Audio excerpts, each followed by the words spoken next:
Hi, welcome back guys. This is your friend, the MHA What If, with another fanfiction. This is the first part of What If Deku Grew Up Quirkless in a World of Superpowers. All credits for this video go to their respective authors, so please support the real author. Check out the link in the description for more details. Please give this video a like and subscribe to the channel if you want more videos like this. Now let's get into the fanfic. The gas station is well lit.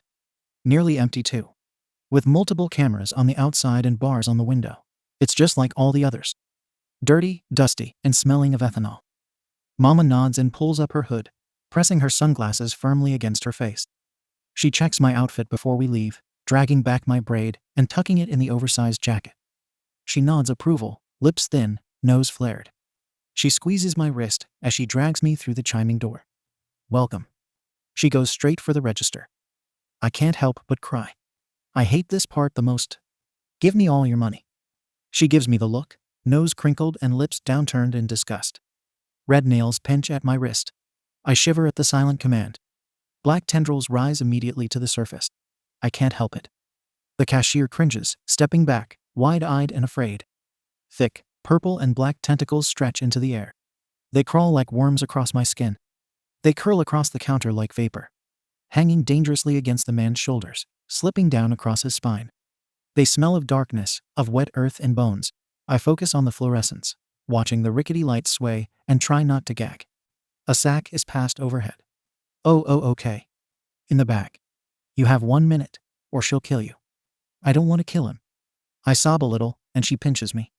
It's a warning, don't do it again. She doesn't like crybabies. The cashier doesn't notice, his face bloodless, his arms shaking. He unloads the cash. I shudder. Enough, Mama says, and she snatches back the bag. She glares at the man for a moment, fully wrapped in my tentacles, and then she flicks my cheek. It stings, sharp and bright. I swallow and imagine physically swallowing back the shadows. They slip beneath my skin with practiced ease. Relief. Sharp red nails tug on my wrist, and we leave. In this world, there are two types of people. Those with quirks, those capable of superhuman powers and feats, and those too worthless to inherit them. Those without are often bullied, ridiculed, and refused work. Those without are often the most poverty-stricken. Those without are quirkless, a word synonymous to useless. At least, that's what Mama says. How much did you get? Daddy asks as I shuffle in. He barely glances my way before throwing back a shot. Cup empty. He refills it. Maybe 1,000, Mama grunts, dropping the sack on the table. She looks my way, and I wish she wouldn't, her eyes beady and dark. Go wash your face and go to bed. I nod, heading up the stairs. Behind me, I can hear their argument. It's not enough. We can't even cover. Twice in a month is too much. No work. She's only 5. I stumble into the bathroom to wash my face. I can't reach the sink. I drag the stool over, wincing as it screeches across the dirty tile, and the voices downstairs quiet. I run the water, they resume. You're back. I glance over. Ryu, my oldest brother, stands tall and shadowed in the doorway. At 10 years old, his pajamas hang dirty and wrinkled on his lanky form, his hair sheared to his scalp and his face sharp and gaunt. I finish washing my face and nod. The voices downstairs rise sharply, and I hear the sound of flesh slapping wood. Ryu clenches his fist. If you weren't so weak, they could get more. They wouldn't fight. I hang my head, water dripping from my nose. I know. Here, he says angrily. He shoves a flashlight into my arms. I clutch it desperately, thankful. He walks away, but I can hear him muttering. Should have been me. He goes back to bed, climbing up top, to his bunk amongst 2 loud sets of snores. I follow, sliding into my own, a bottom one, and turn on my flashlight. Under the covers, it casts a warm orange hue that doesn't wake anyone. I don't want to wake them. Still dressed in the oversized jacket from earlier, I snuggle into the sheets and try to sleep. The image of the shaking cashier never quite disappearing. I am 9 when I meet my first hero. He's tall, muscled, and terrifying.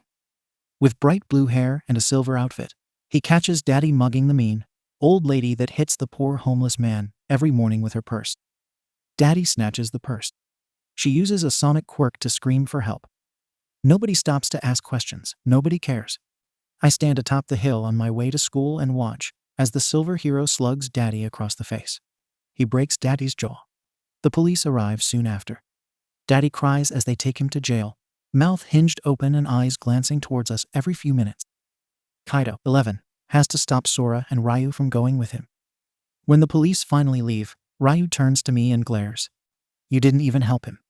I shrink back as Sora nods his head in agreement, all three boys nearly shaking. Why the hell do you get to have powers when you won't even use them?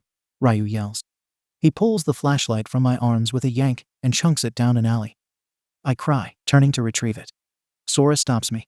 He pushes me to the ground, sneering as I skid across the sidewalk. My leg skids on asphalt, bleeding. He stomps past, towards his school. Ryu does the same.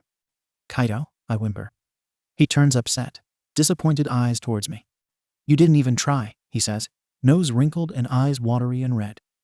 You're the only one with powers, and Ryu's right. You don't even care. My nose and eyes and leg all leak. Kaido turns and walks away. I want to go after him, to tell him I do care, to tell him I was scared. But I don't. I get my flashlight instead. And by the time I come back, all three are gone. After my father's arrest, Mama takes me to the gas station 3 more times in a single month. I hate it. I cry every time, and she pinches me more and more. I earn ugly purple bruises up and down my arms. She's reckless and angry and vicious. When she nearly gets caught on the 4th run, she stops. When she stops, so does the food. I cry again as my brothers offer frosty gazes. Our stomachs aching with every passing day. Mama sells our stuff, Daddy's guns, the couch, our table, beds, toys, clothes. We eat on plates on the floor. We do homework on the yellowed linoleum. You're the only one with powers, and Ryu's right. You don't even care. Next goes the gas. We take cold showers at night, boiling water whenever we can, cold water for dishes, and extra layers so stiff you can hardly move. Ryu's are so tight his ankles show. Our breath swirls in silver, ghost clouds at night. We collect in one bed, me against Kaido, Ryu against Sora. Mama cries in between and nobody says a thing. Should have been me. Then goes the power. When our power turns off, I cry nearly every night. I live in constant fear each night will be the one my cracked and broken flashlight dies. It doesn't. People come and take us away first. They wear pressed suits, worried faces, and they take me from my brothers. My mother screams as they hold her back. As they take us. She screams and cries and physically slashes at one's face. They arrest her too. There are different foster families for those with quirks and those without. I'm not allowed to see my brothers, but I am allowed to write. I write them daily. Only Kaido responds. My new foster family picks me up almost immediately. I am 10, soft-spoken and dainty. They dress me in pink and frills and ask me why I carry a flashlight at all times. I don't answer, and they don't make me. They don't even try. They take me to different places, to different ceremonies, parties, and celebrations, showing me off like some sort of award, parading their goodness and kindness for all of the world to see. And when we return home, is that what this is? They feed me and leave me to play. Their quirk is plant-based. Mr. Takamura runs a successful business, using his quirk to increase production and cut costs. His wife, Mrs. Takamura, is in charge of his marketing. Their daughter, Hina, goes to a private school in town. I am sent there as well. It's small. Small classes, a small number of people, a small school. Pink carpet floors, crisp white walls, and golden door knockers. It feels too small, like I've been stuffed into skin that's suddenly too tight. A life that doesn't fit. Everything itches in places I can't scratch. I break after 3 days.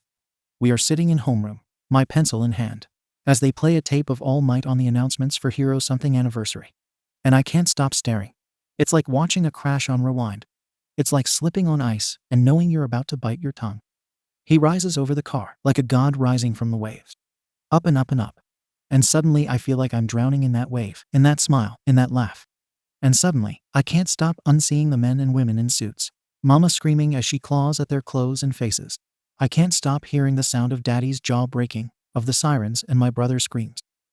I can't stop feeling the ache of watching my brothers shove past, of searching for a flashlight in a dark alley, of finding everybody gone. Shadows pour out my skin, out my pores, out my eyes like thick, vaporous pus. Shadows of thick, octopus tentacles. Shadows like black flames, licking at the ceiling, swallowing the projector and the image of the hero. The world dissolves into blackness and screams. It smells of wet earth and bones. It feels like bones, like nails pinching against my skin, scratching against my arms and legs, bruising as they crawl over my body. I don't know how long I sit, swallowed in the shadows. I don't ask. Eventually, I find my flashlight. I turn it on. The shadows slither away, choking me as they slide down my throat and drip to my feet. The room destroyed around us. Mr. and Mrs. Takamura don't tell me anything. They come to school, stare at me with shaking arms and pale faces. They whisper quietly in a room with the principal, their daughter clutched and crying to their chest. A woman in a gray suit picks me up from school instead. There are no more families after the first. They send me to group homes instead. One after another after another. I rarely stay for more than a few months. I always break at some point, black smoke like tentacles billowing out and swallowing whatever triggers that particular response. In one, I accidentally break someone's ankle. In another, I terribly bruise someone's arm. They pass me all over Japan, until, eventually, they put me in what the lady in gray called the last one. I don't ask. She doesn't offer. She hands me my suitcase and leaves with a smile. Be good. I write Kaido to tell him, but he stops responding too. His last note short and scrawled. Leave me alone. The last one feels the most like Mama's home. Large bedrooms with peeling wallpaper, multiple bunk beds, and the sound of several snores. It houses 20 quirk children in an 8-bedroom house. There are no toddlers at the last one though, nobody beneath the age of 9. Instead, I'm the youngest at 12. Haru, at 17, is the oldest and ready to age out. Instead of a room full of my brothers, I room with 2 other girls. Miko is thick, her skin a wrinkled gray and her elephant nose hanging down past her chest. She uses the appendage like a third arm, battering anyone in her way including boys twice her size, and getting what she wants. Akari, her best friend, is a water elemental. Short, stocky, and with wild orange hair, she uses her powers to prank and humiliate nearly everyone except Nico. They delight in waking the household with a loud trumpet and wet bed. They take exceptional delight in waking me. My sheets stay in a near-damp and soggy state. The only true relief is Yui-san, the caretaker. Rin-chan, the middle-aged woman says with a sigh, bending over to look at me under the table. What are you doing? They stole my flashlight, I admit quietly. Yui-san glowers. Do you plan on getting it back? I don't want to fight, I whisper, showing her the nightlight curled in my fist. The table is positioned perfectly next to an outlet, and all I have to do is reach over and plug it in. They'll only keep doing it, Yui-san scolded, huffing. Half the little shits here are going to end up as villains. They honestly need a hero to come by and set their asses straight. I blink at her, fingers wrapping tighter around the light. I hold it near my chest. I don't like heroes. She snorts, but stops as if seeing something in my face. Ah, shit girl. You serious? I blink at her, and she shakes her head, face turning serious. You trying to be a villain, Rin-chan? I think about the cashier, his face ghost white. Arms shaking. No. Then you ought to know, there are 2 types of people in this world. Those with power, and those without. I nod, a lesson I've known for years. Yui-san smiles, but it's not kind. It's bitter and cold and reminds me of Daddy nursing his shot glass. Of Mama, crying in the cold. Hand over the money. Those with power have 2 choices, Rin-chan. You either use it and be a hero, or abuse it and be a villain. In the bag. You have 1 minute, or she'll kill you. I stare at the nightlight and consider her words. WW, what if I do neither? I ask. Yui-san's smile doesn't disappear. If you see someone about to get hurt, and you have the power to stop it, but you do nothing, what do you think it makes you? I swallow. Now go make them give you back your flashlight. That night, I earn a black eye and a sprained wrist, but I get my flashlight back. I consider Yui-san's words, and I flinch as they whisper in my ear. If you see someone about to get hurt, and you have the power to stop it, but you do nothing, what do you think it makes you? That night, I dream of Ryu, 14 and angry. He glares at me and gestures down the hill, to Mama in handcuffs and held by the gray suits, to Daddy with his broken jaw, to Sora and Kaido being sent away. Why the hell do you get to have powers when you won't even use them? He'd be 17 now. I wake drenched in water, uncertain if it's Akari's quirk or my own sweat. I stare at my clammy hands in shame. I clench them in determination. Those with power have 2 choices, Rin-chan. You either use it and be a hero or abuse it and be a villain. I'm gonna be a hero, I tell Yui-san the next day. The words taste like acid on my tongue. They ache in my chest and squirm in my belly. I swallow down the feeling, face set. She raises an eyebrow, smirking. And how do you plan on doing that? I deflate. I don't know. She snorts and lights a cigarette, rolling her eyes and sitting on the front steps of the last one. The outside is dirty, with peeling paint and a dirty porch. One of the flower pots, full of cigarette butts and rainwater, is tipped sideways on the ground. The matching one on the right is smashed in chunks. Across the nearly empty road, the pawnshop light flickers and a stray cat wanders by. Down the street, Kagura, 15 and boy crazy, hangs out near the corner talking to some friends. It's a special privilege she's earned for staying out of fights this week. My old man was a hero, she tells me after a long pause, eyes never leaving Kagura in her skin-tight pants and bright pink hair. Was killed by a villain when I was 6. He went to Ua. If you want to be something, you'll need to go there. I sit beside her, the thick smoke curling in the air between us. It reminds me of home. How? I ask quietly. You've got a strong quirk, she says, voice gruff. But you ain't go no control. Master it, and then talk to me. I nod, biting my lip. She watches Kagura for a long minute, eyes narrowed as the teen leans forward to hug her friend. When it continues for a minute too long, she lets out a sharp, piercing whistle. The girl pulls away instantly, spinning on her feet and throwing us the finger. I stare, eyes wide, as they shout obscenities at each other. Fuck you, you old hag. Get your ass back here now, you little shit. Fucking bitch, go die already. Shut the hell up and move. Make me, you old biddy. Kagura huffs as she walks back past us, kicking the broken flower pot. Yui-san turns to me with a lazy smirk. What the hell are you still doing out here? She asks, humor coating her gravelly voice. You gonna go train or what? Don't tell me you're a bullshitter too. I jump to my feet, face burning, and hurriedly mumble out an apology, bowing, and race back inside to my shared room. I begin to train. Training is a lot easier said than done, especially when you have no idea what you're doing.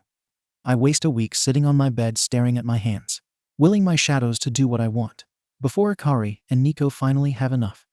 What the hell are you doing? Nico asks, her trunk grabbing my foot and yanking me upside down. Yeah, you broke your stupid brain, weirdo, Akari asks, spraying my face with water. I splutter and try to block the spray with my hands, coughing as the blood all rushes immediately to my head. No. Nico drops me, and I land on my neck. Pain shoots through my head and down my chest and legs. I crumple, breathless, on the floor. Akari kneels down, a glob of water in hand, and holds it threateningly in my face. I flinch backward, but have nowhere to go. She grins. Well? I'm trying to master my quirk. Akari's spinning water glob slips, breaking against her hand and splashing against my arms and chest. Nico snorts a loud trumpeting sound through her trunk. Why? Nico demands, her huge trunk snatching me from the floor, curling in my shirt and dragging me up and towards her. She squints as if looking for some secret on my face. I clutch the gray, leathery appendage and gasp for breath. I'm gonna be a hero. She drops me with another trumpeting snort and a wheezy laugh. This time I land on my butt, and I hurriedly stand. Drenched, with clothes sticking uncomfortably to my skin, I stand, not sure if I should run or stay. What would a hero do? Are you really that stupid? Nico asks. She stomps across the room and throws herself on Akari's bottom bunk. Obviously, Akari says, going to sit beside her. A fucking hero, as if. I hesitate, my body already moving towards the door and away. WWY, I ask. People like us aren't fucking heroes, Akari says, rolling her eyes. How do you think any of us get here? You're unruly, a lawbreaker, bad. This is the last one, capital letters. All you'll amount to at most is a thug, and you'll be a poor one. I flinch. In the back. You have 1 minute, or she'll kill you. People like us, Nico says, her voice distant and her hands curled into fists. Her trunk twitches on her lap, curling again. We have records. We're too different. People don't want a hero that looks like a villain. They'll take one look at your quirk, your address, your fucking clothes, and no. She grinds her teeth. So just give the fuck up. Saturday, I get a reply from Kaido.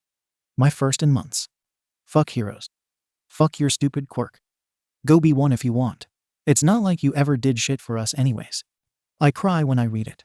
Written on a half sheet of paper, messily thrown into an envelope and scrawled with my address. I save the message. I fold it carefully into quarters and press it in my pocket. Kagura finds me there, head nestled in my folded arms on the steps of the front porch, the pawnshop sign flickering across the street. She stops and stares. The fuck's wrong with you? I sniffle and glance up. She scowls, one hand pressing against the hip of her skin-tight jeans, the other running through her short, spiky pink hair. Aw, hell no. Look, you little hell spawn. I ain't got time for this shit. I've got a date in 20 and I worked hard for this. Now tell me what the hell's wrong. Who do I need to go beat up? Yeah, that's what I'll do. I've got maybe 5 minutes. I'll beat them up. And then bam, conscious clear. I sniff and stare at her, blinking. She huffs, tapping her foot. I ain't got all day, Brad. I manage a watery grimace. I don't want to be a villain. Okay, then don't be, she says as if talking to an idiot. Maybe she is. My lip quivers again. But Nico and Akari said people like us can't be heroes. They said I can't cause of my quirk and my record and that all will ever be our thugs. Kagura stops tapping her foot and stares at me incredulously. One eyebrow raised, one hand still on her skin-tight jeans. Nico and Akari. That's the elephant and water girl, right? Yeah, I nod. I've never heard anyone call them that before. Well, no wonder they said that. Kagura rolls her eyes and throwing her arms out in exasperation. Elephant girl came here dying to be a hero. She applied for the hero course over at UA, and she couldn't make it in the exams. Doubt she had the grades, to be honest. My mouth drops. Kagura pats my hair and shakes her head. You can be whatever, Kagura tells me, huffing. But they were right on one count. People like us, we aren't heroes. Got no fucking interest in it. Don't know why a hell spawn like you would want to be one, but whatever. People are gonna say shit like this a lot. If you ain't got the backbone for it, find something else to do. Something else. If you see someone about to get hurt, and you have the power to stop it, but you do nothing, what do you think it makes you? I wipe my eyes and my snot on my sleeve. She crinkles her nose in disgust. Well, if that's all. I don't know how to master my quirk, I say loudly, quickly, interrupting, but too scared not to say anything. She takes a deep, steadying breath, staring up at the sky as if in prayer. She checks her watch. Look, kid, I can't help with that. But I have to master it to be a hero, I tell her, feeling tears well up again. Hopelessness swells in my chest, curling around shame and disgust and fear. It feels like black tentacles wrapping around my throat, around my heart. Kagura sighs loudly, closing her eyes and pinching her nose. Fine, look, I'll help you when I get back. The feeling in my chest falls away, replaced by something bright and burning and warm. I smile, the first true one I've felt in forever. Kagura stares at it, blinking, and turns red. She spins away with a grunt before shaking her head and walking off. I can hear her as she leaves, muttering to herself. It doesn't dampen my excitement or my joy. Stupid hell spawn, you're gonna make me late. Kagura Ni-chan does exactly as she promises and more. She comes by nearly every other evening and drags me out to the backyard to practice my quirk. Sometimes she comes alone. Sometimes she brings Haru or one of her other friends. I'm not sure why, but they're all extremely kind. Not that I have any real time to talk to them. As soon as we're in the yard, she has me release the darkness, has me fight with it, and brings her own flashlight when I get overwhelmed and lost in it. Good job, Rin-chan, Haru says, his head in his hands as he watches lazily while I work. He's leaving in 3 months, and I think he'll miss Kagura. I'm practicing releasing only a portion of my shadows. One of Kagura's newest ideas since releasing them all is useless and hasn't shown any progress. So far, it's worked well. A thick, tentacle-like shadow slivers down and around my arm, coating it and extending in an undulating wave past my hand and towards Kagura. She threatens it with the flashlight, and it ripples and retreats. You need more control, Kagura says with a grunt, putting away the flashlight. It just does what it wants. It's not like it has a brain, it's yours. Hell spawn, control it. I nod, and she glares. Why, yes ma'am, I stutter out. She hates, nods and shrugs and stares. I bite my lip, suck in a breath, and then release it. Then I pinch my arm, the only way I know to summon forth the power. It's like trying to catch and hold water. Shadows seep from all my pores, and I struggle to push back only some instead of them all. They slip and slide beneath my will, twisting and curling in smoking patterns, until they cover my arm in a large, shadowy tentacle. It moves to extend, and I hold it close. It's like trying to stop a wave. It surges around my will, shooting out, and Kagura squeals as she bats it away with a flashlight. Again. Yui-san offers encouragement when we finish. her dark eyes proud and roving. Akari and Nico do not. They become more vicious at my continued attempts to be a hero, hiding my clothes and covering my bed in mud. Kagura offers to fix the problem, but I refuse. They'll stop eventually. They don't. It escalates to a breaking point when someone puts some powder in my shirt, and I break out in boils and hives for 3 days. They blister and pus against my neck, my chest and arms, leaving permanent red scars and welts. Yui-san steps in then, threatening them both. I move to my own room upstairs. Then the rumors start. A video of a gas station clerk being attacked by shadowy tentacles surfaces on the web. It circulates the school in hours, and my name circulates with it. Those few acquaintances I have want nothing to do with me, and the teachers give me a wide berth. They call me a villain, whispering cruel words in the hall, and stuffing notes and gum and glue in my locker. Go kill yourself. My mom was killed by a villain. I hope they lock you up. Go to Tartarus. Die, bitch. I cry when I find them. Kagura and Haru are furious about it. They rage and they rant, snarling and spitting until I'm sobbing again. Yui-san is just as pissed. She goes down to the school, rants at the teachers and staff, has my locker moved and my classes changed. Nico and Akari are grounded for months, given the worst of the chores: bathroom cleaning, pulling weeds, cutting the grass, and community service in the neighborhood, and nobody speaks to them. But the notes and vandalism don't stop. No more crying, Yui-san tells me when I come home, tears streaked again and again and again. But they hate me, I tell her, struggling to breathe as snot slips down my nose and lip, shoulders shaking. They don't, she promises. I don't believe her. She sighs and holds me by the shoulder, shoving me lightly into a chair, tilting my chin to catch my eye. Rin-chan, I promise you, they don't. They just don't know you. They do, I sob, pushing her another note. You're a monster. You should just fucking die. I bury my face in my hands. My nose runs and my throat aches and my eyes burn. And she just stares at the note, lips thin and eyes narrowed. Then she crinkles it up in her hand. I look up when smoke curls from her fist, smoke I've never seen, and she activates her quirk, the quirk I've never seen her use. The smell of ash and smoke sweeps across the room. No more crying, she says again, this time more forcefully. The world is made of 2 types of people, those with power and those without. I sniffle and nod. I know this lesson. I've known it for years. Sometimes, Rin-chan, people want more. More power, more respect, more attention, just more. So they take it. They do things to hurt you to take it. They make you want to cry, to break you, to win. She stops again, stepping away, her fists curled at her side. No more crying, she repeats, looking me dead in the eye. Crying gives them power.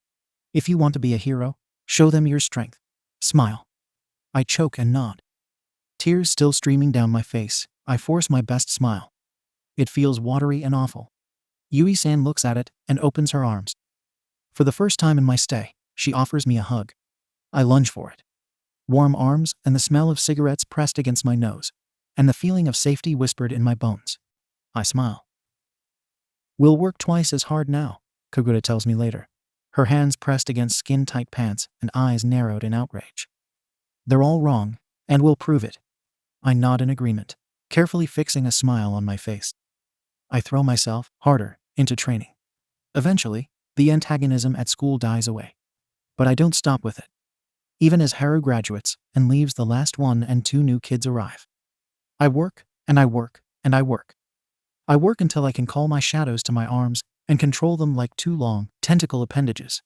I work until I can smile all day at my teachers. I work until I can smile without hesitation with my peers. I work until I can smile as I throw away hand-scratched notes. And then, at Yui-san's suggestion, I practice using my tentacle appendages actually like appendages. Eating with them, writing with them, putting on clothes, and washing with them. I spend hours on homework, painstakingly drawing out letters and numbers with a pencil wrapped in a black, shadowy tentacle. Freak, Nico says as she walks through the kitchen with her things. Akira says nothing, but she flinches when I glance their way. What, got nothing to say? Nico asks, her trunk-like nose curling viciously, like a cobra ready to jump out and strike. No, I answer honestly. I offer a smile. She sneers and walks away. I continue working, sweat dripping down my brow. Akira hesitates to follow, and I glance up again. Shadows don't have specific shapes, she says softly, staring at the shadows encasing my arm. I stop, eyebrows furrowing, and she lowers her eyes and pulls at her fingers. Kinda like water. If I imagine a bubble, it is one. And if I imagine a disc, it does that too. But if I don't imagine anything, it does whatever it wants. I open my mouth, not sure what to say, and she stares at the red scratches, now permanently scared on my neck. Then she flinches, making a hasty retreat. I close my mouth and put down the pencil. If I imagine a bubble, it is one. And if I imagine a disc, it does that too. I've never imagined my shadows as anything other than tentacles. I close my eyes and imagine them a disc, still careful to keep them tightly wound next to my body. I open my eyes, and I blink at the odd, disc-shaped tentacle protruding oddly from my hand. And then I smile. Yuahai is nothing like I imagine. It's huge and bright and crowded. It stands tall overhead, stretching upwards so high it almost seems to hold up the very sky, with clouds curling around it and dawn streaming across its liquid blue mirrors. It's beautiful and magnificent and everything but heroic. The sound of Daddy's jaw breaking. My brother's horrified screams. A hero, I think, looking at the large classroom door. 1A is emblazoned in giant figures. I pull it open. I'm the first to arrive, so I settle in the back. Pulling out a book, I begin to read. It's 10 minutes before someone else arrives. A boy with a bird head, black feathers, and a crisp uniform. He glances my way, nods, and goes settles on the other side of the room. I frown at the book, unnerved by the feeling of eyes watching me. I return to my book again. Did your old school put a stick up your ass? I sigh as the noisy students get noisier. There's no point in trying to read through it.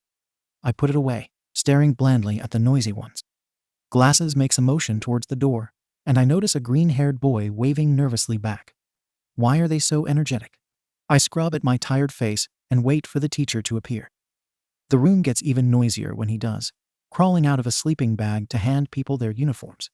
Why is he sleeping with our uniforms? I skip the changing room and go to the bathroom instead. It fits perfectly. I haven't had something fit this well since my first foster home. I stare at the mirror. The girl there looks nothing like the one from back then. Large red marks scar most of my neck, looking like circular footprints marching up from my chest. My face, once pale, delicate, and dainty, is now splotchy and pimpled. Skin pulled taut, eyes lined in deep circles. I touch the mirror. Is this what it means to be a hero? To be unrecognizable. I tug at the UA gym clothes as we wait for the rest of the class to arrive. They take forever. I stare off into space in the meantime, missing most of the lecture. I only manage to zone in when they hand the blonde explosion Quirk a baseball. He throws it in a fury of flames. The fire from the force burns against my face, the heat sweltering against my skin, the smoke lingering like reassurance in the air. You need to know your maximum capabilities. It's the most rational way of figuring out your potential as a pro hero. The class yips and growls, excitedly cheering. I frown at their enthusiasm. The sound of Daddy's jaw breaking. The gray suits pull us away. So this looks fun, huh? It doesn't. I lose focus again as he starts talking, quietly watching the others instead. The boy, his green hair messy, shivers. Is it fear or excitement? Anxiety or anticipation? The blonde explosion boy grins fairly. Others stare incredulously. Glasses stretches out his muscles. It takes a moment to realize I probably need to stretch as well. We'll start with the 50-meter dash. I do lunges as they line up. Each stands at the ready. Blondie, the explosive one, throw himself forward in quick sporadic blasts. 4.13. Glasses, tall and broad-shouldered with engines in his legs, races forward in quick sprints. 3.04.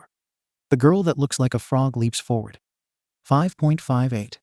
I pinch my arm, the feeling sharp and painful, the skin already bruised and splotchy green.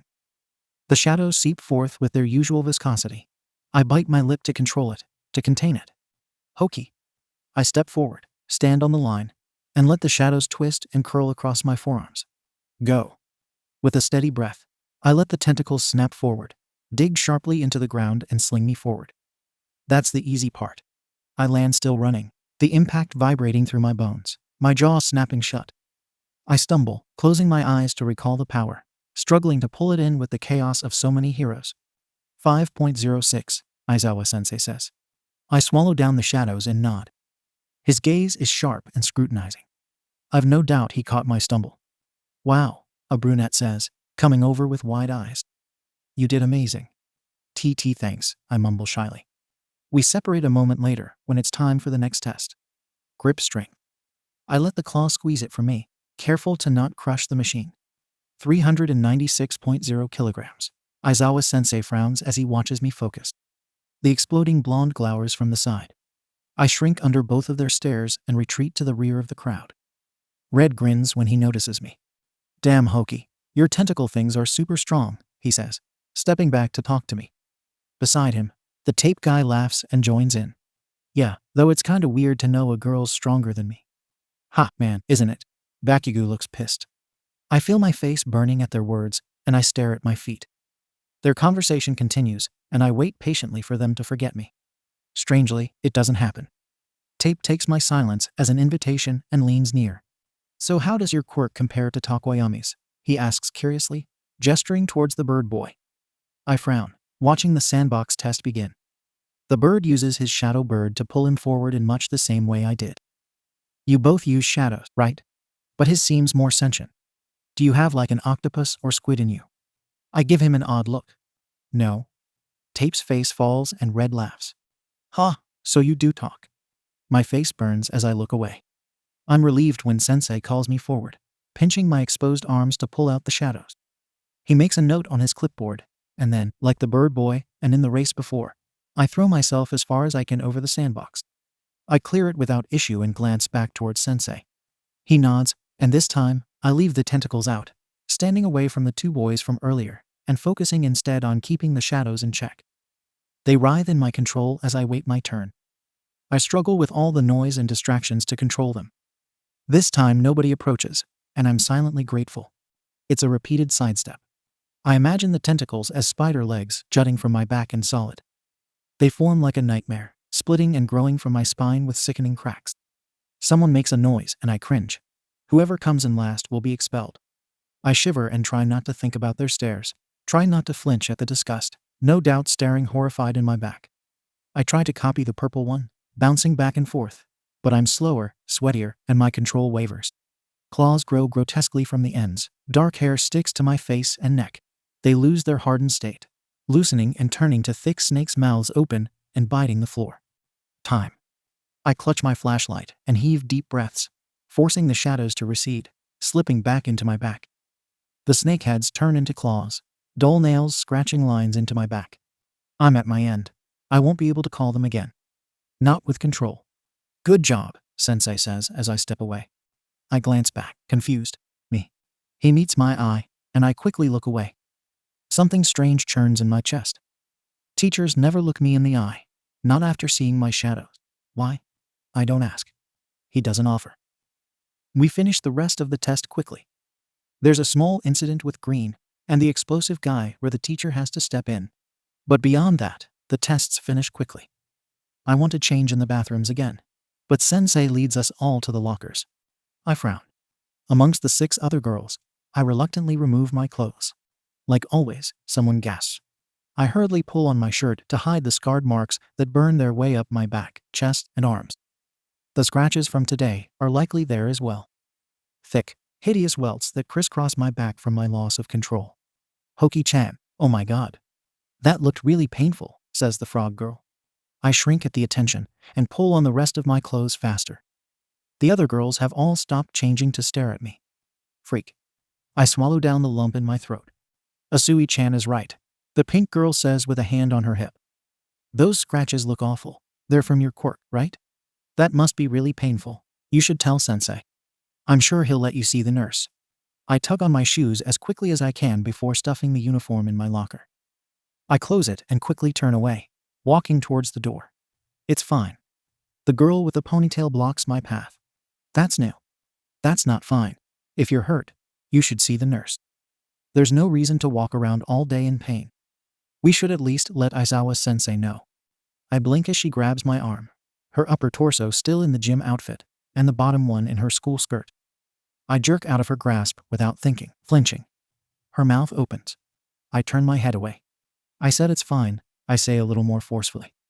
Then, realizing how rude I've been, I stare at my feet, fingers curling into fists, and dip into an apologetic bow. I'm sorry, I need to get to class. TH, thank you for your concern. The other girls stare, and I step out of the bathrooms. I make it to homeroom, grab my things, and head towards our next class.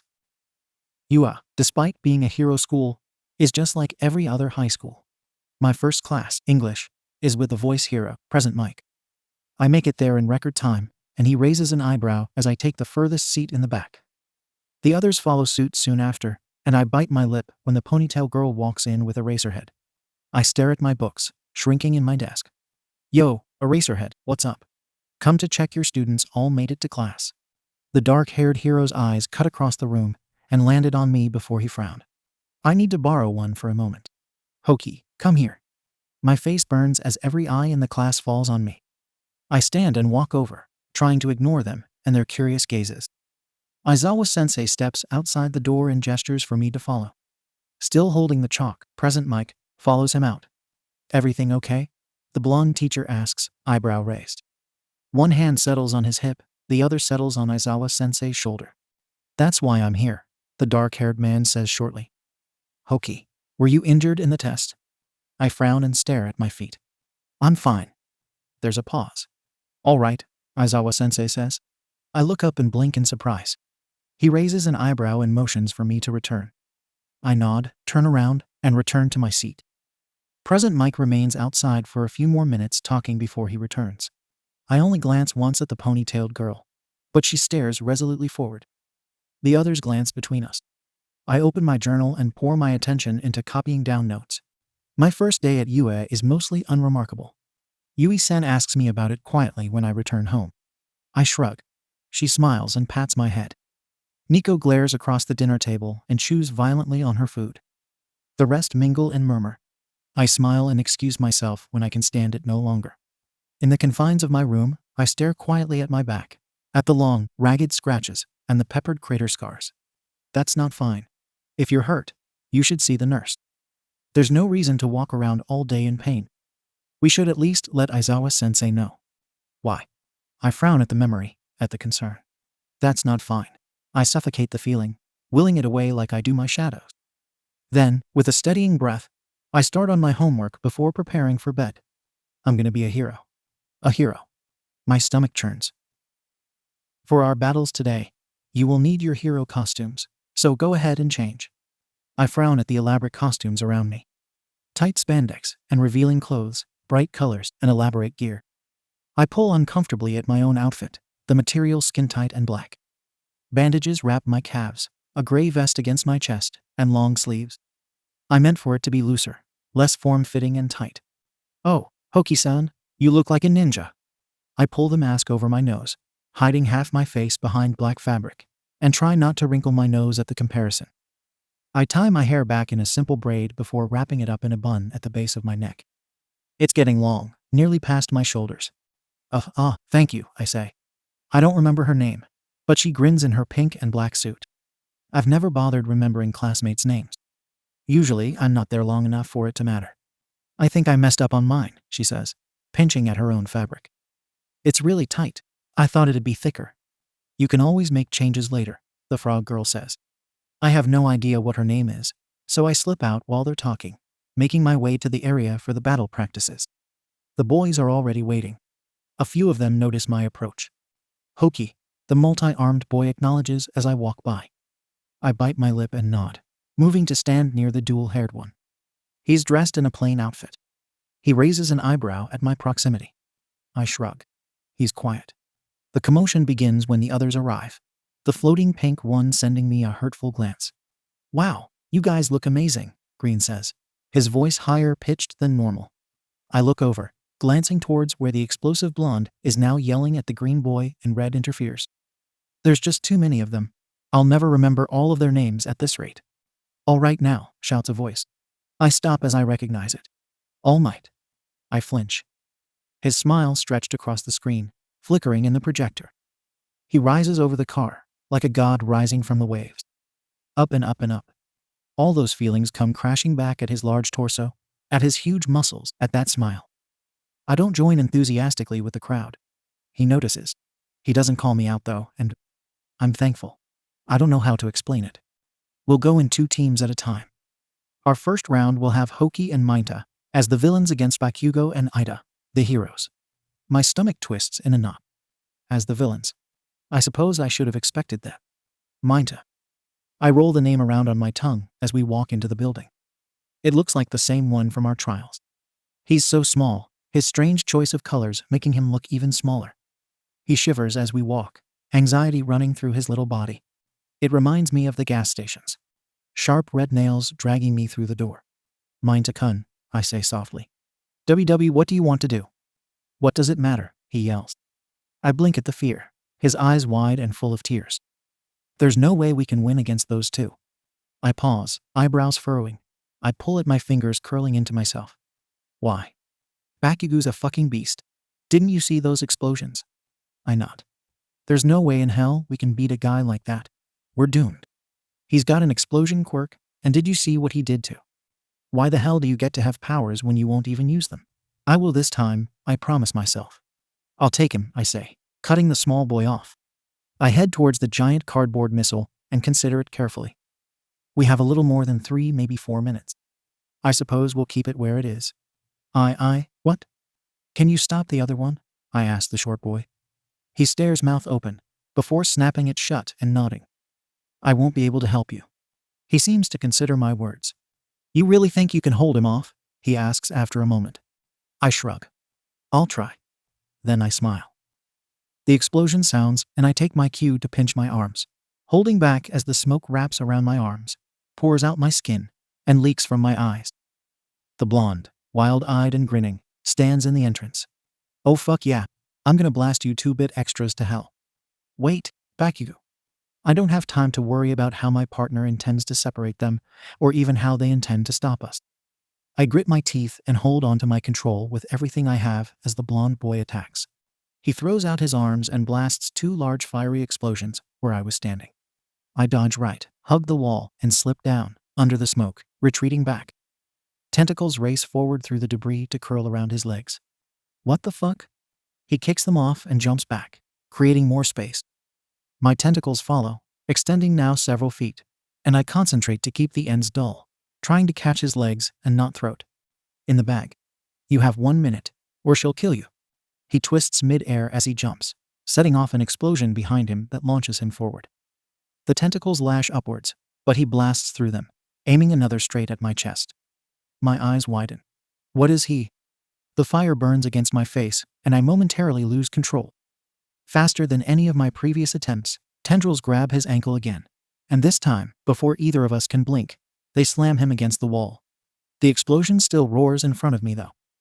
I have just enough sense to cover my face. It knocks away my breath as I'm thrown back, skin blistering beneath the black. Fuck you, the blonde sneers, pulling himself up from the smoke cloud. Blood runs down the side of his lip and face. He wipes it away. My vision blurs, but I stand as well, lip quivering when I see the gash on his head. The hallway we're standing in crumbles at the edges, the windows blown out and glass glittering on the floor. You're holding back. I scrunch up my face and pull the shadows back, curling them tightly around my fist. They wreathe around my fists, chaotic and unstable. I think I'm going to be sick. Obviously, I wheeze just trying to control them. The blonde's eyes narrow dangerously. Fuck that, he snaps. My eyes widen at the brightness of the light from his bracers. I want everything you've got. Is he trying to kill me? In the bag. You have 1 minute, or she'll kill you. I don't even consider it. I duck and run, sliding around the corner. The heat from the explosion hits a second later, like a wave tossing me forward with the pressure. I stumble and twist. It isn't enough. There's a scream behind me as he jumps forward, arm outstretched. The punch slams into my shoulder, and I barely remember not to pierce him with the shadows. Shadows slam him into a wall, or at least they try, but he sees it coming. He jumps over the tentacle, using them to launch himself at me, using his blasts to push himself forward. I scream and close my eyes. Fuck. I want to curse as well, scrambling down the hallway, too afraid to look back. I recall the tentacles to my arms, terror seizing my chest. I throw myself at the fire exit, slamming the door behind me. The door muffles his curses, but I don't wait to hear them. Instead, I thrust my shadows up the middle and force the tentacles to catch a rail.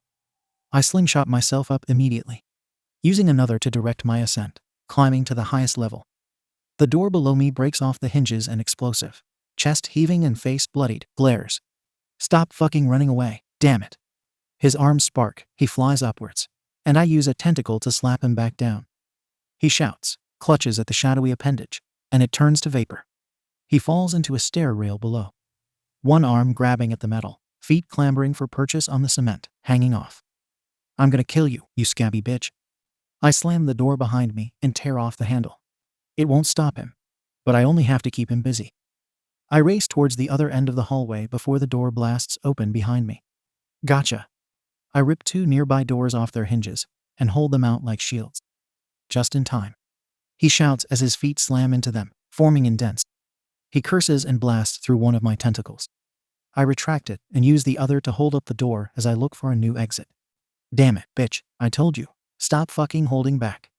He throws himself forward, launches himself off the door, and sails through the air straight at my face.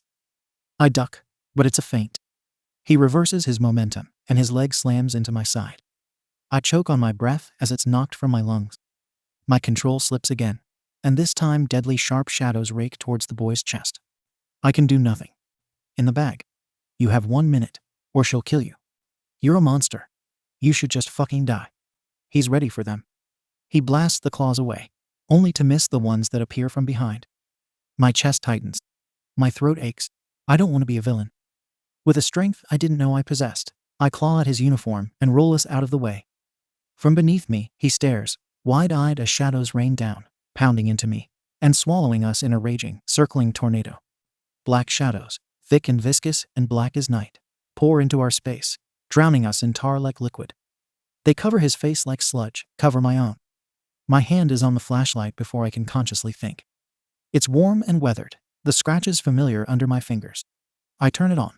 It shudders and wavers and breaks through like the dawn. The shadows instantly disperse. The viscous liquid evaporates, and what's left claws its way down my throat. My head slams backward, my mouth opens wide. The blonde below me stares at me in horror. I choke and swallow before slumping forward, head falling next to his face. That's all it takes to snap him awake. He pushes me off and snarls. In one fluid motion, he's got the tape out, wrapped it around my wrist, and I'm left, gasping face down. My heart hammers in my chest, and I wonder why I thought it was a good idea to fight at all. The students stare at us wide-eyed when we return. Minta, I learn, somehow managed to stick glasses to a wall before explosion arrived. He managed to evade the blonde long enough for the timer to run out. We won. I shrink at the stares. Well done, All Might says, his voice booming. He claps the blonde on the shoulder, and I flinch at the heavy touch, shying away from him. His grin falters, though I don't know if it's at me or the explosive one shrugging off his touch. I retreat to the back of the room, exhausted and uncomfortable. Dual Hair glances curiously at me. Who can tell us what went wrong with Bakugo and Ida's plan? All Might asks. The girl with the ponytail raises her hand. I stare down at the floor. They underestimated Hoki and Minta, she says bluntly. I grimace. Hoki and Minta came up with a plan that separated Ida and Bakugo. Because the heroes didn't work together, they were easier to pick off. All Might hums in agreement. Correct, he says. The blue-haired boy hangs his head, and the blonde boy grunts. The clear winner of this battle was young Minta, the giant of a man says. I flinch, another reminder that I lost control. My body aches with the after-effects of it. I press my fingers to the flashlight, trying to calm my still racing heart. He took stock of the situation and cleverly made use of his quirk to stop someone clearly both stronger and faster than him. His eyes swing to me, and I shrink under the feeling of the gaze. And what about young Hoki? Green's hand rises in the air. She was constantly holding back, Green says. I don't look him in the eyes. I don't look up as all the eyes fall on me. She spent the entire time on defense until Ka-chan provoked her quirk to manifest offensively. Correct, he says. He looks my way, but I don't meet his eye. Now class, as a lesson, keep this in mind. You must have versatility in your style. A purely offensive style, as shown by young Bakugo, is not necessarily always the best, and neither is the purely defensive one shown by young Hoki. When you step into the field, you need to be prepared to be flexible and creative. Excellent job, students. Next. It's Red and Tape's turn next. I watch with fluttering nerves as they're matched with Green and Frog Girl. I cross my arms and hide my hands, hoping no one notices they're shaking. I pull my lips back into a thin smile and try to take discreet, deep breaths.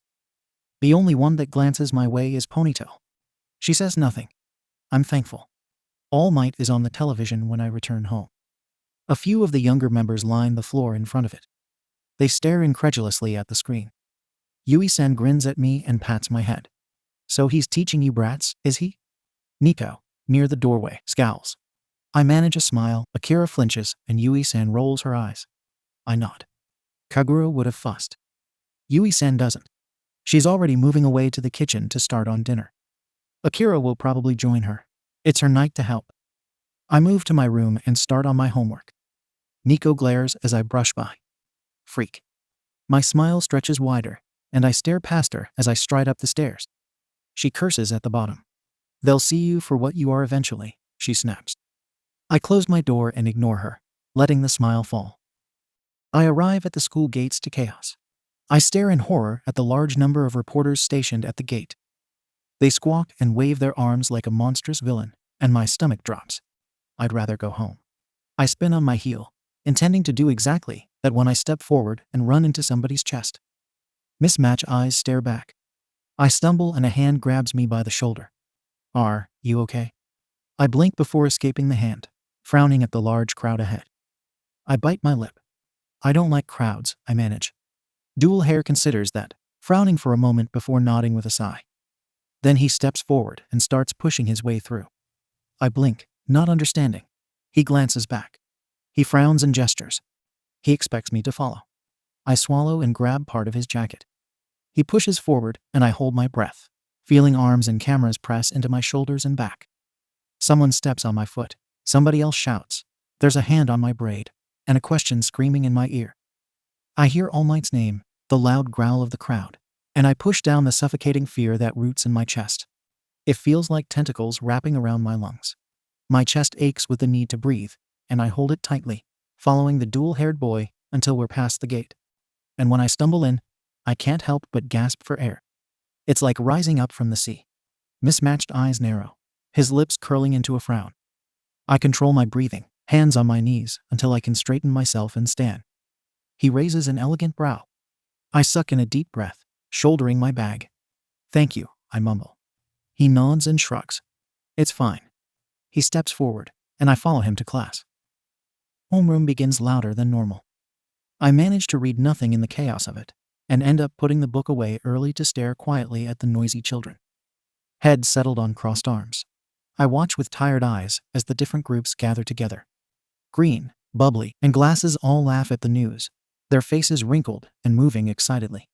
Explosive grinds his teeth, snarling insults as Red and Tape tell some funny story. Pink talks animatedly with Invisible. The frog and tailed guy lean towards each other. The electric blonde whispers at some book in Minta's lap. I sigh and watch them, their excitement, their silly laughs, and vibrant discussions. Beside me, Dual Hair gives me the side eye. He doesn't join in either, his hands joined together, his eyes narrowed. All right, settle down. Aizawa-sensei walks in, and it's amusing to watch them all scramble into places. Packing away books, pulling out papers and pens. I sit up and pull the pencil out from behind my ear, tapping it on my chin. Today, you'll decide your class representative. I don't care how you do it, just get it done. I put it back and lay my head back on my arms. The room erupts into chaos again. When they finally settle on a vote, I stare at the blank ballot blandly. I don't care. I write it in a neat scrawl before stuffing it in the box Ponytail creates. She counts them at the front, frowning every once in a while. After a moment, she hands the tally to Glasses. He announces the winners. Midoriya and Momo. I don't know which ones they are. It's not like it really matters. Ponytail and Green stand in the front of the room and make a little speech. Sensei rises from his caterpillar-shaped sleeping bag. Has he been in that thing this whole time? I shake my head and sigh, thankful when it's finally time for class. Lunch in the cafeteria is dreadful as usual. I sit at a table, alone, and try to ignore the noise. Unlike normal, someone sits beside me. I blink as Frog Girl takes a spot at my table and smiles cheerily at me. Hi, I manage, eyebrows furrowed and confusion coloring my tone. Hey, Ribbit, she says back before pulling open her chopsticks. Realizing I'm staring, I look down at my own lunch, quietly trying to puzzle out why she's here. She doesn't say anything, and I don't ask. Finally, giving up, I mutter a quiet thanks before digging in. We eat in silence, and after a while, it almost feels nice. This was nice, Ribbit, the frog girl says after finishing the food. I glance over to see her licking her lips, dark eyes wide. She smiles, a bit of tongue poking out. You're so quiet, Hoki-chan. Sometimes I think we forget you're there. I shrug, taking another bite of noodles. She smiles. Do you like it here at UA? I swallow down the noodles and consider it. Yeah, I say with a little smile. Frog girl makes a happy noise. I'm glad, she says, eyes squeezing shut and head tilting to the side. She opens her mouth to say something more, but a sharp sound resonates through the room. It cuts through the cafeteria's noise with shattering efficiency, and I twist immediately towards the siren. Intruders! Alert! Intruders! Chaos ensues and Frog jumps to her feet. I stand to follow, but a mass of bodies presses suddenly against us, and she disappears in the crowd. The alarms blare and screams fill the mix. I swallow, heart racing, as everyone rushes for the door. My throat constricts, and I'm carried along, jostled and pushed. Bodies press against me, dragging me down, pulling me forward. I feel the thick press of tentacles against my chest. I swallow, holding my breath. Something pinches at my wrist. A hand grabs against my arm, and there's another scream. The press of bodies is too much. I'm losing my grasp. I swallow down a breath, trying to hold it together. It isn't working. No, I whimper, digging my feet in. Bodies surge around me.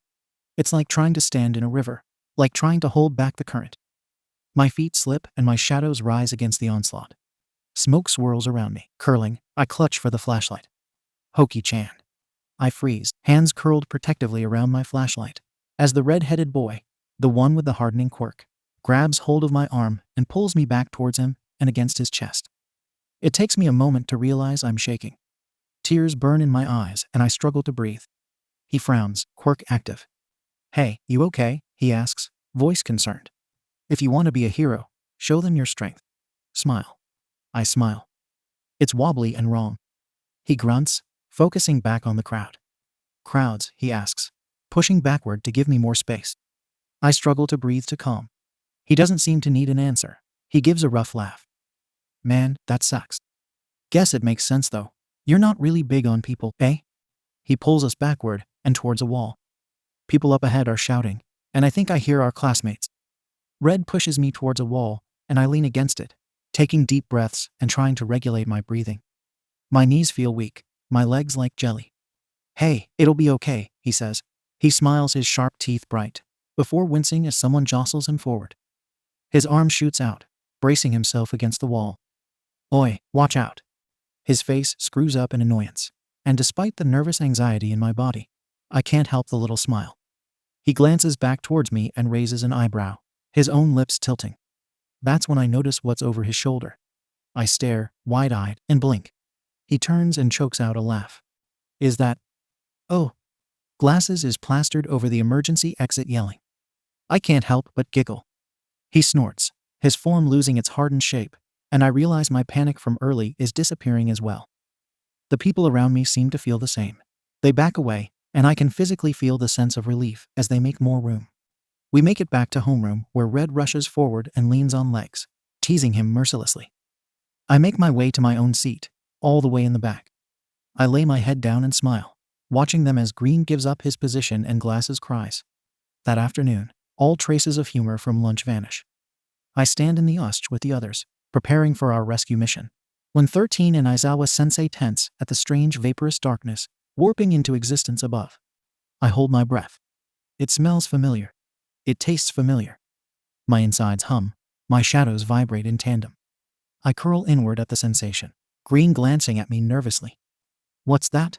The Red asks, his body hardening. Is this like the entrance exam, where the lesson's already started? The shadows condense down the stairs near the fountain, whirling and swirling in an all-too-familiar way. A hand surges forward. I step back, feeling the fear radiating my body as someone steps out. Hands cover the figure, hands on his face and shoulders and arms. Part of me itches to reach out, to grab hold of the vortex of darkness, to take it and stuff it down into some never-reachable abyss. It tastes like death.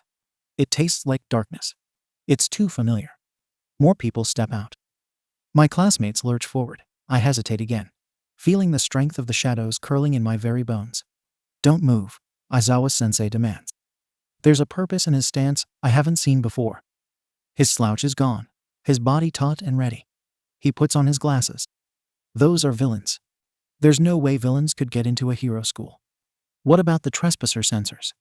Did they only appear here or around the school? It's obvious this is a planned attack, says the dual-haired one. I glance down at the villains, recognizing some of their faces. Familiar-looking thugs, some of them older children from the group homes maybe? I grimace. If you want to be a hero, show them your strength. Smile. I force my lips to curl and smile. There's probably someone jamming the frequency, someone with a radio quirk. Aizawa-sensei jumps from the balcony, and I don't notice the others leaving, eyes stuck on those grins. A girl with a gun quirk, a boy with a weapon. My chest tightens. The tape one notices, grabbing me by the arm. He jerks me away. Hey, come on, he huffs. I nod and stumble beside him, glancing back hesitantly at the mass of enemies. I stop when I feel it. The shadows swirl ahead. I flinch at the power it wields, at the death it brings. Nice to meet you. We are the League of Villains. Why the hell do you get to have powers when you won't even use them? I flinch at the thought. What if I do neither? I stop hesitating. Ripping myself free of the boy beside me, I scratch long, sharp lines down my arm. The pain burns as I rip through flesh. Tape boy jumps back in alarm, and I let the shadows pour out my hands, out my pores, and latch onto this shadow man. It's like throwing a burning arm in ice. 13 yells a warning. I can't hear it. It's cold, colder than any winter without food, more desolate than any sleepless night, more terrifying than any nightmare. The man beneath rips free of me in seconds, bright eyes latching onto my own. I can see the planes of a face lost in the sea of darkness. I can see the expression of surprise curling there, of anger and fear. Then explosive and red are surging forth, attacking in wild abandon. I fall backward, crashing into green, even as the dark void stretches out. It covers us in its chaos. I clutch my flashlight to my chest. I'll scatter you all and torture you all to death. The darkness explodes in screams. I scream as the shadow so familiar drops me against the stones. I slam against them, eyes rolling and head cracking. Everything throbs as I gasp for breath. I have no time to. Feet appear in front of me, footsteps echoing on the rock. That's just sad, grumbles what appears to be a man, his dark outline blurred and doubled. His voice is high-pitched though, nasally and wrong like he's talking through a machine. I can't concentrate enough to tell why. There's blood in my mouth, blood in my eyes, blood on my hands. He reaches forward, a calloused hand grabbing me by the hair. I grunt, still breathless, as pain snakes down my spine. I'm lifted off the ground. I dangle, the world shifting in and out. The mask hides his face. Is this how I die? Is this really the choice of Yua? He asks, his voice nasally and cold. You're not even going to fight. You're even more pathetic than I remember. With a swing of his arm, he tosses me away. I scream as I skid across the ground, rolling dizzily, arms flopping around me. I land in a heap. It takes too long to steady myself. Too long to catch my footing, to pull myself up. He crosses the distance in seconds, his leg whipping out and catching me in the chest while I'm on my knees. I choke at the force. It pulls me off the ground, cracking in my chest, and something metallic froths against my tongue. Well? I spit blood. His voice growls, shoulders tensing. Leave her alone. Tape flies through the air, wrapping the villain in it. I lay crumpled on the floor, watching with blurry eyes. Two figures emerge from the tree line. Blonde and brunette. It takes too long to remember them classmates. I still don't know their names. The villain cuts himself free and glares. Blondie hurries to me, fingers curling against my shoulder, his body blocking my vision. Are you okay? No. I try to smile. He flinches, and I can feel the blood on my tongue and chin. There's a noise and a shout. I can't focus as the blonde boy dodges left, pulling me with him. I nearly pass out from the pain, tears leaking freely from my eyes. Something clinks behind us. A knife jutting from stone. Hey, he says. I can't even focus on his words. It's like liquid fire flowing in my veins. He keeps me upright as Tape fights behind him. Whatever's happening, we end up dodging again. 3 more whistles and sharp clatters. Something metal rings against the stone. I really do pass out this time. I wake rasping and wheezing to sparks against my cheek. Thank God, Blondie says, pulling back his arm. Tape grimaces. Hokey, we think you've cracked your ribs. Can you breathe? I can, barely. I choke and cough and hack. the feeling more painful than anything I can remember. I lean forward, nausea swelling in my throat and vomit blood. Both boys pale. But sweet oxygen flows through my chest. I gasp for it. Shit. She sounds horrible, Blondie whines, biting his lip. Fuck, I don't know first aid. I failed it last year when they offered. Shit. Tape grimaces and stares me down, his usual grin gone. It's fine, I manage through gasp. I can't quite catch my breath. Just the act of inhaling feels like fire, and the urge to cough is tapered down in painful juts. I grab some sticks, Tape says. We can use that and my tape to bind you up. Kaminari, hold her. Blondie nods and I cry, choking on air as he holds out my arms. Do you know who that was? He asks, his voice low. Tape holds a stick to my black suit and uses his tape to hold it there, before wrapping against the other side. Kaminari. I try to remember the name. Kaminari keeps me upright. It's tight enough I can barely breathe. No, I gasp. Do you? Asks Tape. His usual grin is gone as he works. Asp, Kaminari says. He looks grim too. The mask had the 2 holes at the top, and he matches the description. They say he's psycho. There are warrants for him in my hometown. They say he has a poison quirk, that it drove him crazy, but no one really knows. We're lucky he just left. Hokey, did he poison you? I close my eyes to think. It feels easier to fall asleep. Blonde's fingers spark on my cheeks, not painful, but enough to make it impossible to ignore. Reluctantly, I drag my eyes back open. No, I answer. He smiles something small and relieved. Tape finishes the bandages, so tight that despite Kaminari letting go, I still stay upright. Is that okay? He asks, looking nervously at his work. I smile. It's painful, and neither boy appears to appreciate it. I stop. Yes. They help me to my feet. I wobble between them, but my legs still work. Do you ever talk in more than just a few words? Kaminari asks. Sometimes. Tape snorts. Kaminari's lips twitch. I feel an itch in my chest and choke on another painful cough.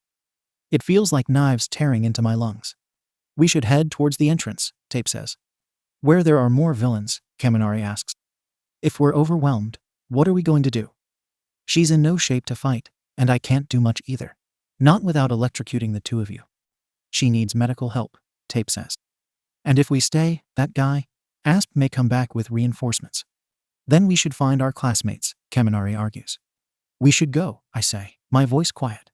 Kaminari frowns before grimacing. He gives me a dark look. This would have been a good time for you to keep being quiet, he says. I can still use my shadows, I manage. I can't dodge, but I can attack. Kaminari sighs. Fine. We make it to the steps of the front of the building without encountering any other enemies. When we catch sight of Green Hair, Frog Girl, and Mainta, they don't notice us. Instead, their eyes focused ahead on whatever fight is going on at the steps. I look too.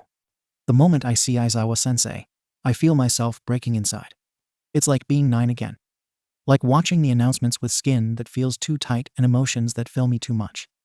My heart thumps in my ears, my stomach rises and twists in my chest, and my breath evaporates in my lungs.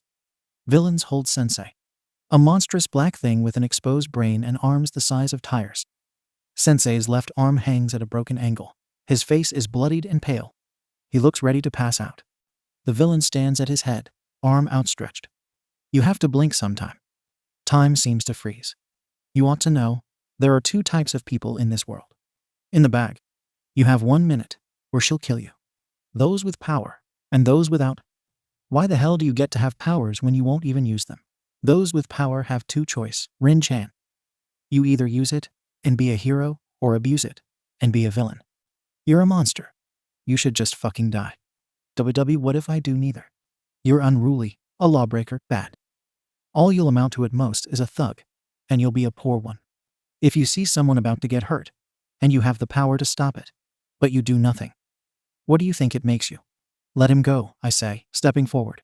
I sway as I do. The 2 behind me move with me. Kaminari cursing, Tape making odd sounds in his throat.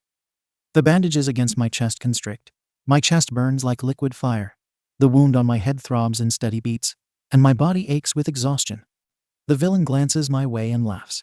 More heroes, he says, lips quirked. You 3 don't look like much. Ready to face the boss. I said, Him. Go. Hoki. Fuck.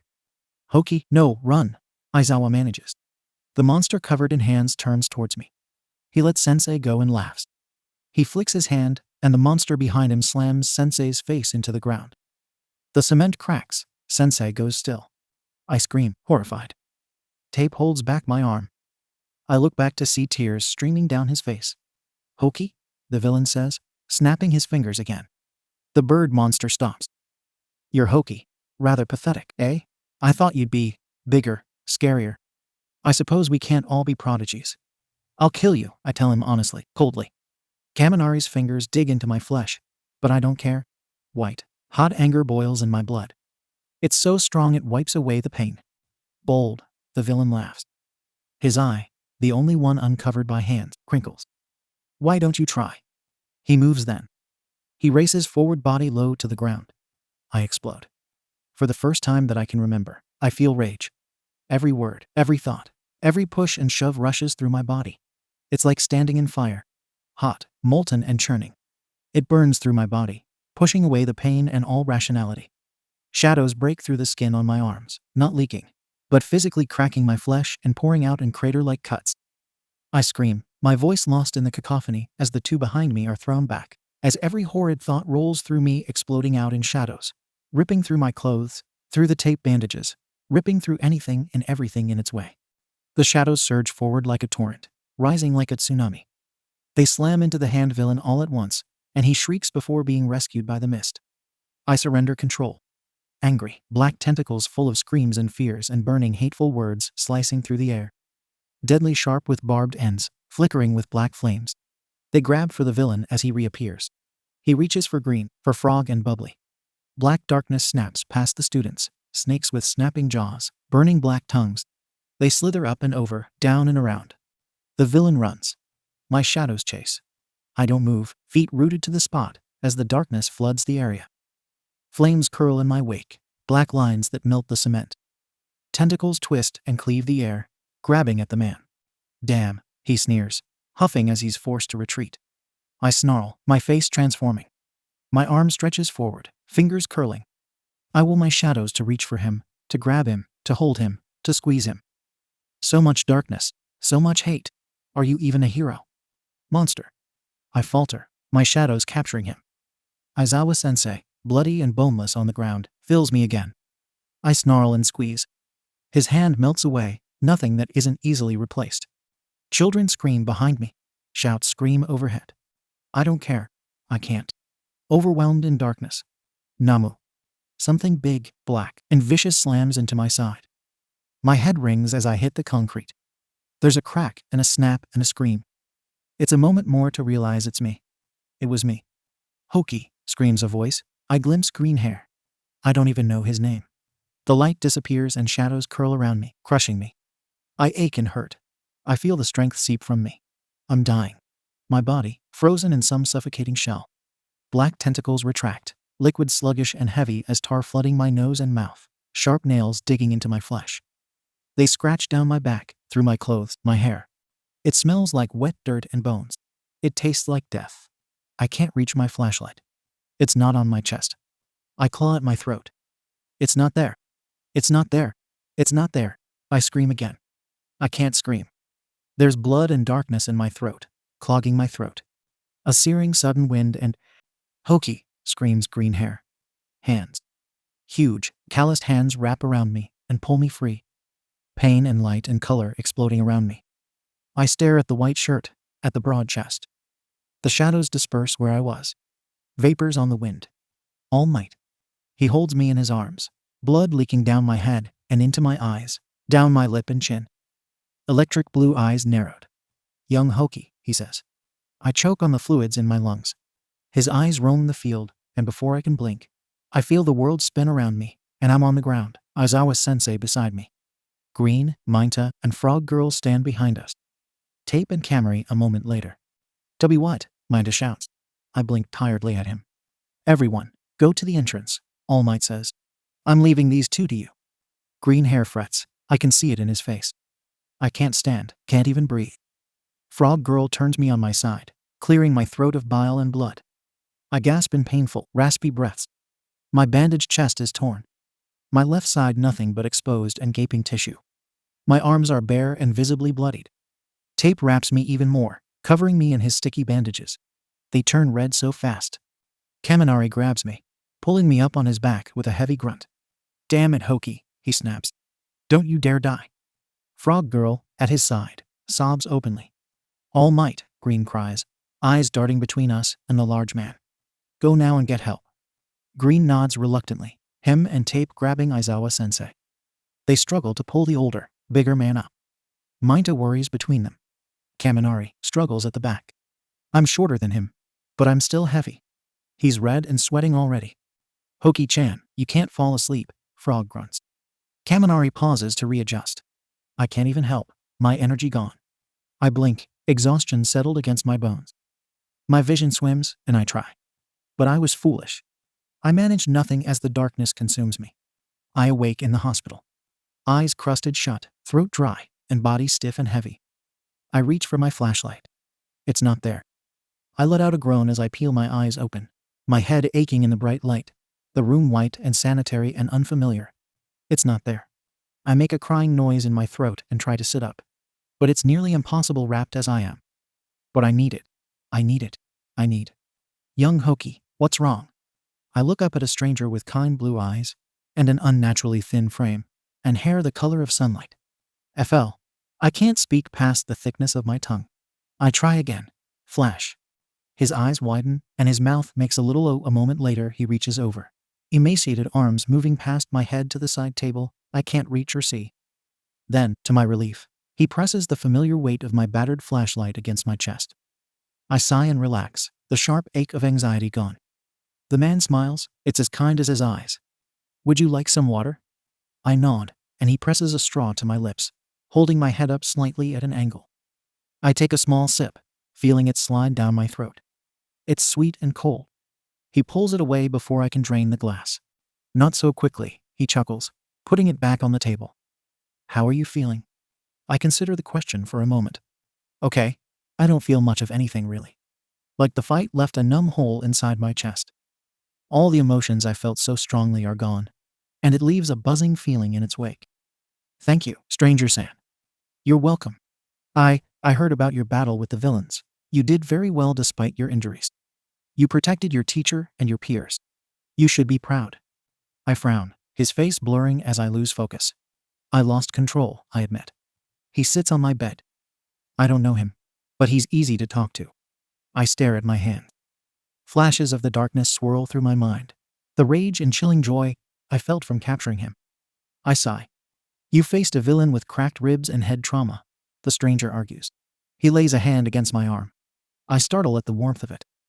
"You gave it your all and you persevered. You prevented your teacher from being killed, protected your classmates, and kept the enemy busy long enough for help to arrive. Without you, it could have been much worse." I swallow my doubts in the face of his blue eyes. He smiles and stands. "Get well soon, young Hoki." I fall in and out of sleep constantly.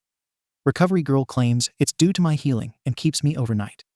I spend 2 extra nights. She's worried about brain trauma from the hits and tells me numerous times of the dangers, listing possible side effects like a loss of tastes, mood swings, and irrational behaviors. My bones were broken, my lungs pierced. She fixes that the first 2 nights, but she can't fix it all. She worries over my arms, stating the use of my full power split not just my skin, but the muscles and bones underneath. They'll definitely scar. Scar. How many more will I collect? I say nothing when she tells me this, and instead stare off into space. Until, finally, she sends me home. I return to the last one with both arms wrapped in bandages, held in slings across my chest. I return during dinner, my foot kicking the door in place of a knock. Yui-san takes one look and sighs. She lets me in, and I walk through the kitchen as they eat. The youngest stares, the older ones ignore me. Nico smirks. Akira frowns. I look forward, struggling to pull my lips into the designated smile. "You'll need to be extra careful with those," Yui-san says, walking me to my room. "They'll see this as a weakness. Be careful, but not passive." "I know you, girl. If they think you'll take their abuse, it'll keep coming." I nod, the smile dropping as I stare at the floor. She unlocks my room and turns. Before she leaves, she pats my shoulder. "I'm proud of you, kid." I heard what you did. Taking action like that. That's something to be proud of. I nod and go to my room, closing the door behind me. I lock it after a moment of struggle. I don't feel proud. I feel weak. I feel cold. I feel angry. I lay on the bed and stare at the ceiling, not sure what to do with the thick emotions swirling in my chest. Eventually, I fall asleep. Yui-san is right. My door remains locked all night. There's no sign of forced entry. But my items are scattered across my room in the morning. Drawers emptied, items toppled, and materials spread around. It looks like a tornado came through and ravaged my room. And the crazy part is I never woke for any of it. That thought alone feels like lead in my stomach. It's likely Shin, the new boy with a ghost quirk that allows him to pass through walls. He had grown close to Nico almost immediately upon arriving, taking Akira's place as she grew more distant and transferred schools. It doesn't matter though, because he unplugged my alarm, and I don't have time to shower, to clean, or even worry about it all. I grimace. If you want to be a hero, show them your strength. Smile. I choke on my smile. It's harder now. Anger seeps through my chest, and I stomp as I struggle into a wrinkled skirt. I struggle to put on my white blouse now covered in Inkai penises. All of them are covered in them. Giant blue cartoonish features. I console myself with the fact that I can keep it closed. What I can't help is the rather potent smell of cigarettes coming from my jacket. The inner lining is coated in tobacco. I shake it out as best as I can with my sore arms and casts, thick wads of green falling on the floor. My stockings are ripped, so I struggle into socks and shoes with no soles. I can't carry a bag, so I just leave, locking my door and tucking away a key. The whole process is harder without the full use of my arms. It takes 4 times as long, and I manage to stomp down the stairs. Nico sits in the kitchen, smiling widely as she eats breakfast. As soon as I pass through, her grin widens. "Yuwa," she says, curling her trunk towards her chest as I ignore her. "You smell terrible. Must be all those hero germs rubbing off." I pause. I turn. I glare. Her excitement wanes for a moment, blinking as I don't move on. For once, I don't want to. Black smoke rises dangerously from my skin without my bidding. "You're a bitch," I tell her coldly. I've never told her that before. I want to do so much more. "Fuck you," she snaps, tossing a glass full of water at me. I dodge the glass, but the water still sprays across my face and half my jacket. The cup shatters against the wall. "You're a fucking nightmare. I know what you did to those kids at your old school. Can't wait for the school to see you for what you really are." "Shut up," I tell her viciously. "Just fucking die," she sneers. She stands and walks out, through the back and towards her room. Wet, stinking, and covered in colorful penises. I head to school. By the time I arrive at UA, I feel mortified. The people on the train had stared and whispered. Children had pointed and laughed. One old woman had even had the nerve to smack me. "You ought to be ashamed." I was. With no idea what to do, I lock myself in the bathroom and cry. Yui-san's voice rings in my ears. "Smile. Don't let them win." But I can't. I can't smile. I can't be strong. I can't. I just can't. I keep the stall locked, my feet on the toilet, and refuse to come out. When a pair of second years come in, immediately complaining about the smell, I hold my breath and don't move. They leave quickly, but I make no move to follow. I can't. I stay there through all of homeroom and debate about first and second. My legs ache, my head hurts, and I consider my chances of just sneaking back to the home when high heels crack against the floor. God, what the fuck is that smell? I bite my trembling lip when dark shoes stop outside my stall. The door rattles, and there's a huff. "All right, kid, I know you're in there.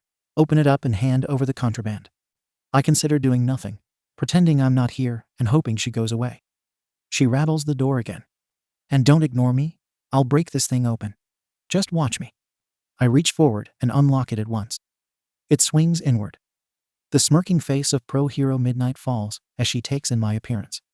"What the?" She stops, blinks, and looks me up and down. "What the hell, kid?" I open my mouth to say something but stop when I only manage to choke. She sighs and rubs her head. "All right, let's start with basics. Name: HHH Hoki, RRRN. Class: 1A. She frowns and seems to look me over again. "You're in my art class. You're one of Aizawa's." I nod. "Let's take you to him then," she says, nodding. I feel my stomach drop, but say nothing to deny her. She moves out of the stall and I follow. The hallways are empty, the classroom's full. She doesn't knock as she slides the door to want to open. Aizawa-sensei, as expected, is curled in a strange yellow sleeping bag on the floor, his entire face covered in bandages. The rest of the room is blessedly bare. Midnight kicks the bottom of the yellow sleeping bag gently, and he opens red eyes. Face wrapped, it's all I can see. He looks past her to me. Then they narrow. Hoki, where have you been? Midnight backs away and closes the door behind us. I stare at my feet, and she answers in my silence. The bathroom. Why do you smell like cigarettes? He asks, unzipping the sleeping bag and pulling himself fully to his feet. All of him is wrapped in bandages even under his outfit. His arms, face, neck, and so probably torso by the stiff way he moves. I wince at the sound of his voice edged with something sharp. I don't know what to say, so I say nothing. He frowns further.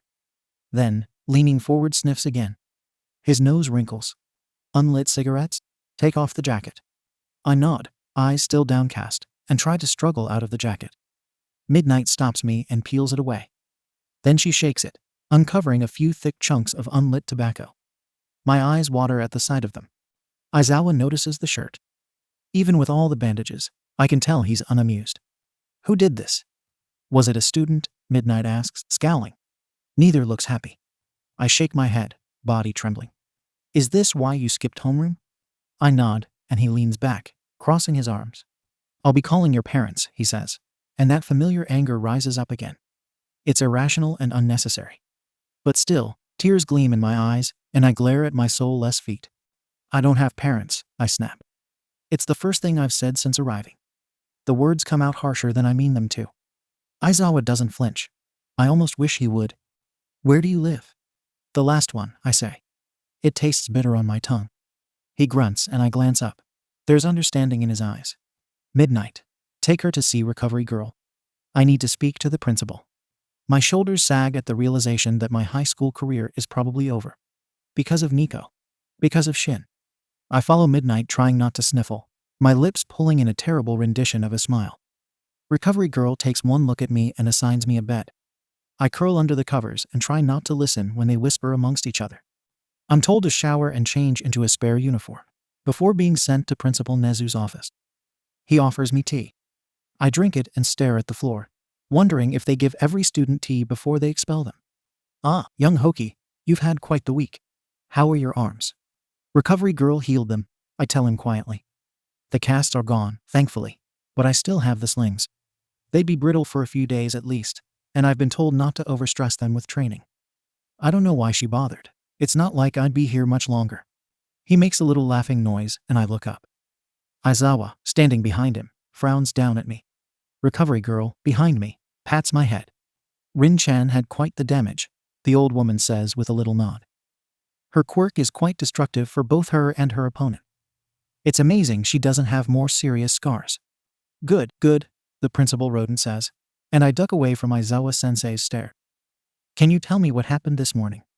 I swallow. My clothes were vandalized, I admit. My voice so quiet I can barely hear it. Principal Nezu nods and rubs his chin. I offer nothing else, and he takes a sip of his tea. That's quite terrible. Has this happened before? I flinch. Yes, Aizawa-sensei says after a long pause. I can feel the heat of his stare. I spoke with the head of the home, Yui Takadori. It seems this has occurred twice, at least. The principal's smile falters. I rub my fingers against my skirt, worrying at the hem. After changing, Midnight had collected my clothes and shoes. She had been irate. Aizawa looks incensed. I see, Principal Mizo says. Young Hoki, do you know why we are here? Of course. I'm to be expelled for skipping class and bringing tobacco on campus. Principal Nezu blinks. Aizawa-sensei grunts. Recovery Girl gives a little laugh behind me. Heavens no, she says, patting my shoulder. We're worried about you, silly girl. Nobody should have to come to school like that. And your caretaker should be taking better care of you. I grimace. Yui-san does take care of me, I tell her, speaking up and finally looking the principal in the eye. Then, realizing how rude I've been, I duck my head. She's the only one that's kept me. Have you been to many homes? The principal asks. I nod. Then we will not dispute the placement. But should anything like this happen again, you should contact us immediately. I nod. Very well, young Hoki. I think it's best if you head home for the day. Get a good night's rest. There will be no consequences this time, but I would like for you to check in with Aizawa-sensei each morning before first period. I nod. Principal Nezu stands, and I give a little bow before leaving. Yui-san is less than thrilled. She meets me at the door when I arrive, hand on her hip and lips thin, and I know it's about the phone call. She's even less happy at the state of my room. Why do you let them run over you? She grunts as she looks at the mess. I told you not to be passive, or they'll think you're weak. And getting Yua involved? Do you have any idea what they could do? They could take my job and split all of you up. Girl, I know you didn't mean it, but you've got to be careful what you say. I stare at my feet as she rants. She rants for what feels like forever. When she finishes, she goes off to find Shin. He's put on garden and bathroom detail for a month. Dinner is a frigid affair, and to make it worse, Nico decides to join us for once. The room is quiet as the tension folds in on itself, the elephant girl glaring and me trying to eat my rice and ignore it. It gets harder and harder as a wave of irrational anger continues to rise. One little prank, and you've got to run snitching to the heroes? Nico asks. You're pathetic. I say nothing, grinding my teeth. Nico, hush and eat your food. Yui-san rebukes mildly. She doesn't disagree, and my chest aches at that thought. So you're just going to take her side? Don't think I don't know who the mastermind behind that stunt was. Yui-san snaps, pointing her chopsticks dangerously. You're lucky the shit you pulled hasn't gotten us shut down. Down the table, another child groans. I chew mechanically, the food tasting like ash in my mouth. It wasn't anything harmful, Shin says, rolling his eye. She's more dangerous with those shadows than we are.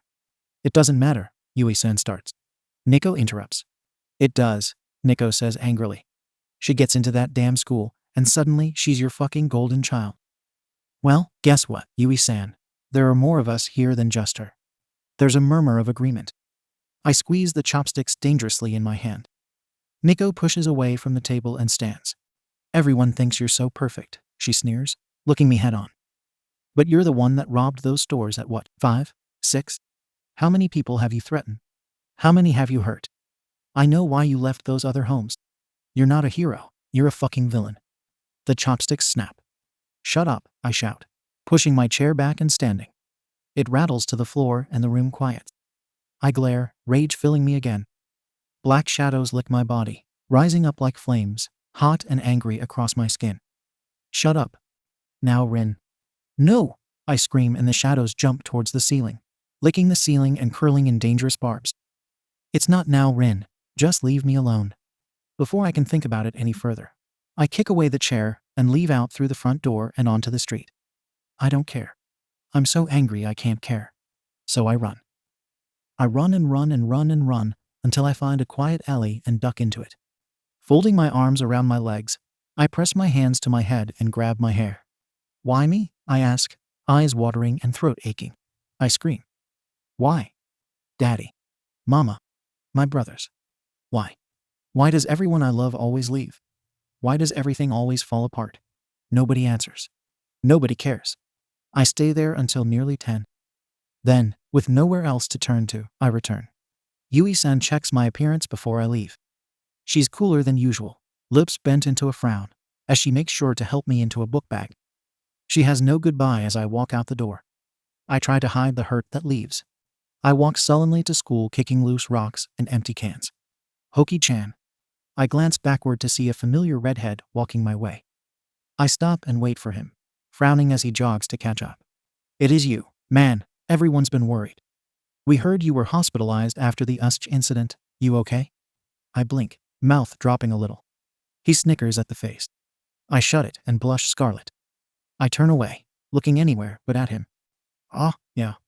I can hear his chuckle. Man, I heard you were amazing. Midoriya and Siro were talking about how you went all doomsday on them. Like, if that Namu thing hadn't stopped you, you would have taken out that villain no problems. Your quirk is freaking awesome. I stop walking and stare. He stumbles for a moment and looks back. Huh? What is it? You, what? Something warm and tight fills my chest. Red scratches his head and grins. Awa, quit being modest. We better hurry, or we'll be late. Don't worry about notes though. Momo-chan said she was making you copies. I follow and listen quietly as he talks, chattering on about the different things I've missed. The warm feeling grows, and I can't help the easy smile that crosses my lips. The class's response to my return is overwhelming. Glasses rushes over, his eyes wide, as he repeatedly bows, making exclamations about how he's so sorry he wasn't fast enough. Kaminari and Tape are there too, crowding in and asking about my health. Frog Girl too, who touches my arm almost delicately, tracing the scars. The attention is nearly suffocating, and my face burns with so many eyes. Bubbly with her short brown hair pushes forward, Green following behind him, and Minda squeezes in. I back away and bump into something firm that takes hold of my shoulder. The class's loud chatter quiets, and I look behind me and up, following the pale hand to a black uniform. I meet Aizawa-sensei's lazy gaze. "Settle down," he says, gently squeezing my shoulder. "Everyone in your seats." I move immediately to do so. I can't help the sigh of relief as life settles into its normal pattern. Homeroom continues as usual with Aizawa-sensei, giving out information and reminding everyone of the upcoming sports festival. When the bell rings, he catches my eye and motions for me to wait. I don't miss the way Green and Explosive glance my way. I stay dutifully still as the door slides shut, and Aizawa-sensei's eyes fall to me alone. "Did you have any problems last night?" Yui-san's voice whispers in my head. "And getting Yua involved. Do you have any idea what they could do? They could take my job and split you all up. Girl, I know you didn't mean it, but you've got to be careful what you say. Then we will not dispute the placement. But should anything like this happen again, you should contact us immediately." "No," I lie, staring at the floor. "Don't lie to me, Hoki," Aizawa-sensei says sharply. I peek up to see him glaring. "Did something happen?" "My things weren't touched," I specify, staring at him for a moment before dropping my eyes. He grunts. "I can't do anything unless you trust me," Sensei says. He sounds gruff. "There's nothing to do," I say, turning. "May I go to class?" He wavers and grunts. "Very well." The days leading up to the sports festival are long and grueling. I stay longer and longer after school, dreading returning to the home and the cold stares. No one pranks me again, but Yui-san says less and less when I see her. If Aizawa-sensei notices my late days, he makes no comment. Instead, he continues asking each morning if I'm well and frowning when I offer the same simple yes. It's almost a relief when the sports festival finally arrives, if only to have something new to do. "Yui-san," I say hesitantly, "the morning of..."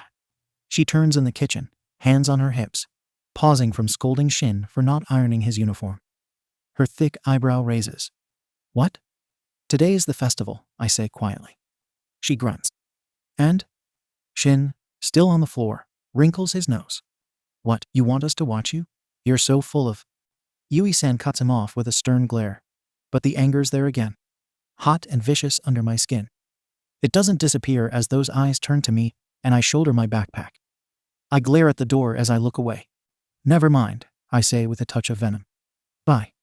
Yui-san grunts again, and I'm out the door. I wear my best smile as I walk, and when I arrive, it still feels more like a grimace. Aizawa-sensei stares, narrow eyes beneath his bandages when he notices, and for once I don't look away.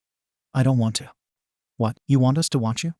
I don't wait to talk to him, and he doesn't try to stop me. Instead, grabbing my gym uniform, I leave to change with the others. I can feel their stares, even after all this time, on the circular trail of scars on my back, on the shadow cracks in my skin, on the raised welts from my training. The eyes burn through my skin, and the familiar heat simmers just under the surface. I dress and leave, heading to the waiting room without a word, my classmates' useless chatter grating on my nerves. It's almost time, Glasses yells from the front after what seems forever. I cross my arms and glare at the floor. Midoriya. I ignore Dual Hair as he talks to Green and grit my teeth until we're finally let out. As if sensing my horrid mood, no one approaches. I'm glad. It takes forever for us to leave. We walk out into the bright morning sun. The arena is huge, so tall it seems to extend forever, and the rumble of cheers from the stands press like a weight into my chest. "Hey, MO bitch, listen up. Don't you dare fucking freeze," the exploding blonde says from my back, catching my shoulder and shoving me forward. I stumble for a moment before looking back. I glare at his smirk. "I wasn't planning to," I snap. "HNN," he says. "I want a rematch, so you better make it to the finals." I wrinkle my nose. "Why?" "Because I'm number one, and I'll prove it, so you better bring your best." Number one. Daddy's jaw snapping. Yui-san's bitter smile. "What, you want us to watch you?" Yeah, well, I don't care what you want, I sneer, the anger under my skin simmering to the surface. Black flames lick at my skin. His eyes narrow dangerously. What did you say?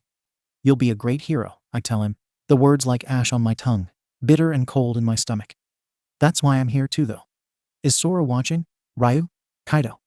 Are they watching me be the thing that put Daddy in jail? That destroyed our family? I clutch my flashlight and smother the flames. Explosive walks away, eyeing me warily. I want to scream. I want to rage. I settle for standing in the crowd as he gives his speech. It's horrible, and the crowd boos. I ignore them, taking a place at the starting line when they coalesce forward. It's suffocating. It's aching. I don't even have pinch myself to draw the shadows again.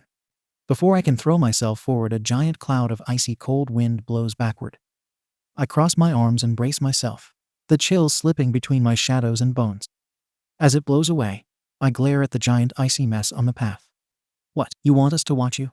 My shadows curl into tentacles around my arms, and I reach upward, slinging myself into the air. Up and over the masses, I don't look down. Instead, I grab onto one of the giant robots, my shadows curling into vicious claws, and I tear away its head. And wow, crowd, did you see Hoki tear apart that machine? Eraserhead, what have you been teaching these kids? The destruction feels good. There are two types of people in this world. In the bag.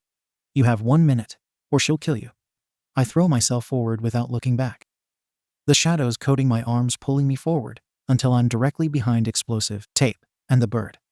Look at them go, Eraserhead. Your class is something else. They're not even fazed by these sheer cliffs. I run.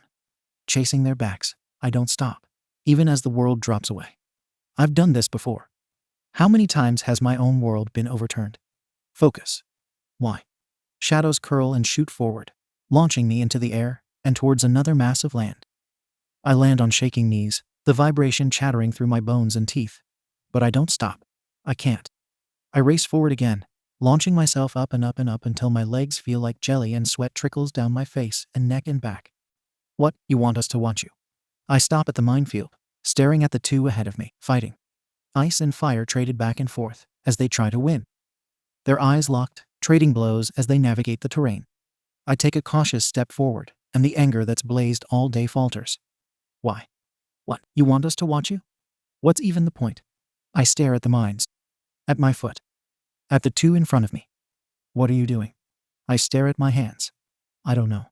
A scream echoes behind me, and I shift on instinct. Green races forward with everything he has, a chunk of metal held in his arms, grim determination on his face. Like he has a purpose.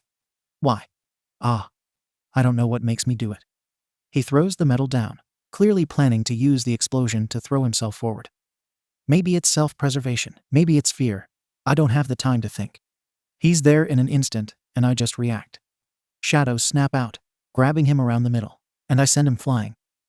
Without the chunk of metal, he sails further and faster, torpedoing easily past the two idiots fighting on the mines. He flies in an arc, descending quickly and rolling to his feet with a wide-eyed stare backward. And do you see that? Hoki's given up her spot as third to toss Midoriya ahead. He sees me. Green eyes bright and wide. Explosive snarls, face darting back to glare before abandoning his fight. Dual Hair does the same, his expression confusion and anger. I don't care. What's it even matter? I leap across the field with my shadows, and then walk. I finish 28th, ignoring the others as they pass me by. What the hell was that? I grunt up as Explosive grabs my shirt and drags me forward.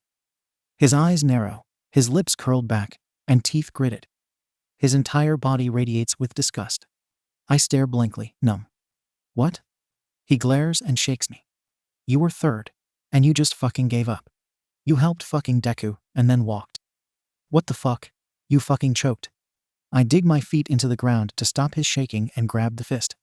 I don't care, I say. The fuck is your problem, you scabby piece of shit? What, you want us to watch you? You, I snap, leaning forward and stomping on his foot. He moves it before I can. Red, hanging nearby, walks forward. Dude, that's so unmanly. Shut up, shitty hair. He releases me and steps back. You fucking give up like that again, and I'll beat your ass for a month. He pauses and then smirks. Actually, you do that shit again, and I'll beat that little purple shit's fucking face in for a month. I stiffen and glare. Leave mine alone. No, he sneers. Make me. Dude. Red grabs me around the shoulders and pulls me back as Explosive walks away. I grind my teeth and shake. I shrug the large boy away and glare. Hot, throbbing anger rising back to my chest. It aches. It won't go away. Hey, Hokey, what are you? Go away, I snap, teeth clenched. Oi, he says, throwing his hands up defensively. The look he gives me just fuels the rage simmering inside. Like he's worried. Like he cares. You know, in his own way, he's just trying to help. What, you want us to watch you? I glare. By threatening Minta. Red shrugs. Bakugu's not exactly kind, but he isn't wrong. You just gave up on the last test. You've been weird ever since you got hurt at the USG. You used to be all quiet and stuff, but since you returned, you're just, he trails off. Angry? Upset? I don't know. You okay, Hokey? I flinch. Concern. His face makes me want to scream. It makes me want to cry. Sometimes, Rin-chan, people want more. More power, more respect, more attention, just more. So they take it. They do things to hurt you to take it. They make you want to cry, to break you, to win. No more crying. Crying gives them power. If you want to be a hero, show them your strength. Smile. I'm fine. I turn away to look towards Pro Hero Midnight, stepping up on a platform. She grins at the crowd. I fix my best smile. It feels fake and wrong. Like skin stretched against too much bone.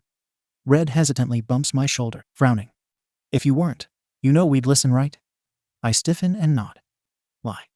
The second stage of the exams is a cavalry battle. I'm still too flustered to think right, and I barely listen to the instructions. Oi, Scarface, you're with me. Explosive calls viciously from a pile of people. I look over and glare. No. I swear if you don't move on. I ignore him and walk away, heading away from him, dual-haired and green. I walk towards a guy with purple hair standing by Lazarbeam and some chubby boy. Do you need someone? He glances between me and the blonde, now screaming obscenities at my back, before smirking. He nods. We form our team. I take one side, purple on top, and laser the other. Chubby stands at the front, lip worried and hands shaking. I sigh but say nothing. The anger, so bright and painful in my chest, dies back down to embers. It leaves a strange taste. You guys ready? Purple asks. I nod even as the other two say yes. Purple frowns, looking in my direction. Hey, what's your name? Doll. I glower at him sourly. Doll? Hokey, Rin, I answer. He smirks. It's predatorial. Static. I blink into the applause, my legs aching, chest sore, and sweating. In front of me, the others do the same. Laser looks winded and overwhelmed, Chubby ready to cry. I hold my head and try to understand. What happened? Great job, everyone. We'll have a short break as we prepare for the next round. I turn towards the only one unaffected. Purple walks slowly from the field. I don't think, body moving towards him. I grab his shoulder. He stops, lips dragged into a frown and eyes narrowed. He eyes me as if in boredom. But there's something there, almost like respect, except more analytical. Yes. What did you do? I ask, letting go and taking a step back. My body quivers at the lack of understanding, the lack of control, the loss of time. What did I do? Win, he says with a smirk. Thanks for that, doll. I blink at that strange nickname again, frowning. He walks away, and I watch him go, uncertain. Hokey-chan, calls one of the girls. I glance over at Bubbly, the floating one, her short brown hair cropped and her cheeks rosy. Come on, let's go get lunch. The cafeteria, usually bustling with business, is even more crowded than usual. I don't like it. It's too noisy. Voices and laughs feel like screeches in my ear. People cling closer and closer. My table of solitude lost to the masses. I cringe and consider my chances on the roof. Frog must notice. She catches me by the sleeve and tugs. Eyes wide, her tongue poking out, she nods towards a large table full of my classmates. Eat with us. I deflate. Fine. She smiles and leads me over. Glasses grins at my approach, Green stares wide-eyed, and the group immediately scoots to make more room. I swallow down the strange scratchy feeling in my chest and take a spot between Glasses and Tape. Across from me, Red stops his conversation with headphones to grin. So many people. My skin itches at it all. Hokey-chan, you did an amazing job in the second round, Green says. He leans forward with big, green eyes shining. I cringe at the awe in his gaze. I've never seen you use your shadows so offensively. Yes, agrees Glasses, nodding viciously at my side. Your performance was incredible, especially towards the end. So cool. You must have been training super hard, Hoki-chan, Bubbly says, pumping her arm victoriously in the air. She nearly hits Glasses, causing him to dodge backward in his chair. I stare at them blankly. Then shrug. I pick up my sandwich and eat. It tastes like sand in my mouth, coarse and dry and flavorless. I chew thoughtlessly before noticing everyone's stare. Then I swallow, realizing they want to comment. I don't remember. Everyone twitches, with several falling forward to hang their heads. I take another bite. The taste remains the same. Seriously? Red says, shaking his head. Man, you say it so chill. But really, you're kidding, right? I frown at the food, not looking up. Their questions, usually so amusing, grate against my nerves today. The noise and closeness and smell of sweat and food turning my stomach. I give up on eating and stare at my hands in my lap. I don't remember, I repeat. My hands shake at the words. Why don't I remember? Why does this bother me? What did I do? Why you okay, Hoki, Ribbit? If you want to be a hero, show them your strength. Smile. I smile. Yeah. My stomach churns and I push away. I'll see you later. I throw the still full tray away and head towards the lobby. In the quiet peace of the lobby, I notice the phones. I don't know what makes me do it, but I cross the room and pick it up. It takes only a moment to recall the number to dial it. I hold the receiver to my ear, listening as it rings. It rings, and rings, and rings some more. My stomach drops and something squirms in my chest, like tentacles wrapping around the delicate organs. I hold my breath, hoping, waiting. No one answers. A message plays in my ear, Yui-san's cracked voice speaking in low tones. This is Takadori, Yui. Leave your name, number, and whatever you want after the tone. I say nothing as it beeps, my throat tight. I feel nauseous. I replace the phone on the machine and step away. She didn't answer. My eyes water. What, you want us to watch you? I had. Some part of me had hoped she'd be proud. Why wasn't she? What did I do? Why can't I remember? I stare at the phone and stare and stare and stare. Until the empty, endless well inside me sparks with something else. Heat burns beneath my skin, black flames licking up from the cracked scars on my skin. I crush my fist, glaring. I hate you, I whisper to the empty lobby, to the phone. Why don't you want me? Why don't any of them ever want me? I turn and head back towards the stadium. I don't know what to do. I do what I usually do. I follow silently and wait. Soon it'll be my turn. Thanks for waiting. Next up is these guys. Sparking Killing Boy, Hero Department Kaminari Denki, versus Shadow Queen of Smoke, Hero Department Hoki Rin. I tune out present mic and the crowd and instead looking around. The arena is a large cement platform, Midnight standing on a platform, and the familiar electric blonde smirking across from me. Kaminari. My chest swirls with a strange mix of emotions. I don't want to fight him. I want to make him bleed. Shadows lick at my skin, a black flame engulfing my arms. It stops below my sleeves. Midnight gives me a worried look, but I ignore her, ignore the redness of my eyes and the tremble of my lips. Begin. She snaps the whip, and my tentacles form in an instant. The blonde races sideways, likely to evade my shadows and catch me in his shock. I don't let him. With a flick of my wrist, the shadows stretch across the ground. He tries to jump. They catch him by the ankle. He doesn't even manage a spark as I throw him from the ring. He flies through the air, twists, and lands on the ground. I turn to the dark-haired heroine with empty eyes. She blinks. Kaminari is out of bounds. Hoki wins. The crowd roars. I say nothing, not bowing, not helping the blonde, not anything. I turn on my heel and exit. My chest still aches with emotions. My eyes burn. I retreat inside. I hide in the silence of the empty maintenance room until the fight against Glasses begins. I can hear present Mike even through the walls, his voice echoing and ringing until an obnoxious passion. He wails and screams about Midoriya and Todoroki with excitement. Part of me feels relief when he calls a hold to fix the arena. Most of me just wants to burn. This is Takadori, Yui. Leave your name, number, and whatever you want after the tone.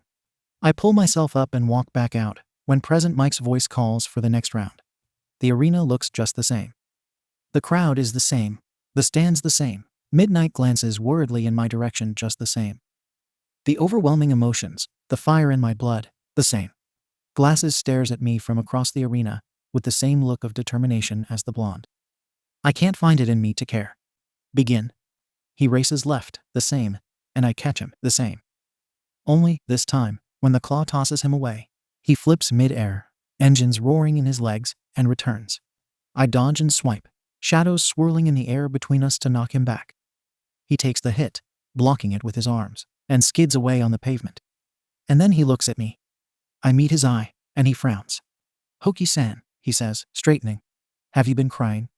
Anger rises, aggressive and bloodthirsty. "What do I have to cry for?" "What, you want us to watch?" "No." Shadowy arms stretch forth in the space between us, slipping and sliding against the ground. A snake, curling and crawling on the pavement. It rears back, tongue flaming. It strikes. He dodges back, and I reach forward, the tendrils following suit. He huffs as he runs. "Who hurt?" I sneer. "I told you," I tell him angrily. "I'm fine." He takes a blast, blocks it, and has to shake off the claws scratching at his sleeves. "You're crying." I wipe my face, and it comes back wet with tears. I glare at the liquid. The anger intensifies, the fire burns hotter, and black flames engulf my figure. The liquid disappears in the heat. What's this? A new move from Hoki. She's completely encapsulated in black flames. "Man, Eraserhead, what are you teaching these kids?" "I hate you all," I tell him, pulling back my shadows. They swirl around me in a sudden cyclone, winds howling with claws and fangs and fiery tongues. Then it stops a black cocoon. It cracks, and from inside 1,000 snakes burst forth, heads waving and tongues flickering. The boy's face is horrified, his breath coming in short gulps, his eyes wide. And Hoki has manifested snakes. That is absolutely disgusting. I glare at the box before turning back to my opponent. I throw my hands forward, and the snakes descend at once. All 1,000. The crowd screams. Glasses shouts. Then, like they all eventually do, he runs. He jumps and twists, kicking at the snake heads, racing them, dodging them. He circles the platform, running against the edge as fangs and flaming tongues snap at his heels. I turn with him, fingers willing them to attack, to make him bleed. He finds an opening and races towards me. I dodge back. His face determined, eyes narrowed, lips thin. As if he has a purpose. As if any of this has a purpose. It infuriates me. "Hoki. Shut up." I thrust my hands forward in black, shadowy fire streams out. He dodges, just barely. It leaves black soot and melted concrete in its trail. Hey now, that looked dangerous. The snakes retract into tentacles and thin into something smaller, thinner spider silk. It's the kind of nightmares, the kind you're afraid to walk into. They weave everywhere, crisscrossing the field. Glasses wheezes, his feet caught between them. He kicks through several, breaking them into black vapor. I squeeze my fist and pull inward. Like a cat's cradle, collapsing, the shadowed threads surge inward. He tries to jump, but it's too late. He can't stop it. I wrap him in the nightmare, trapping his arms and feet.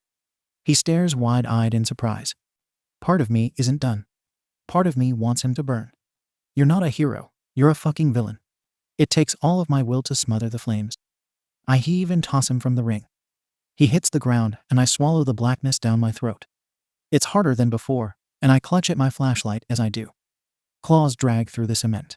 Fingers pull at my clothes. I choke as I force them back. And when I'm sure I have them, I leave. Glasses calls for me from the sidelines. I pretend not to hear. I go inside to wait. Glasses, despite the loss, finds me with relative speed. Is it his quirk or his determination? I don't know. I don't care. I don't want to. "Hoki-chan." I ignore him. "Go away." "Hoki." The hand on my shoulder is strong, calloused, powerful. A hero's hand. Daddy's jaw as it snaps. My brother screams. "Fuck heroes. Fuck your stupid quirk. Go be one if you want. It's not like you ever did shit for us anyways." I spin and glare. "Go away. Hoki. Leave me alone." "What's wrong?" he asks, glasses flashing and blue eyes pleading. "Why do you care?" He flinches, stung. "I'm your class rep," he says. The usual cockiness is gone. I didn't want to lose today. I tried my best to win. But as the class rep, my responsibility should come before my pride. It's my job to care. I laugh. The sound cruel and bitter. "Your job," I mock. I've never spoken to anyone like this. I can't stop it as it pours out. Go away. I don't need you. I don't need anyone. He stares. Hoki, I nearly killed you, I spit, not understanding why he's still here. So just go away. His mouth drops open, and I can't stand the look in his eyes. I can't stand the sheen. No, he says, fists clenching at his sides. I'm going to be a true hero, like my brother. I won't run when others are hurting. I'm not going anywhere. I shake at his stubbornness. Leave or I'll hurt you, I manage, voice shaking too. Is that what you're worried about? Glasses asks. He grabs my shoulder and twists me back around. I stare at my own reflection in his lens. Pale-faced, with dark hair messily hanging about. Tears cut lines through dirty cheeks. You would never hurt me. This is a tournament. We're supposed to give it our all. You faced a real villain with injuries to protect Aizawa-sensei. You protected Asui-chan and Midoriya-kun from his quirk. I lost control, I shout. He stills. Wah. I didn't protect anyone, I snap at him. I wanted to hurt that monster. Today, I wanted to hurt you. Hoki, you're not. You know nothing about me. You have no idea what I've done. When I was 5, I robbed gas stations with my mother, I say. The words taste like knives in my mouth. He stumbles back, hand retreating, eyes wide. I watch them cower. I covered them with shadows, and mother threatened to kill them if they didn't hand over the cash. My eyes and nose are both leaking. So say it again. Tell me you care, I tell him, viciously swiping at my face. I turn my back. I don't want to see him leave. I'm tired of watching them leave. But he doesn't. He crosses the space between us, thick, sweaty arms grabbing my shoulders. He turns me around, body bent low, face set, glasses gleaming. I blink at his watery eyes. I care. My mind stutters to a halt. For a moment, I can't breathe. WW what? He pulls me forward, crushing me against his chest. I stiffen in the embrace, my face pressed against his sweat-coated shirt, huge, strong hands pressed against my back. He smells like soap and exhaust. It feels like if he lets go, I'll fall apart right here. Hoki-san, as your classmates, it's our job to care. I can't help myself. All of the pent-up anger, all of the pain, the unanswered phone, the cold stares, it all erupts out in heart-wrenching sobs. My body aches, my throat burns, and a weight settles in my throat as my knees go weak. I fall to the floor and Glasses falls with me, his knees hitting the wood before mine, his voice soft as he rocks me in his arms. I'm sorry, he whispers. I should have noticed. I cry harder. It's the first match of the semifinals, with both of them powerhouses. It's a battle of the elites. From the hero course, Hoki Rin versus. Also from the hero course, Todoroki Shoto. I stand in the arena again, eyes red as the dual-haired ice boy stands across from me. Todoroki.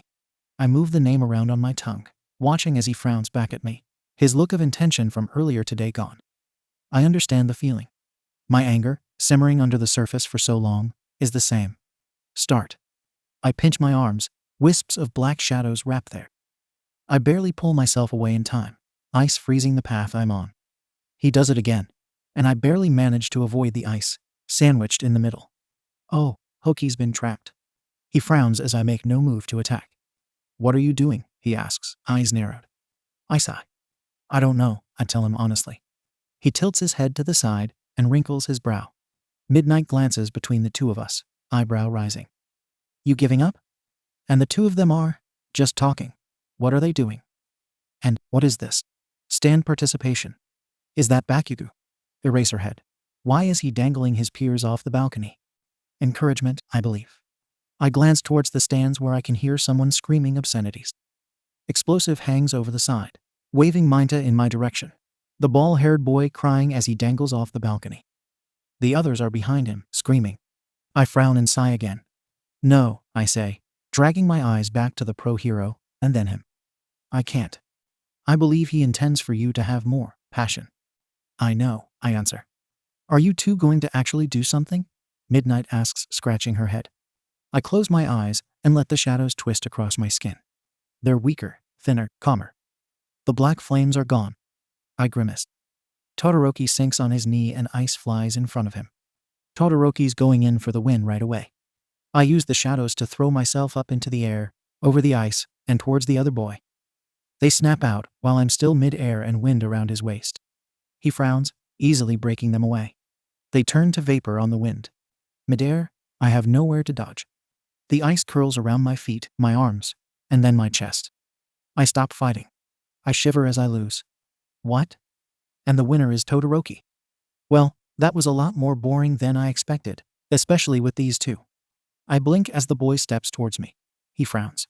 You gave up, he says quietly, one hand out on the ice, heating it and melting it away. I had nothing to fight for, I answer honestly. The ice on my skin burns. When it's thinner, I manage to break the chunks and step out. I don't look in the boy's mismatched eyes. Thanks. He says nothing as I head to the stands. Glasses is gone when I look for him. Without any real idea of what to do, and unable to leave, I join my classmates. I stand at the top of the seating area silently, not sure what to do or where to go once I've arrived. The others glance my way, and I cringe waiting for their screams, for their anger. But like Glasses, they don't. Red grins, waving me over and patting the seat beside him. Hey, Hoki, you're just in time. Bakugo and Takoyami are about to fight. I blink, swallow, and move to the chair beside him, pulling up my feet and resting my chin on knobby knees. My arms wrap around my legs, and I sigh quietly. Red glances over, curious. You okay? Yeah. He stares a moment longer before shrugging and turning back to the fight. Bird Guy and Explosive are in the arena. A row below, Green and Tape peek back before returning to their attention below. It's violent, explosive, and loud. The blonde races around the ring and attacks inconsistent, angry patterns that force Bird and his shadow backward. He barely has time to breathe before the blonde's attacking again and again. Come on, man, Red says, leaning forward in his chair. Hell yeah, go Bakugo. There's a huge explosion as smoke clouds the arena. I frown and watch it disperse. Beside me, all the others lean forward as well. It finally clears to show Explosive holding Bird down by his beak, a fiery hand pressed near the shadow, now small and shying away. Bakugo wins. Heh, that crazy bastard is amazing, Red says, slapping his thigh and pumping his arm in the air. I can't help the tiny smile at his enthusiasm. Tape, sitting a row below, turns fully in his seat and grins. You think he'll beat Todoroki? Hell yeah. No way, Minta argues. The grape-haired boy sitting between Tape and Frog stands with one hand on his hip and the other against the back of his stadium seat. He shakes his head and closes his eyes in fevered passion. Todoroki has ice and fire. He's way too powerful. Hey, wait a minute, man. Bakugo's powerful too. Bakugo's cocky as hell though, Tape says, tapping a finger on his cheek. And you know his temper. What do you think, Midoriya? Red says, calling to Green. The curly-haired boy turns to frown in contemplation. I think if Todoroki uses both sides, Ka-chan is going to really struggle. I stop following the conversation and close my eyes. I have no idea who Ka-chan is. And honestly, it doesn't matter who wins. The noises in the stadium rumble around me, blending into a muted chaos, and I try to even my breathing. It's easier than I imagine. My eyes ache from the crying. My body aches from the constant battles. So say it again. Tell me you care, I tell him, viciously swiping at my eyes. I care. WW what? Hoki-san, as your classmates, it's our job to care. I fall asleep in seconds. Oi, Hoki, wake up. I rub at tired eyes, yawning. Eyes still closed, my hands drag down my face, down my neck, and then up and stiff, vibrating pops.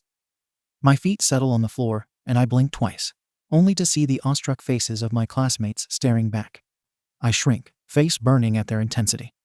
Hoki-chan is really adorable, mumbles Frog, and Minta, beside her, drools. Ah? I have no idea what they're talking about. Mademoiselle, you must have been very tired, says Laser with his thick accent. He smiles. You slept through an amazing match. Maybe a B-cup? Minta murmurs under his breath.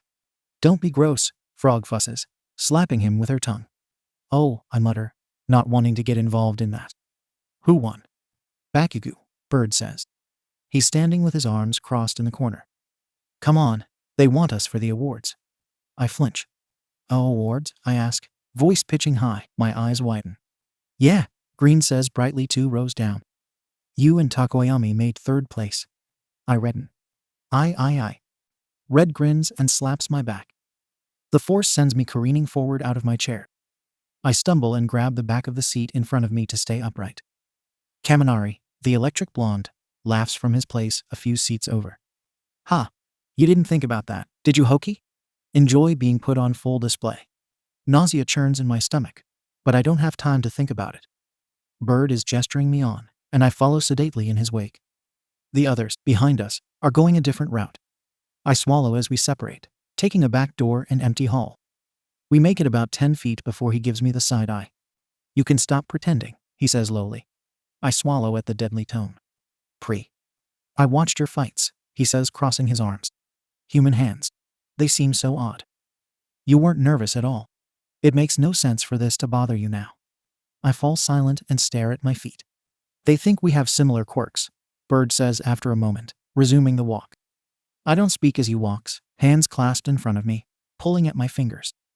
There's a long, drawn-out pause in which neither of us speaks. They're not. I flinch.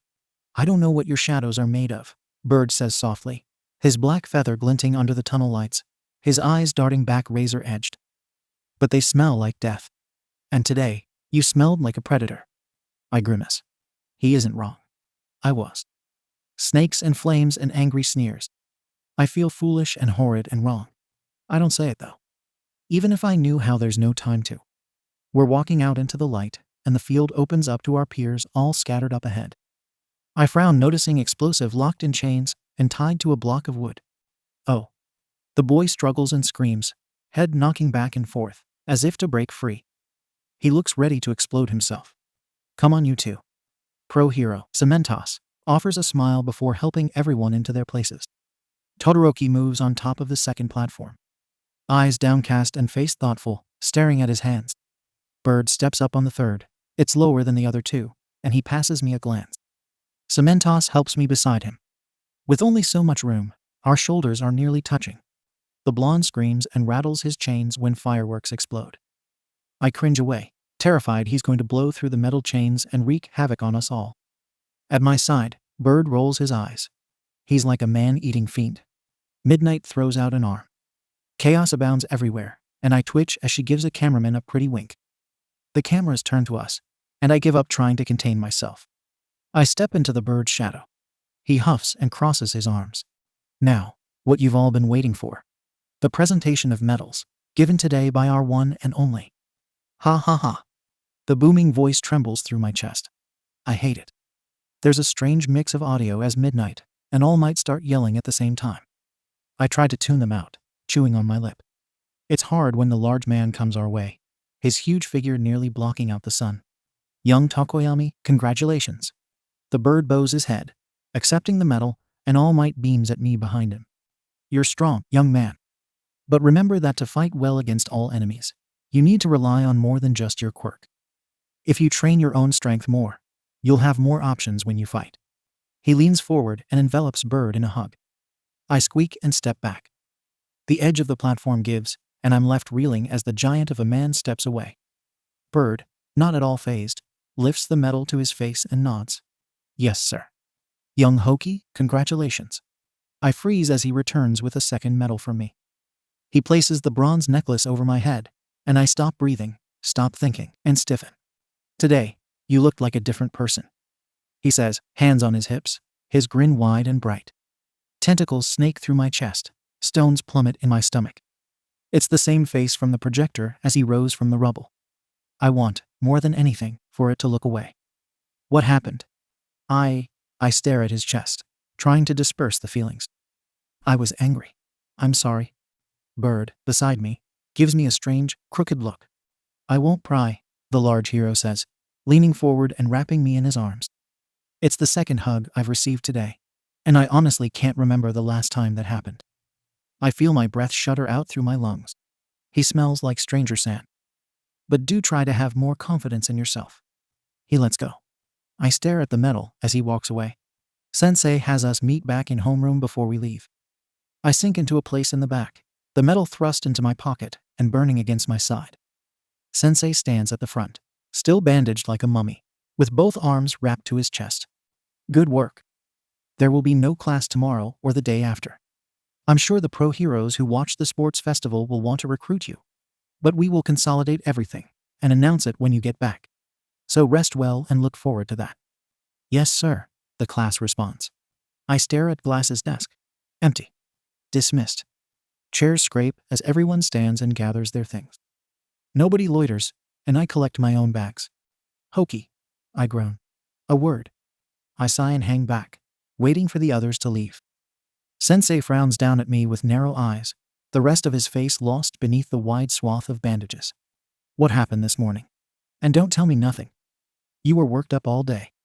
You nearly roasted one of your classmates in the arena. I flinch and stare at my feet. Nothing comes automatically to my lips. I don't know what to say. He waits, patiently, and I chew over my words before settling on what I told All Might. I was angry. Clearly, Aizawa-sensei says, voice droll. Why? It's stupid. If it upset you that much, it isn't. I chew on my lips, and the older man sighs. Today, kid. I'd like to eventually go home and take a nap. They didn't watch, I shout suddenly. The words come out louder and faster than I intended. It just seems to spew out without warning. I'm too exhausted to be angry or sad. It just feels numb. I asked. Sensei scowls. I can see it in every line in his body. I see, he says after a long pause. At least it's logical. I look up in surprise. He rolls his eyes. Anything else? I shake my head. He nods. All right, go ahead. And, Hokey, you're to call the school if anything happens. 2 days at the last one are miserable. Yui-san says nothing about my taking 3rd place. Everyone else, though, does. Nico, as it turns out, says the most. She has the whole house calling me a nightmare, replaying clips of my snakes, watching me freeze in ice. Hero, she laughs, showing it again. That's no hero. She's right. My anger, so easily extinguished by glasses, returns with a vengeance. Shut up.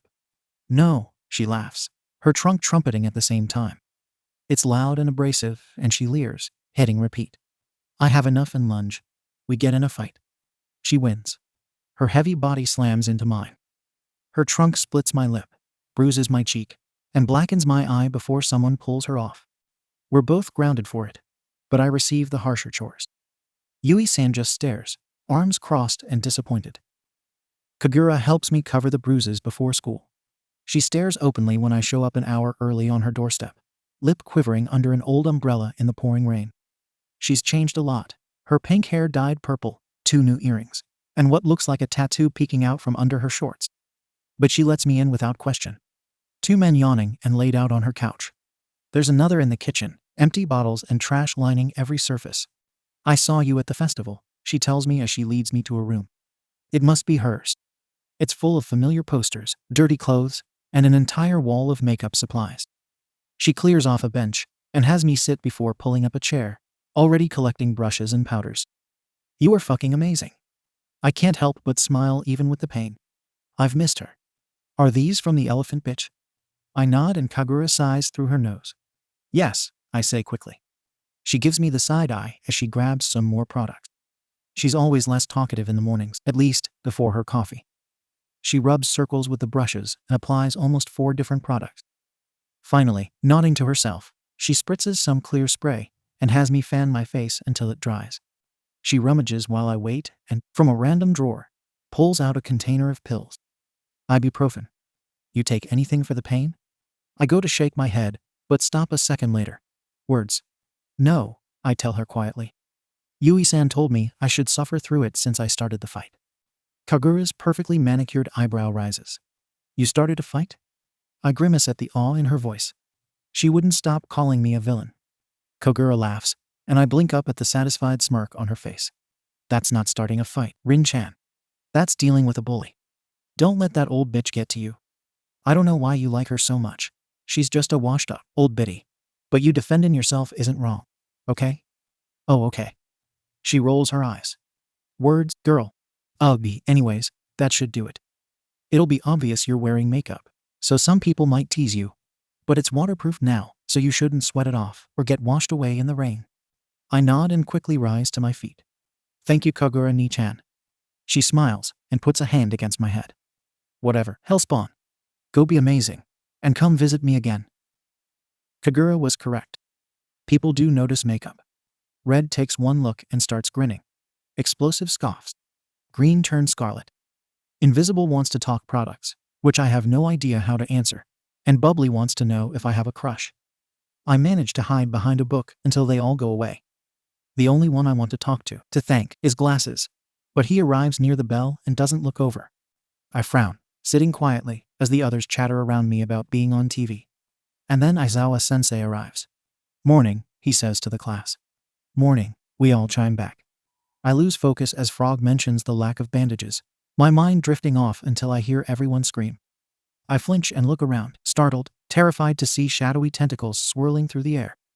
Aizawa-sensei's eyes burn red, his hair floats, but my powers don't diminish, and whatever it is, they settle back down. What happened? This is related to the Hero Pro drafts I mentioned the other day. The drafts begin in earnest in your second and third years, after students have gained experience and can become immediate assets to pros.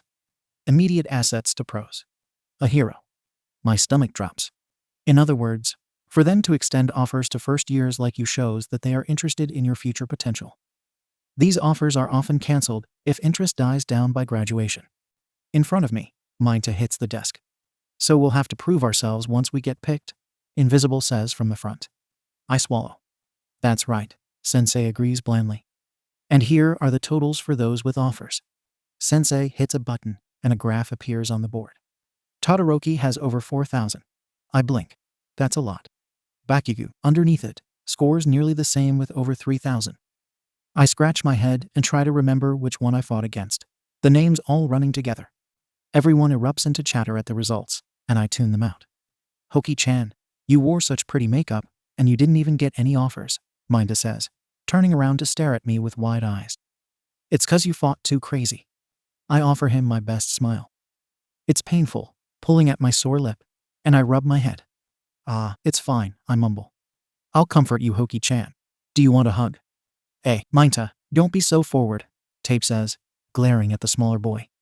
"Leave her alone." In front of him, Green sways in his seat sadly. Minta turns around to comfort him instead, muttering something I can't hear under his breath. Aizawa-sensei seems to have enough. He leans forward on the podium and starts lecturing again. "Keeping these results in mind, whether or not anyone asked for you, you will all be participating in internships with pros."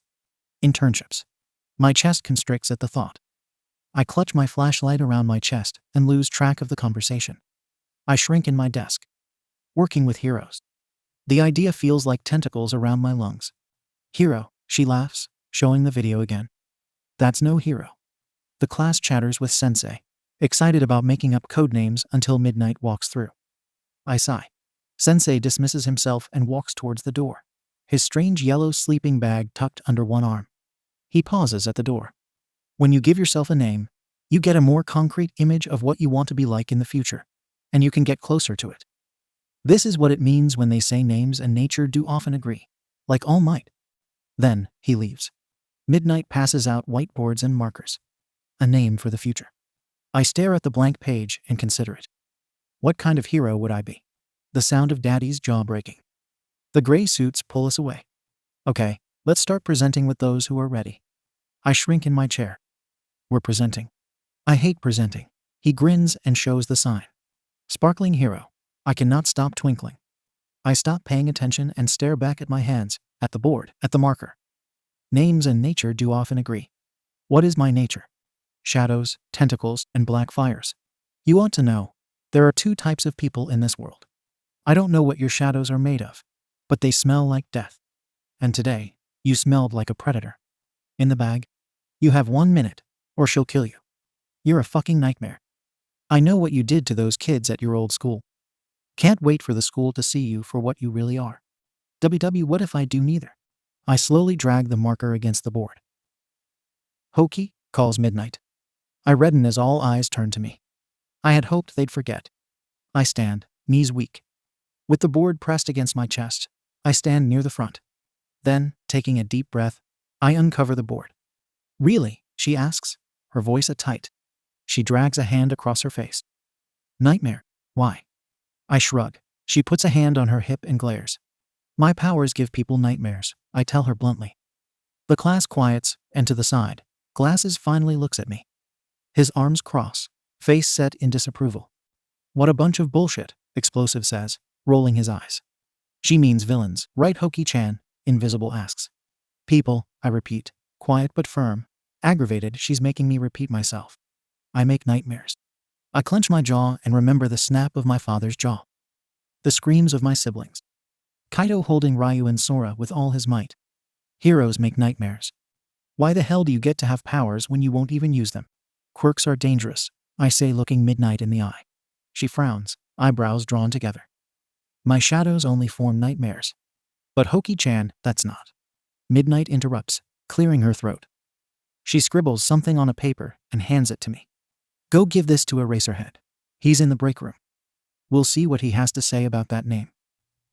Lips pursed. I stalk out of the room. I don't know why I'm so annoyed, but the pain in my face isn't helping. The painkillers shouldn't have worn off yet, but the pressure in my skull aches all the same. I find the break room and knock 3 times.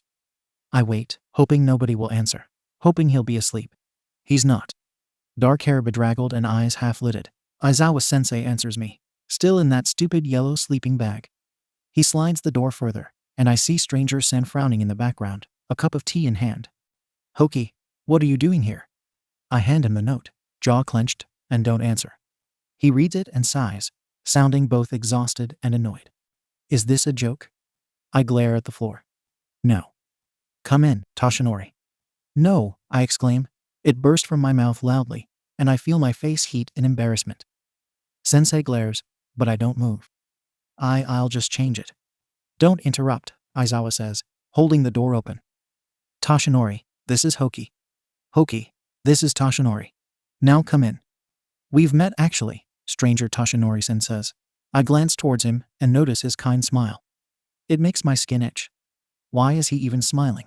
I scowl at the floor. Young Hoki, why don't you come in and sit down? We can talk about whatever's going on. I don't want to walk in there. I definitely don't want to talk. And getting Yua involved. Do you have any idea what they could do? They could take my job and split all of you up. Girl, I know you didn't mean it, but you've got to be careful what you say. Now, Hoki. Reluctantly, I move inside. The room is sparse. A small microwave, a vending machine, a small table and couch. Toshinori-sen pats the thick cushion beside him, and Aizawa-sensei pulls up a chair. I sit reluctantly, putting myself on the furthest end, and stare at my skirt. Young Hoki, is everything all right? I glance towards the bright, kind eyes and back down to my skirt. You've got to be careful what you say. I'm fine. Aizawa-sensei's abandoned sleeping bag is crumpled near the end of the couch. He sprawls instead on the chair, tilting it dangerously on 2 legs, the back facing us with his arms folded across the top. He clears his throat. This sounds like a lie, he says simply, his voice dry. Now, explain this note. You want your hero name to be Nightmare? Yes. Why? I glare at my skirt. Because that's what quirks are. Aizawa-sensei clears his throat. I meet his gaze evenly. Angrily. Why? What do you mean why? I snap, teeth bared.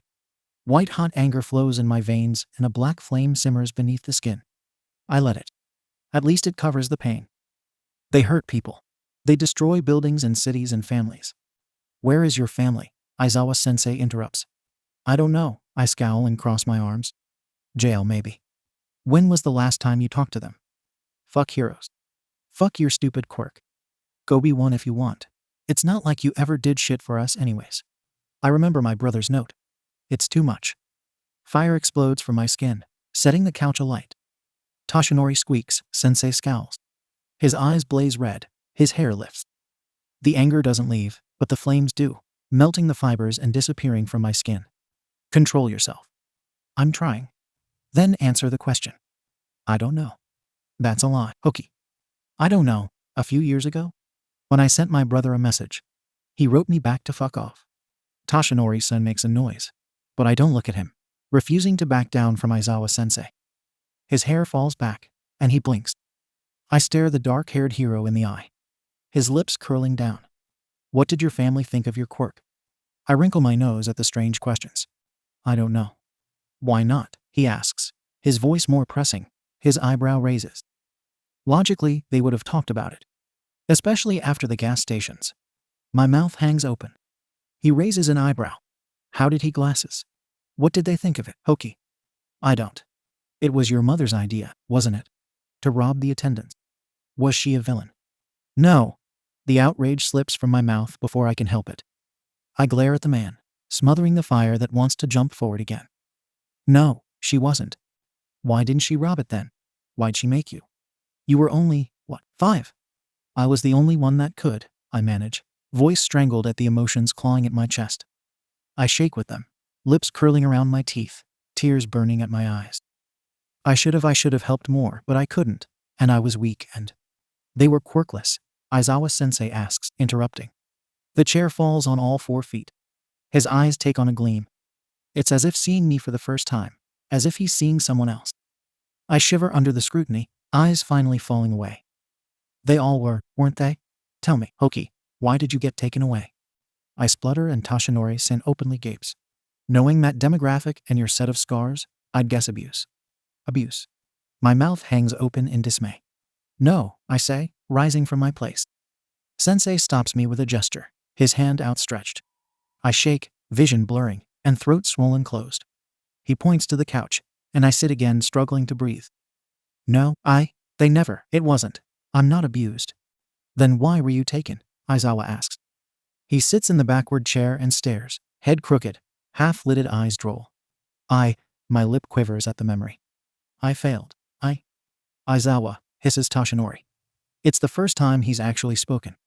His face, sunken and stretched, forms a scowl. He glares, thin arms circling around my shoulders, and he pulls me towards him. I flounder in the hug, too many emotions running through my chest. That's enough. No, Eraserhead says.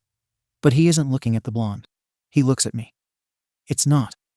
The forms lied. Your quirk isn't shadow manipulation. It never has been. Your quirk is emotional manifestation. I stare speechless and overwhelmed. What? He sighs and stands. I'm going to get Principal Nezu. Watch her until I return. Toshinori-san chokes, and I clamber from the stranger's warm embrace.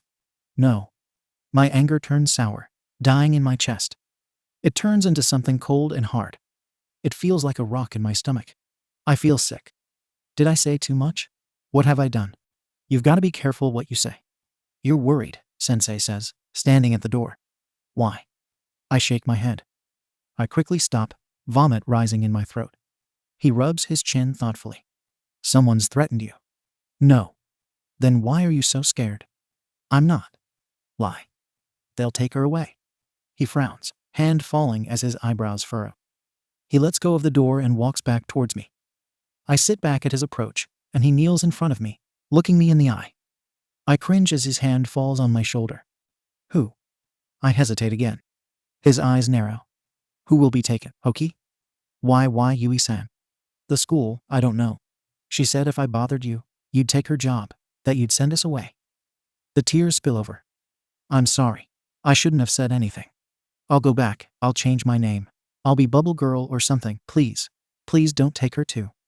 Who told you this? Yui-san, please Sensei. Please don't make her leave. Aizawa-sensei sighs and looks towards the other man.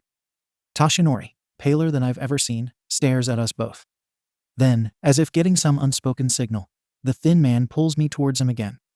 His knees press against my own. He rocks me in his arms. I don't know how to feel. I don't know what to do. I can't stop the tears.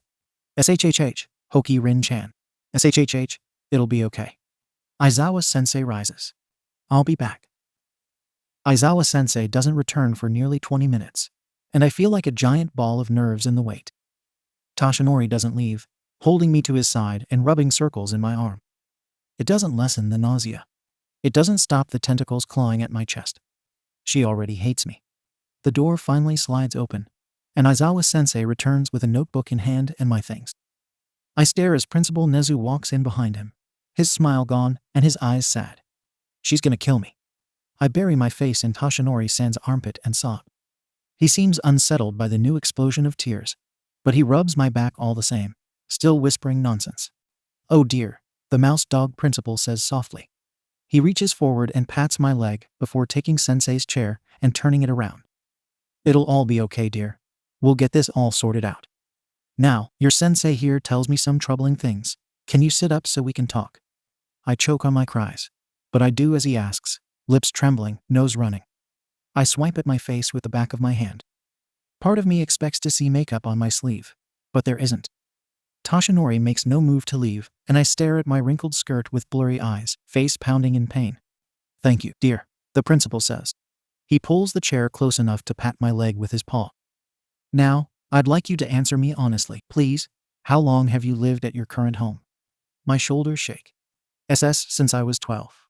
You're 15 now? Yes, so 3 years. I nod. Where did you live before there? I shrug. Aizawa-sensei clears his throat. I look up, eyes and face aching, before quickly looking down. I don't know, I answer softly. A lot? I didn't stay longer than a few months. When did you enter the system? 9. Toshinori-san squeezes my shoulder. I scrub gingerly at my face.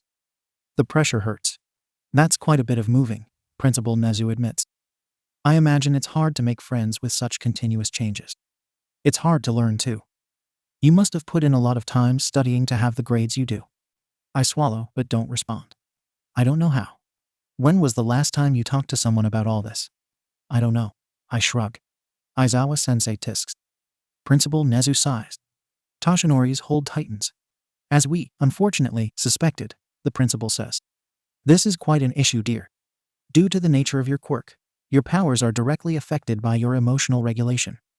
You certainly proved your strength at the sports festival, but if your opponents were anyone weaker, they might have been seriously hurt.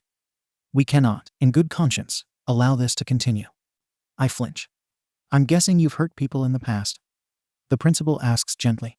I nod, thick emotions building in my throat. Very well, I'm going to have your sensei here call up your guardian. I freeze, eyes wide. Yui-san is going to kill me. No. Yes, sensei says as he crosses his arms. Your guardian is responsible for your physical and emotional well-being. That means it's her responsibility to ensure you talk about these things. It's only rational.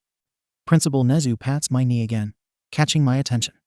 If you're afraid your guardian will be upset with you, please don't be. We won't be taking her away or anything of the sort, and Eraserhead will be sure to express that. This is to help you, and that's what we all want. I stare wide-eyed. Unless there's more you'd like to tell us, Sensei says, one eyebrow rising. I think about the bruises hidden under the makeup. The ache behind my face.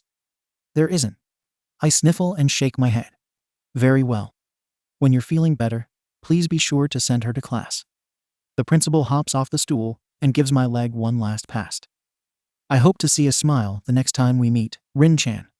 I nod and watch him leave. I stay in the teacher room with Aizawa-sensei and Toshinori-sen until the bell rings.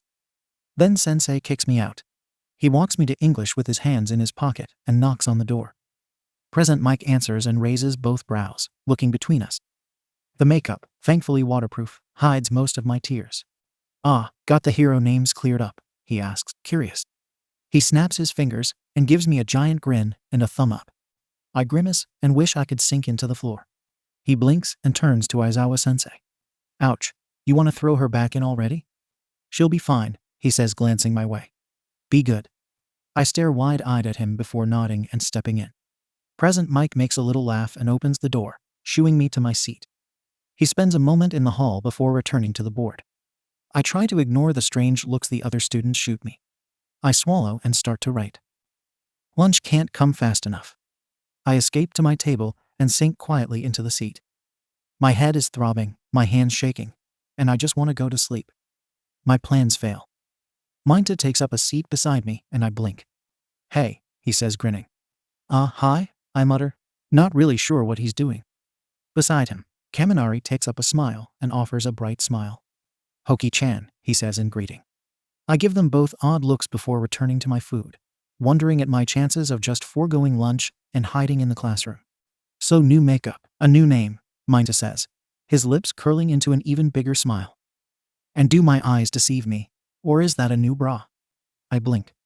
What? I ask, eyebrows furrowing. Kaminari snorts. I'm just saying, the purple-haired boy says, fanning himself. All these changes, I like. It makes you seem bolder. He gives me a side-eye. I just stare. What say you and I go out tonight? He asks. He wiggles his eyebrows, and I can't help the snort that erupts. I'd treat you right, baby. Kaminari grins with a leer beside him. Minta's nose starts bleeding as his hands move in a downward motion, as if sliding down something curvy. He stops when a tray slams beside me, and all three of us flinch.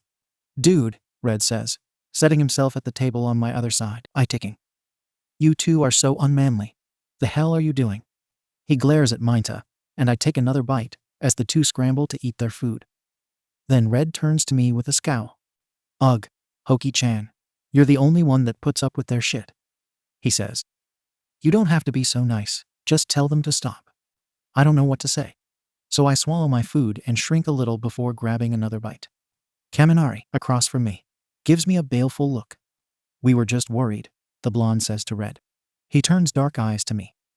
You were like all beast mode at the festival, and now you're wearing makeup and calling yourself a nightmare. You know girls don't do big changes like that unless someone dumps them. I choke on the mouthful and scowl at him. I swallow again and glare. Excuse me, I manage. Red stares as well. Dude, you two are the worst, he says, shaking his head. I'm just saying. Nobody dumped me, I snap at the two boys, something dark and hot rising up to burn in my veins. It's irrational and stupid. I force it back down with an iron will. But you said that stuff about quirks being nightmares, Minta says, looking at me with wide eyes. Those are the words of someone hurt. Yours is so cool. I mean, you even made it to third place with it. So we know you didn't mean. I meant every word, I hissed. The fear from my discussion with the principal, the knowledge that Yui-san's going to kill me, the painful throbbing still echoing in my face. Flames flicker across my knuckles, and I clench my fist, suffocating the fire. Nightmare isn't a title, it's a description. All three look at me, mouth open. At nearby tables, I can see my classmates turning to watch the scene. Hoki, your quirk isn't, Red says. Scary, I interrupt. I rake my fingers down my arm, scratching the skin and releasing the shadows. They twist and pour out like sand. They curl over my hands and slither like snakes across my skin. I will them to move forward, to stretch across the space between us, to curl across their shoulders, across their chest, to wrap about their throat and in their hair. I hope they smell it. The death in the shadows, the taste of wet earth, the terror of the unknown. They pale beneath the darkness, eyes wide, bodies shaking. They look like the cashiers. I pull it back in an instant, sucking it in with my mouth to swallow the tendrils whole. They shiver, and I grab my food and things, arms shaking. I shouldn't have done that. I walk out without another word, dumping my half-eaten food and return to class. At the end of the day, Sensei gives me a dark look as he passes out our intern choices. I don't meet his eye. I'm sure he knows about the cafeteria incident. How could he not? He says nothing though, dropping something on my desk before moving forward to pass mine to 3 cards. I frown at the loud, yellow envelope, marked with my name. I don't open it though, stuffing it in my bag. Sensei dismisses us soon after, and I'm the first to leave. The moment I'm out of school though, I drag my feet. It doesn't stop me from eventually making it home. Yui-san meets me at the door with dark eyes. What's all over your face, girl? I swallow. Makeup, I mumble. No shit, she snorts, and then shakes her head. Well, that explains why they didn't ask about the bruises. I got a call from the school from your homeroom teacher, Eraserhead. They seem to be under the impression I'm not coddling you enough. What the hell have you been telling them? I gulp at her dark eyes. Nothing, I say. Yeah, I doubt that. People don't call over nothing. What happened? Sensei didn't like my hero name, I say, cringing inward. What was it? Nightmare, I admit, looking away. Fuck girl, the old lady says, and I look up in surprise as she snorts, shaking her head. She sighs at my look and rubs her temple. Brat, stop listening to the shit Nico spouts. And stop with all the crying, we've talked about this before. I swallow and look down. Smile. I stretch my lips across my face, and she snorts, walking away. That night, after I finish my homework and settle into my bed, I finally fish out the yellow envelope. Sensei's graph had shown me with no invitations. So why did I have an envelope? My name on the front is clearly mine though. I swallow and gingerly pry open the sides. Present Mike's face grins back from the other side. I stare. What? I bite my lip, holding the yellow envelope in my hand and working up the courage to knock on the door.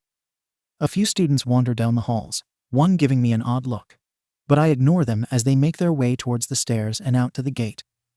Aizawa-sensei had released class at least 20 minutes ago, and it had taken all 20 to work up the courage to come here. I hesitate, listening to the music from behind the door, a steady pulse of what sounds like American country.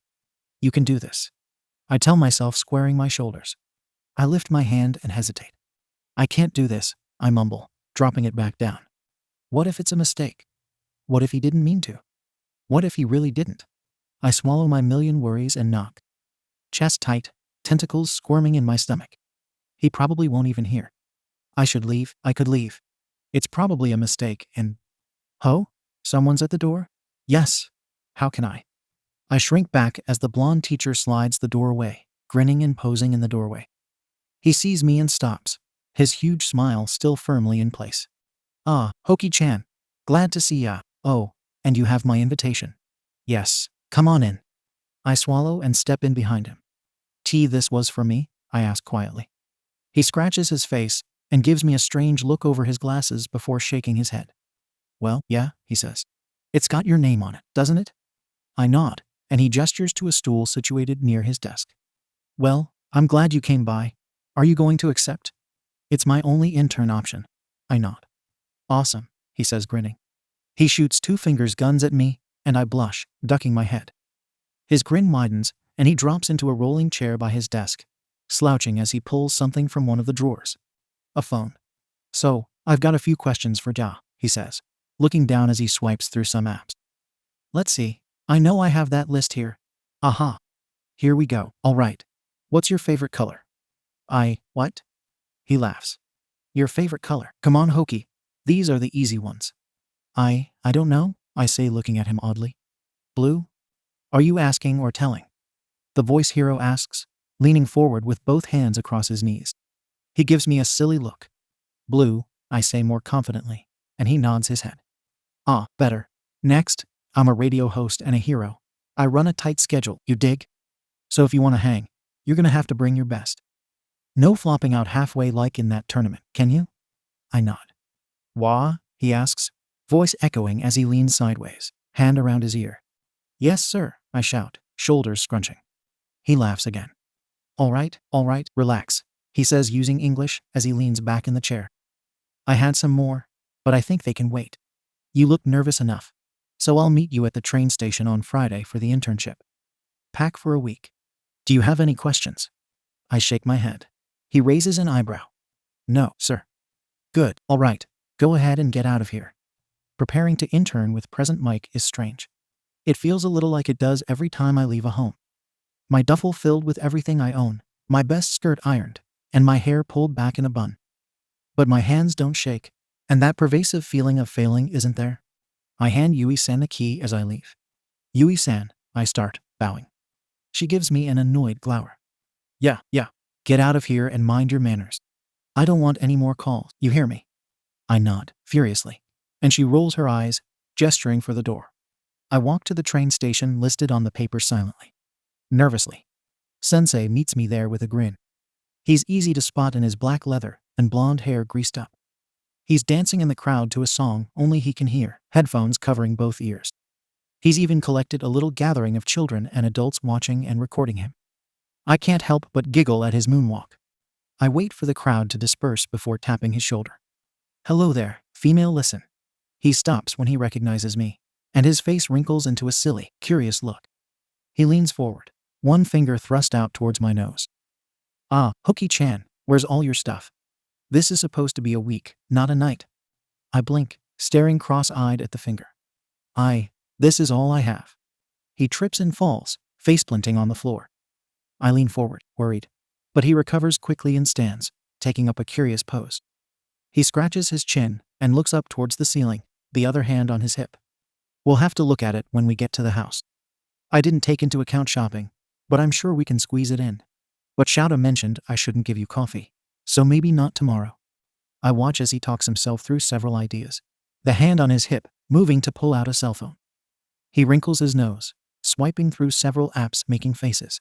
Yes, he says in English, turning back to me with a grin and thumbs up. Got it, you ready? I nod and bite my lip. He grabs me by the shoulder and pulls me forward by his side.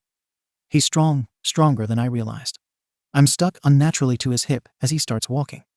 It's weird to walk like that, actively working to match steps to keep from falling behind or tripping. Eraser Mike doesn't seem to notice. He keeps his long-legged stride going for what seems like hours.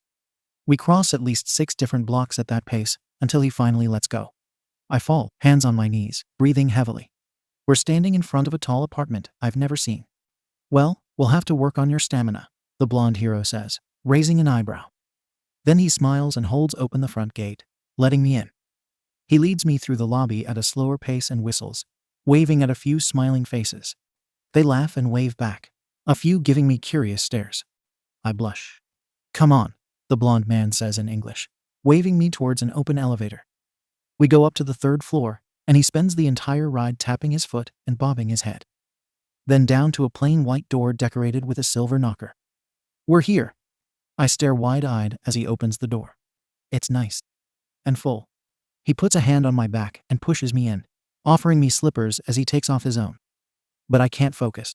Not at the place before me. It's like walking into a dream. The living room is large and covered in soundproof tiles.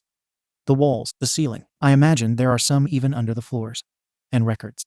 Old, vinyl records decorate everything. Hanging off the windows like curtains, pressed under lamps, a giant rug shaped like one. His TV, a huge flat screen, takes up the majority of a wall, and to either side are glass racks of different memorabilia, little notes from fans and signed pictures. He heads towards the Western-style couch, a thick, gray thing covered in bright yellow and black pillows, and pats the cushion beside him. Still carrying the old duffel, I move to sit. All right, he says dramatically, waving his arms. Welcome to my crib. There's so much English in that sentence. It takes me a minute to work it all out. I nod once I understand, and he cracks his neck, pouting. Ah, well, not the best reaction. But it's fine. So, Hoki or Rin? Which one do you want to be called? Rin, I answer immediately, before blushing and looking at my feet. He hums in acknowledgement. Great. You can call me Yamada or Hizashi-sensei while we're off the air as well. Now, let's talk logistics. Yeah, I've got a spare room you can sleep in. It'll be through that door. He jumps up and points with both hands down the hall. I lean back and see a piece of paper taped heavily to a plain door with a messily written Hoki Rin sleeps here. You have free access to anything in the kitchen and anything in here, but let me know if you need something more. The bathroom's down the hall. Training starts at 6 in the morning, and we'll be busy until 8, except Tuesday and Thursday, which I'm live on my radio show. I stare wide-eyed as President Mike pulls out his phone and loses track of the conversation as he starts looking at the schedule. Now, phone policy. I swallow. I don't have a phone, I tell him, pulling at my fingers. He blinks. You don't? Don't all teenagers have phones? I shrug and look away. He sighs. Well, I see. Give me a sec. I'll message Shouta and ask him to pick you one up. Nothing fancy, just something prepaid. You can't go on patrols without some form of communication. What if something happens? It's fine, kiddo. Now, I made a list. I pay dutiful attention as Sensei goes through the rest of his rules listed in his phone. They're basic things I've learned from different homes. Don't break anything. Don't go in his room without permission. Knock on the bathroom before entering, and etc. He likes to explain each thoroughly though, hands moving through the air, striking different poses, voice modulating with each example. It's detailed and entertaining, and I find myself relaxing the longer he talks, sinking into the couch. It's the nicest couch I've ever sat on. Eh? He says after a moment. Rin-chan? I blink up at him, and he leans forward and grins. Adorable, he hums in English. I blush and sit up. Sorry, Sensei. It's fine, I think that's enough. We're doing patrol tonight, so let's have dinner, and then a nap. I stare. Nap? He grins, dancing in his living room. Yes, as a teenager, you need at least 8 hours of sleep, Rin-chan. Since we'll be up most of the night, we'll need to make it up somewhere. Now, how do you like fish? I don't really have time to puzzle out his English question, much less answer. Sensei leaves to change into his casual clothes and tells me to put away my things. So I walk to the door bearing the ridiculous sign and open it. My eyes water. I can't speak. The walls, the same pale white as the living room, are decorated with little bluebirds. The bed covered in a soft blue quilt, with cotton white sheets and a simple silver rug. There's a dresser just for me, not dingy or dirty, but painted the same light blue as the birds, and a desk covered in notes. I step inside, fingers touching the quilt. It's softer than anything I've felt for years. I smooth it down, wondering if this is real. If this is for me. I turn then to the notes. They're all written in Sensei's silly scrawl, doodles of him and peace signs scratched in the corners. Welcome, Hoki-chan. I'm so glad you're here. I put the note down and grab another, staring. You've always been such a good student. I'm sure you'll make an amazing intern. Let's work hard to go plus ultra. Tears drip from my eyes. I quickly put the notes away, not wanting to ruin them, and wipe at my face. I've never. Nobody's ever. Somebody knocks, and I turn to see Sensei leaning against the frame, arms crossed, hair still spiked, wearing a maroon sweater and jeans. He looks different without the leather. More casual, more relaxed. So, what do you think, hey? Are those tears? I sniffle and quickly cover my face. No, I'm sorry. What's wrong? He squeaks, voice pitching high. He crosses the room in seconds, hands on my shoulders, and then wrists, pulling away my fingers. His face is screwed up in extreme concern, one eye wide and the other pinched shut, his mouth twisted sideways. Is it the birds? They're too childish. I shake my head, and my face hurts as my hair smacks it.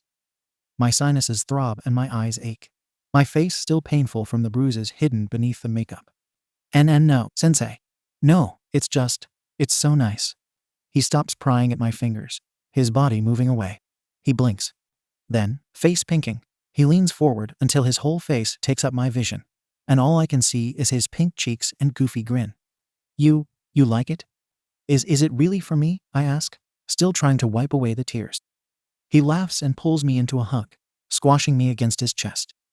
It smells like cologne, his maroon sweater fuzzy against my cheeks. You're perfect, Sensei says loudly in English. It's nice. Something warm and heavy fills my chest, and I watch him walk away. He dances into the kitchen, whistling and flicking something on a wall before a happy tune fills the air. The melody flickers through the air, and I slowly put my things in the dresser. Dinner is an eventful affair. Unlike at the home, Sensei doesn't eat at his table. He doesn't really have one. He has a small studio set up in that place instead. He has us eat on the couch instead, putting on a cartoon I've never seen. Tom and Jerry, he calls it. It's an English show, but there aren't really any words. I giggle and eat my fish, losing myself in the animation as the cat falls for the little mouse's tricks over and over again.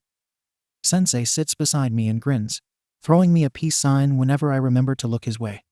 When it ends, I take my bowl and his and go to wash dishes. He stops me with a little pat on the head. I'll take care of it tonight, he says, shooing me out of the kitchen. Nap time? I blush. But Sensei, I'm not a kid.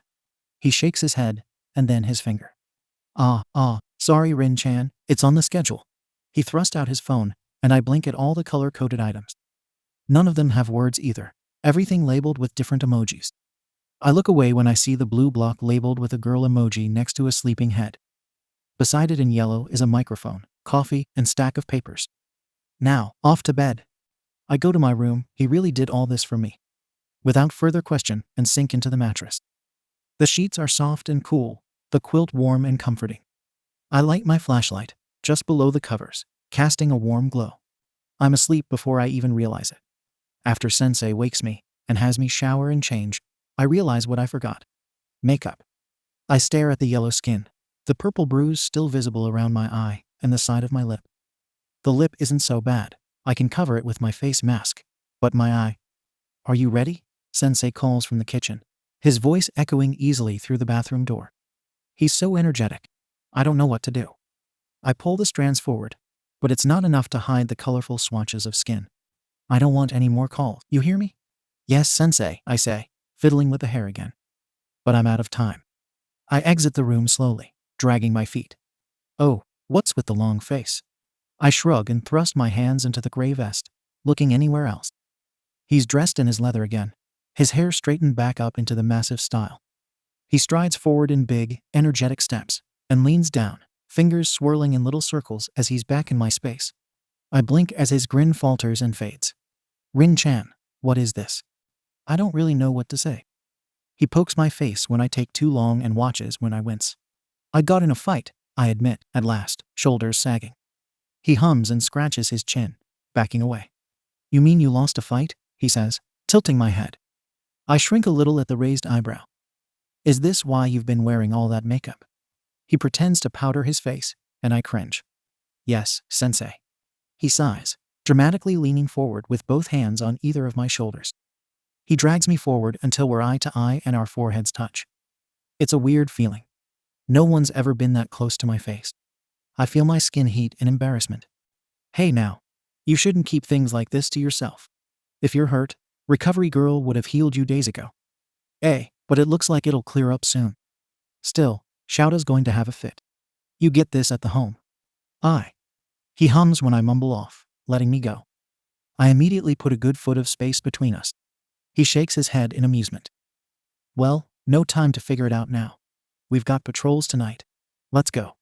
I stare, but whatever he thought, he's done talking about it now. He waves me forward and into the hall, locking his door and leading us outside. The black sky looks like an Inkai mass, coated in pinpricks of light and thin ribbons of clouds dusting the horizon. All right, Sensei says, already walking. I hurry to catch up. Let's talk code names on the way there.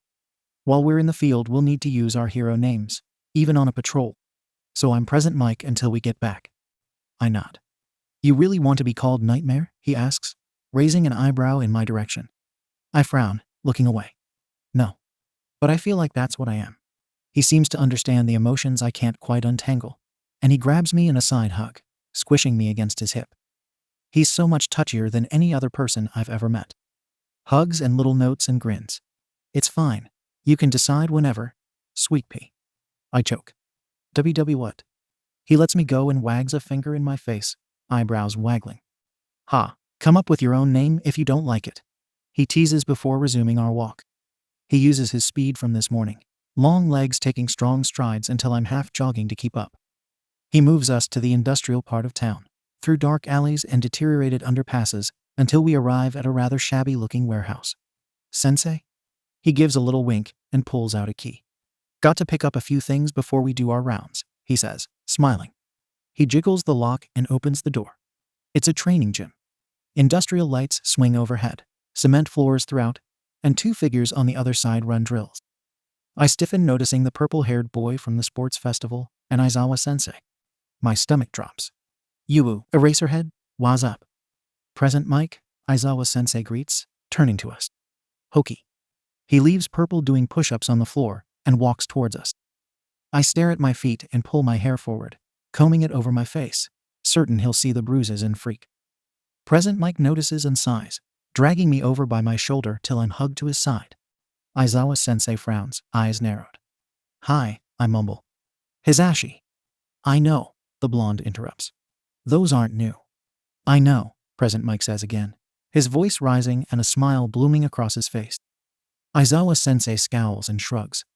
We'll discuss this later, he says, his tone bored, but there's something in the way he stands that makes me gulp.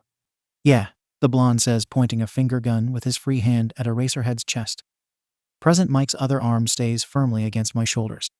I don't know whether to pull away or lean against him. I manage to stand stiffly still, trying not to draw attention.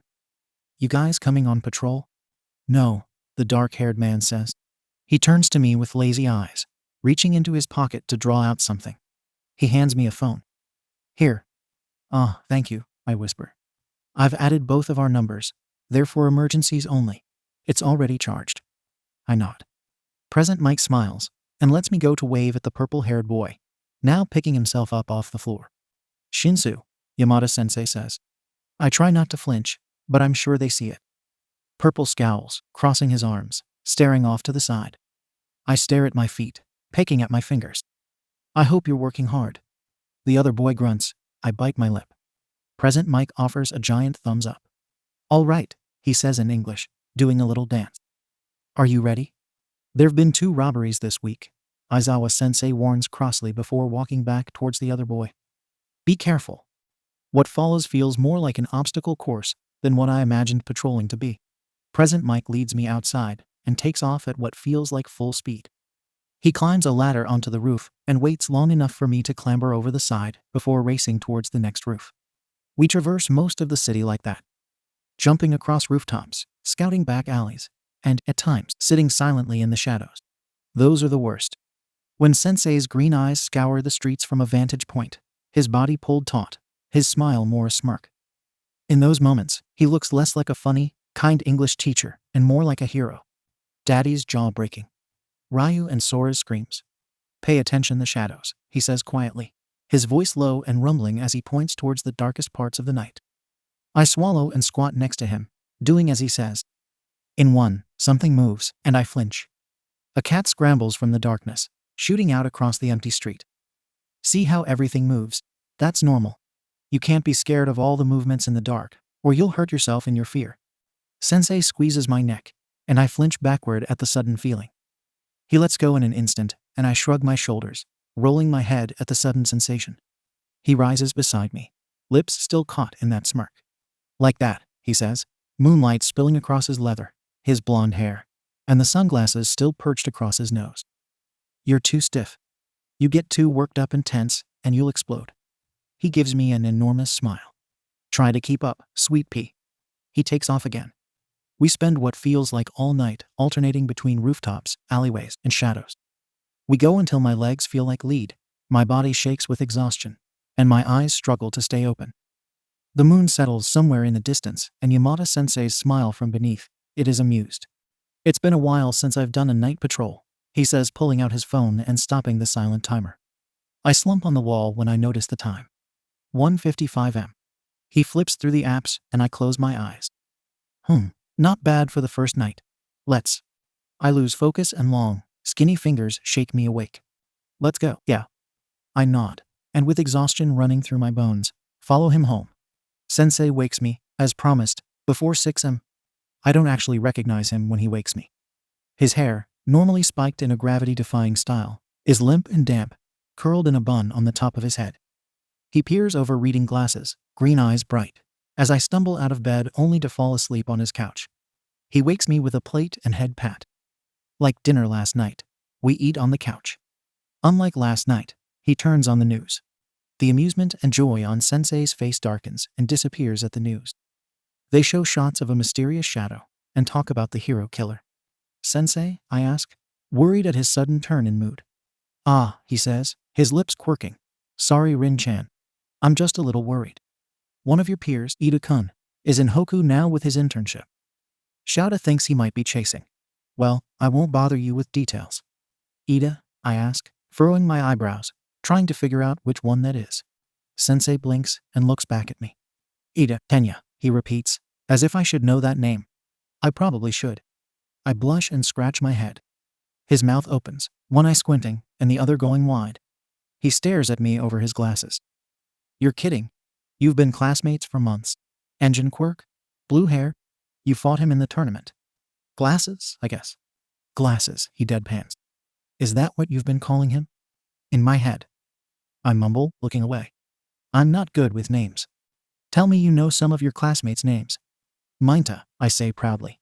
Putting down my empty plate, I cross my arms. I huff when he turns on the couch, one elbow propped on the back, the other in his lap. He raises an eyebrow and laughs. And, he asks in English, gesturing me onward with his hand. Ah, Kaminari? And Toto to do too. Yikes. Kid, that's sad, he says, holding his head in his hands. He squints up between his fingers. And why do you only know those two perverts' names? I shrug. What's the point when you always leave? He runs a hand through his hair and shakes his head, making me want to sink back into the couch. Instead, I grab the dishes and take them to the sink, washing them of any leftovers and cleaning them with soap. Sensei doesn't say anything, watching me for a moment with large, green eyes before pulling out his phone. I can hear him swiping through apps. I wash the dishes with a little smile. When I finish, he has me change into workout clothes. Sensei meets me with his hair tied back in black joggers, a white undershirt, and a matching jacket. He grins until he sees my outfit and his eye twitches. Old, dingy tennis shoes, gray shorts, and a comfortable, holey t-shirt I think I've had since before the last one. He scowls. What are you wearing? He asks in English. I take a moment to translate before shrugging. Workout clothes? Shopping, he says, shaking his head. It's on the list. None of that matches. You look ridiculous. I pout, but he ignores it, pulling out his phone and checking the time and schedule. All right, we're running to the park. When we're there, we'll work on your hand-to-hand. Afterward, you'll need a break to recover, so we'll catch lunch with Shouta and Shinsu. Do you have a favorite restaurant? Or food you don't particularly like? None of them are picky, and knowing Shouta, As long as they have coffee, it won't matter. I blink at the fast-paced words spilling out of Sensei's mouth. No. My blonde sensei raises an eyebrow, making a silly face. He points, fingers flying through the air as he talks, bouncing wildly from spot to spot. No as in actually no? Or no as in, you really don't care? I swallow and shrug uncomfortably. I don't know. I don't eat out. Sensei quiets, and his shoulders sag like he's deflating. I don't know what to think of it, but I don't like the feeling of guilt that bubbles in my chest at it. I grab his arm and tug on his sleeve. Sensei, do you have a favorite? I ask him. I'm fairly sure it's the first time I've ever gone out of the way to ask him something. The brilliance of the smiles he gives me wipes away any concerns. A hand reaching out and patting my head. I try not to lean too much into it. Yeah, I gotcha, sweet pea. You ready to train? I smile. He grins back. Let's go. Training is different than it ever was in class. With Aizawa Sensei, everything is always about utilizing what we had and using it to the best of our abilities. With Kagura Ni-chan, it's always about controlling the shadowy tentacles and force them back down under the surface, under my control, learning an indomitable will. Training under Yamada Sensei is different. He races beside me with a glorious smile, sometimes pulling ahead, sometimes weaving around me to make me laugh and force me to dodge. We make it to the park, and he does a little dance as I wheeze. Good work, little listener. Now it's time to spar. Show me your form. I have no idea what a form looks like, but I settle myself in my best approximation of explosive before he charges. Sensei open mouth guffaws. I redden. Sensei, I whine, dropping it instantly. Are you trying to imitate Bakugo? He asks, hiding his mouth in one hand as he bends over laughing. I scowl. I don't know. Explosive. He explodes into laughter again. Sensei, I huff, face burning. I cross my arms and try not to smile. I fail miserably. Sorry. Blonde, angry, yells a lot, right? I nod. Bakugo, he says, pointing a finger in my face. Memorize that. By the end of this, if nothing else, you'll know your classmates' names. Shouta ought to be ashamed. I can't believe he didn't catch that. Ugh, okay, so don't do that again. That was terrible. And relax, we'll start with the basics. Copy me. Sensei settles into a stance with one foot forward and one slightly back. He raises both arms, one near his face and the other a little further out, both level with his chin. I scrunch my face in concentration and copy it. Close, Sensei says, pushing blonde hairs back and circling me with a hand on his chin. He adjusts my arms, moves my hips, and pushes my foot sideways with his own before grinning. Perfect. Now throw a punch. I blink and throw an arm straight out. His lips twitch, and I scowl at him again. It doesn't stop him. He throws his arms on his knees and laughs. Loudly. Again. What is that? He asks in English. I wrinkle my nose at him. A punch. No wonder you lost that fight. You're lucky you didn't break your hand. All right. Show me that again. We've got more work than I expected. His fingers twiddle in little circles, and I want nothing more than to shrink into the ground. He notices and gestures me forward to stand and taps a flat hand he holds out. Punch it. I bite my lip. Ha, come on kid, show me what you've got. I pull back and hit his hand as hard as I can. The impact stings terribly against my knuckles. I wince and move to shake it, but he catches the fist before I can and starts automatically adjusting the fingers around. All right, the first rule of punches, move the thumb. You hit somebody with it out and you'll jam it into the socket. So tuck it under, yes, just like that. Next, keep this wrist straight. He adjusts my fists and holds my forearm with the other. If it's bent when you hit, you run the possibility of breaking it, depending on the force of the impact. If we need to, we can wrap it when we practice until you get the hang of it. I nod seriously as he lets go of my wrist and moves closer.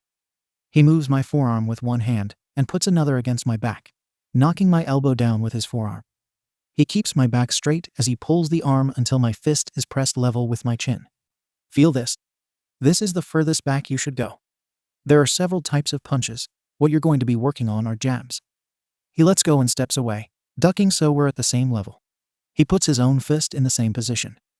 Moving slowly, he throws his arm out a small distance and brings it back in, never fully extending. He shows me twice at that speed before moving faster. Fast enough his jacket sleeves snap, and I can feel the wind.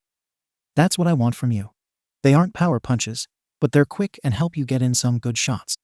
Just be careful not to overextend. He straightens and gives me a wink. Your turn, Rin-chan. I concentrate and move my arm the way he did. He nods when I finally get it right. He does a silly dance.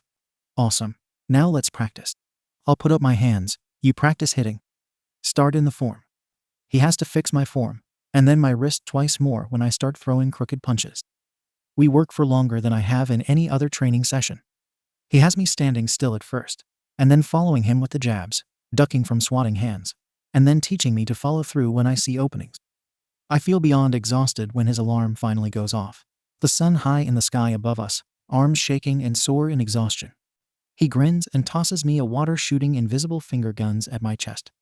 Good job. He pulls out his phone, checking the messages and responding, while I suck down the cool, sweet beverage.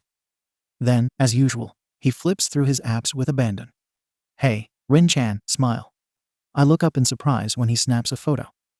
Then, to my amusement, he flips the camera, comes to stand in front of me, and takes another picture, mouth wide open and tongue hanging out. I blush and cover my face. Sensei. Look at that, bad boys, perfect. He tosses me a towel from the bag he brought, and I wipe the sweat from my face, neck, and arms. Sensei, why do you always use so much English? I ask as he grabs his own drink and stretches. Me? He asks, pointing to himself. I purse my lips knowing he's being ridiculous. He opens his mouth and cackles. I can't help but laugh. My mother is half American.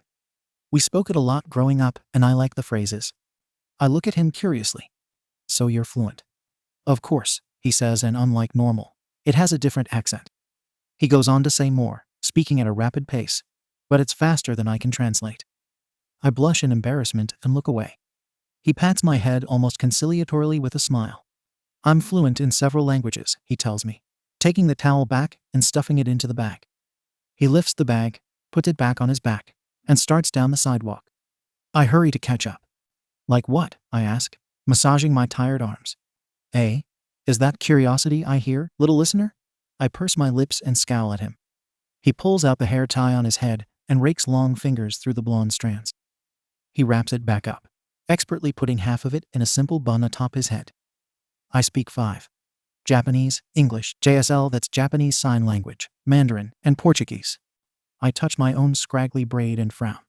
I pull my own hair bow out, copying his finger motions, and quickly rebraid it back. He chuckles, and I avoid his eye.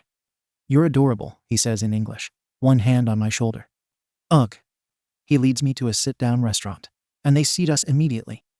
Dressed in my old, battered shirt, gray shorts, and dingy white shoes, I feel incredibly underdressed. Everyone else wears blue jeans, cute shirts, and skirts. I sink into the booth, my thighs sticking painfully to the vinyl seats. Yamada-sensei takes the place across, dressed impeccably in his black jumpsuit. I look down, feeling inadequate. A woman comes by and hands us both a menu. Can I start you two with drinks? She asks. I finally look up and her smile falters as she stares at my face. I look back down quickly, pulling at my fingers while Sensei clears his throat. Rin. Hisashi. The woman moves out of the way as Aizawa-sensei appears, scooting into the booth beside the blonde. Purple takes the only other available seat beside me. I swallow uncomfortably when he drops in the space at my side, smelling strongly of sweat and deodorant. 2 waters and 2 coffees, extra cream and sugar if you please, Yamada-sensei says with a smile. I cringe and Aizawa-sensei frowns in my direction. What's wrong? Nothing, I say automatically. Purple, beside me, huffs as he leans forward on the table, resting his head on his arms. Your face doesn't look like nothing, he says blandly. I flinch, and he rolls his eyes. Yamada-sensei reaches over the table and flicks Purple's nose. Don't tease, Shinsu-kun. Hokey. Aizawa-sensei crosses his arms, and the look doesn't go away. It's nothing. The waitress stared. Yamada-sensei interrupts. I glower at him, but he rolls his eyes. How was your training session? Now it's Purple's turn to shrink. I look at him oddly. He gives me a sour look. Uninspiring, Aizawa says, giving me one last look before snorting. He's completely dependent on his quirk. Yamada says. He gives me a particular look over his glasses, and I scowl. Sounds familiar. We spent all morning just learning how to punch. You don't know how to punch? Purple asks, raising an eyebrow. He doesn't even pick up his head. I feel my face burn. Don't act like your punches are any better, Aizawa says, tilting his head. You overextend everything. I giggle for a moment at the betrayed look on his face and Aizawa's boredom. Yamato laughs loudly, throwing his arm over the dark-haired teacher's shoulder. I blink in surprise when the erasure hero lets him. The waitress comes back then with drinks and extra menus. There's some unspoken rule I don't catch and everyone pulls open a menu.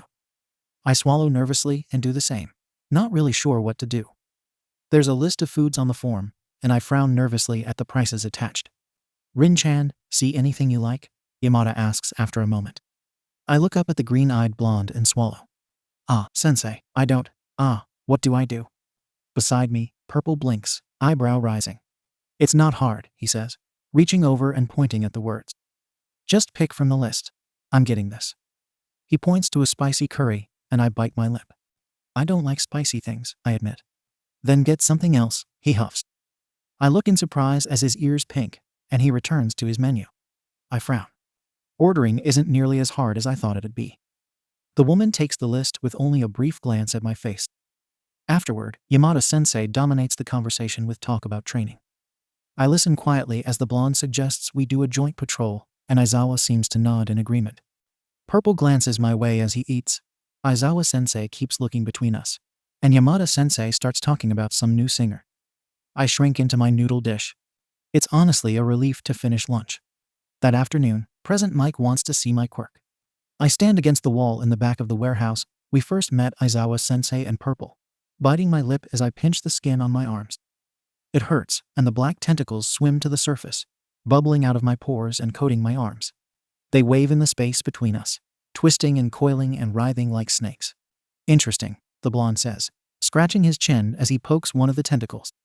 It catches hold of his finger, and I have to will it to let go to not circle and swallow his arm, to not crush it.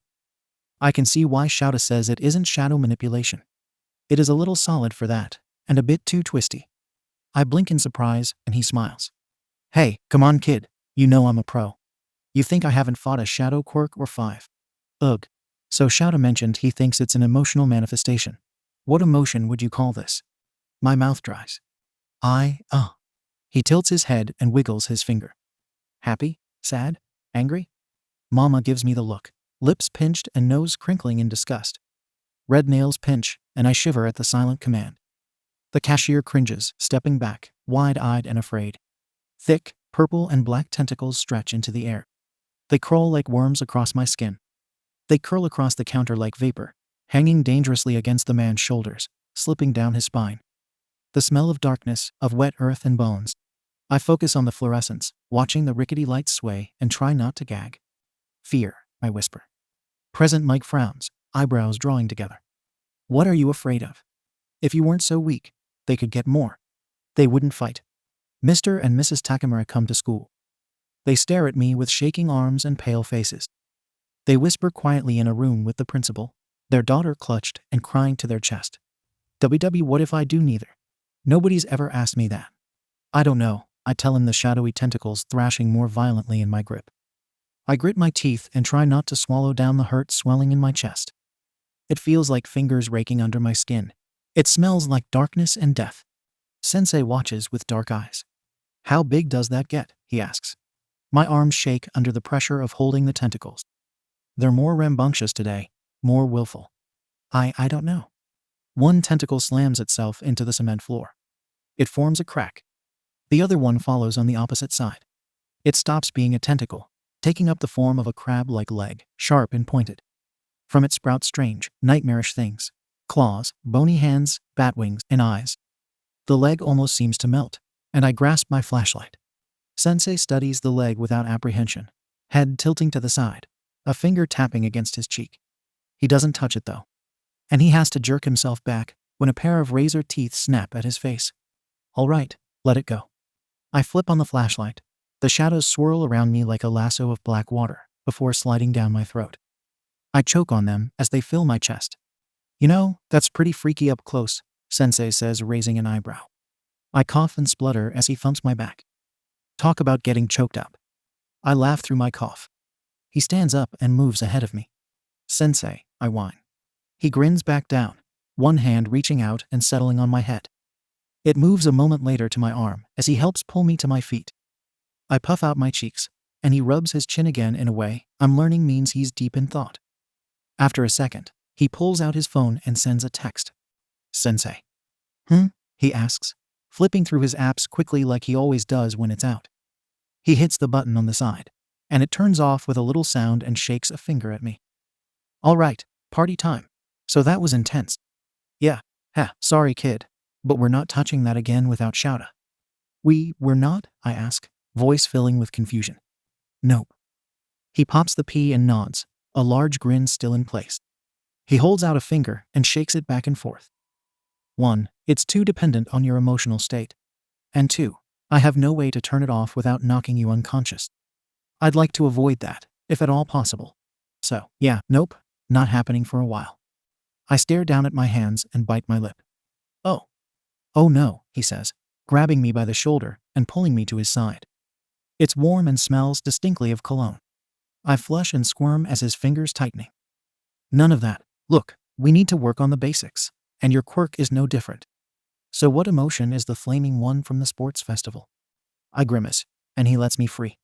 Anger. Damn, he says, raising an eyebrow.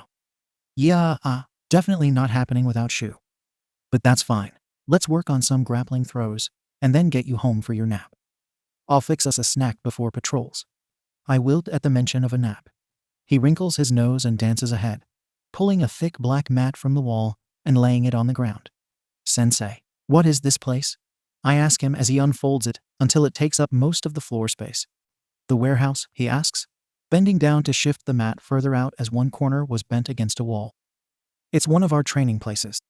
Since Eraserhead is an underground hero, it's not really ideal for him to go to the big training facilities. So we have a couple of these hidden around. I nod, mouth opening in an O. He raises an eyebrow and then shakes his head. All right, listener, you ready to learn? I nod, and he has me take my stance. He grins and only adjusts my hands once before giving me a thumbs up. I smile back. So first, what do you do when you face an opponent bigger or stronger than you? I think of Nico and answer instantly. Run. He blinks at me for a moment, confusion and something like concern stretching across his facial muscles. His mustache twitches and his head tilts to the side. Well, he flaps his hand, eyebrows furrowing, and waves me to stand. One hand settles on his hip and the other scratches his neck as I move out of the stance. That kinda worries me. Rin-chan, is someone hurting you? I don't know how to answer that. I shrug, smile disappearing as I look down at my feet. Sorry kid. But this is one of those times I'm going to need a verbal yes or no, he says. He sounds strained. I swallow. No? One hand settles against my shoulders, and the other tilt my chin. I look up at worried green eyes. My lip quivers. I don't want to cry. I don't want to think about this. Rin, I know someone at the home bruised your face. His thumb runs across the bruise under my eye, light enough not to hurt, but clearly making a point. Was that the first time they hit you? No, I mumble. His lips lower. Are they bigger than you? I nod, not wanting to speak, too afraid I'll lose my composure. Sensei seems to understand that. He sighs and pulls me forward against his chest, arms wrapping around my back and holding me tightly. He's so tall I barely reach his armpits. Slowly, cautiously, I wrap my arms back. You don't get a lot of hugs, do ya? He asks quietly. No, Sensei. He pats my head, and I lean into the touch. Yeah, we're gonna need to talk about this. Ya dig? Not now, but later. It's not okay for people to hurt you, Rin-chan. I don't answer, and he lets out another sigh before pulling away. His thumbs brush across my cheeks, the rough pads smearing my tears. Let's practice this first, okay? This is how you take down a bigger opponent. He gestures for me to fall into the stance he taught me previously, and I do, wiping my face with my arm. The blonde man moves beside me, reaches back, as if to grab someone taller than him. First, you wrap your hands around the attacking arm. Second, pivot so your back is to their front, keeping their arm in front of you. He gestures to an invisible arm and pretends to hold air. You want to squat and thrust forward, keeping your body straight. He snaps quickly forward and thrusts down on the invisible person. So, let's see you try. I feel ridiculous trying to copy him on an invisible person, but I do as he says. He corrects several pieces of my posture before nodding. Good. Ready to try for real? I look at him in surprise as he takes off his glasses, folds them up, and places them on a shelf to the side. He takes off his jacket, the sound piece around his neck, and headphones as well. He looks weird with his hair up, but without the things that make him present Mike. Sensei? What? These throws can hurt, and I imagine it'll take a few tries. Now, are you ready? Yes, sir. Good. He thrusts his arm forward and grabs me by my shirt. It's so familiar. I forget for a moment that it's my kind, funny teacher and imagine a gray, wrinkly appendage instead. I freeze. My breath clutches in my chest, and I try to rip myself backward. He releases me at once. Rin-chan. I'm sorry, I say, feeling ridiculous on the mat, staring up at the worried blonde. I'm sorry. He gives me space, and I quickly rise to my feet, trying to ignore the pounding of my heart and the sudden nauseous ache in my chest. I'm ready, I tell him, moving back into my stance. I don't think. I'll do better, I interrupt him, eyes wide. I'm sorry. It had surprised me. I'll do better, I promise. He scowls. You didn't do anything wrong, he says sharply. I flinch, and he rubs his head. Sensei, please. Fine, we'll try again, he says. Then his hand, slower this time, reaches out and grabs my shirt. My first instinct is to break it and run, but I recognize it and smother it. Instead, turning as he showed me, I grab his arm. Better, he says in English, but it lacks the normal excitement. He adjusts the places I hold, moving my fingers across different muscles. I hadn't realized before quite how strong his arms were until I tried to grip them on his bare skin. Now again. I let go, and he backs away. He reaches forward again, and I repeat the steps. We do this 5 times before he's happy with my ability to grab. The 6th time, he reaches out and tells me to throw him over. I try. I hadn't quite expected it to be so hard. I squat and thrust, and only manage to pull him halfway up my back. Snap into the twist. Again. It takes nearly 10 more times before I roll him over my head. I still do it wrong though, because his leg kicks my head. But he hits the mat with a thump, and while my muscles are screaming at me from so much use, he offers me a peace sign from the floor. Then he sweeps out my feet. I squeal and land beside him with a thump. He laughs and sits up. Just cause someone's down doesn't mean they aren't dangerous, he says sagely, waving a finger in my direction. I rub my butt, twitching. I didn't know we were still going, I grumble. He laughs, rocking backward, and then jumps up to his feet. I rise as well, help him refold the mat, and put it up. He puts on his things again and throws me my water. Yeah, you ready for a nap, grumbly baby? I scowl and roll my eyes and follow him home. A shower and a short nap later, I join Sensei on his couch. He sits in what I assume is his favorite spot, feet propped up and the television on as he looks through his phone. I sit on the other end, curled up under a blanket. After a few moments, he lets out a sigh. All right, Rin-chan, time for a chat. I turn from the screen where Tom is being led into a rather clever trap by the little mouse and wonder if this is a sign. I swallow at his rather serious look. Sir? We're going to do this like a game, okay? I'm going to ask you either a question or for you to tell me something, and you'll answer it with words to the best of your ability. No, I don't knows or shrugs. Yeah, when you answer something deeply personal, I'll tell you something as well. I want you to trust me, so I'm going to trust you to keep my secrets. You dig? I look up with wide eyes. Why? Why what? He asks, face twisting in that silly curious look with one eye open and the other half closed. I smile. Why would you tell me something? He turns his body towards me, one arm in the top of the couch and the other against his leg, leaning back against the couch's arm. When you share things, he says slowly, as if trying to articulate how exactly to express this. You open yourself to others. Sometimes that openness can hurt. Not always in the moment, but later, especially when you've never done it before, or if you're still building trust. Sharing makes you vulnerable, and that vulnerability hurts. You end up staying up and asking yourself, did I say too much? What if they think of me differently? What if they don't like me? Yeah. But when someone is open back, it's easier to remember that's not true. It gives you the courage to say to that voice, someone does care. And it helps you remember that you're not alone. He smiles a sad smile. Are you ready? Yes, Sensei, I mumble. I sit up and pull the blanket with me. Tell me about your home. I curl my knees to my chest and pull the blanket tighter, hands wrapping around my legs. What about it? Your life there, your daily ins and outs. What's a weekday look like normally? What do you eat? Who do you talk to? Where do you do your homework? Those kinds of things. I don't want any more calls. You hear me? I try to remember his list of things. My hand shakes and my heart thunders in my chest. I eat cereal for breakfast. Sensei smiles. You want to sit by me while you talk? You look worked up already. He pats the space next to him, and I hesitantly nod. He smiles some more and waves me closer. I scoot over and he laughs, pulling me into his side when I'm finally close enough to grab. He's wearing a black sweater today, just as warm and fuzzy as the maroon one. It's soft against my cheek.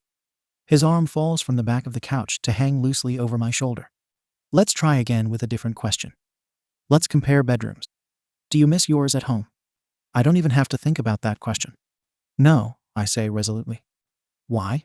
What's the difference? Yours is warmer, I answer quietly, closing my eyes. And it smells good, and it's always dry. Dry? He asks oddly.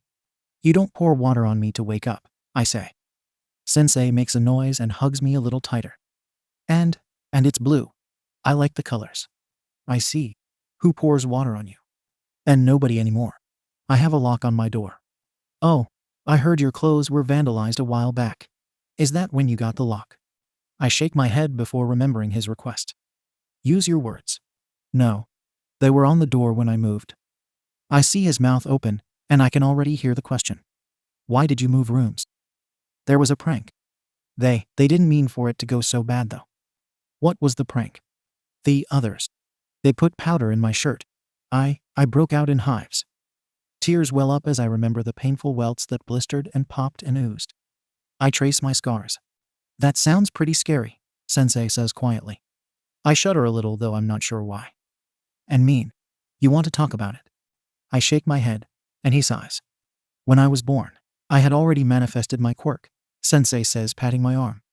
I look up at him in surprise. He smiles, eyes crinkling back. I came out screaming at such high volumes that I burst everyone in the room's eardrums. I suck in a shocked breath. He lets out a little laugh. Surprised? You shouldn't be. With offensive quirks like ours, sometimes there are accidents. It made my mother hard of hearing. My parents, they both wore noise-canceling headphones all the time. But there were still incidents.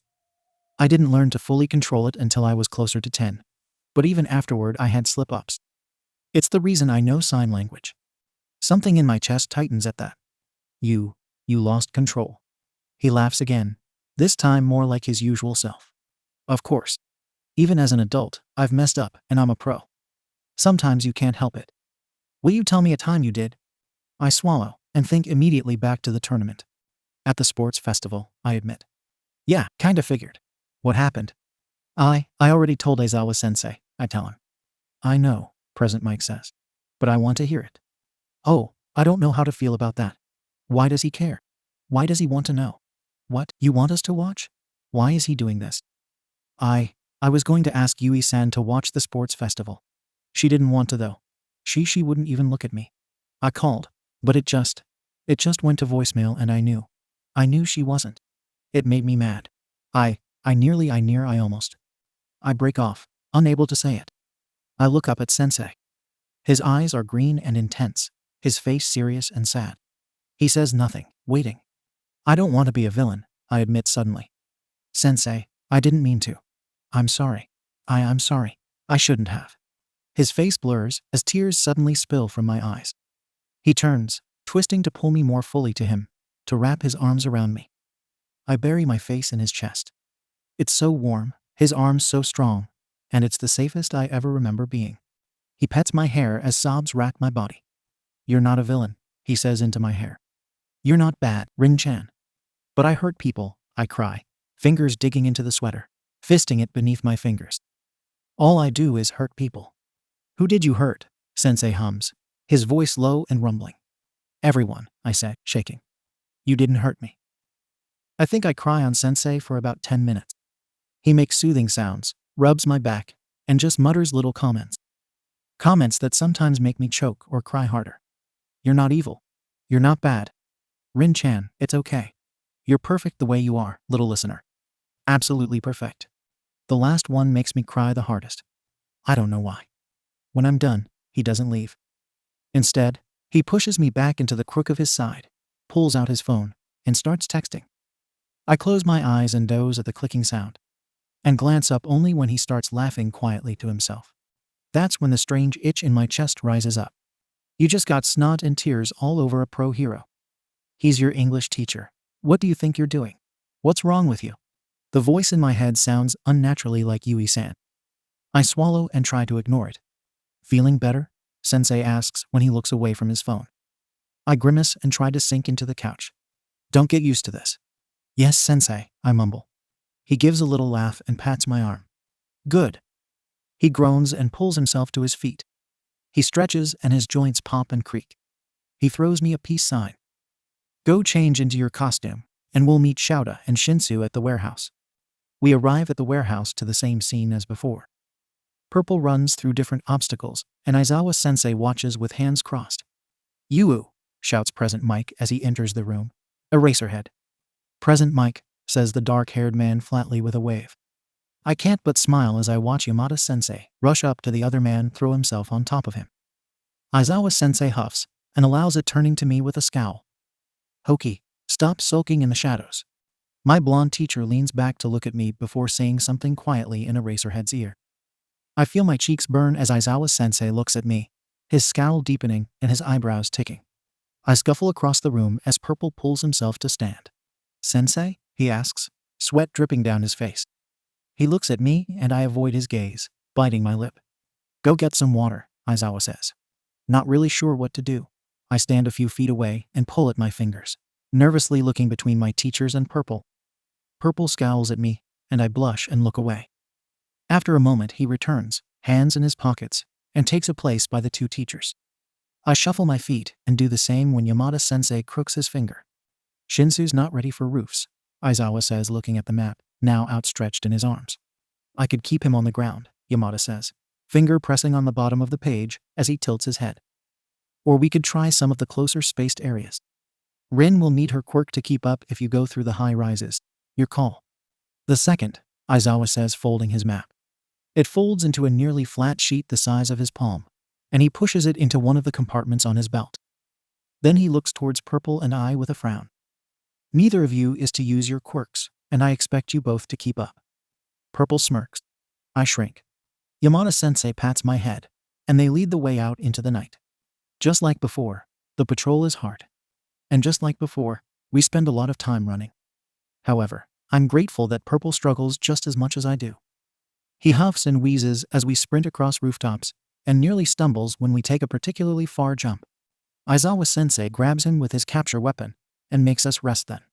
The frustrating part is that even though it's just like before, it isn't.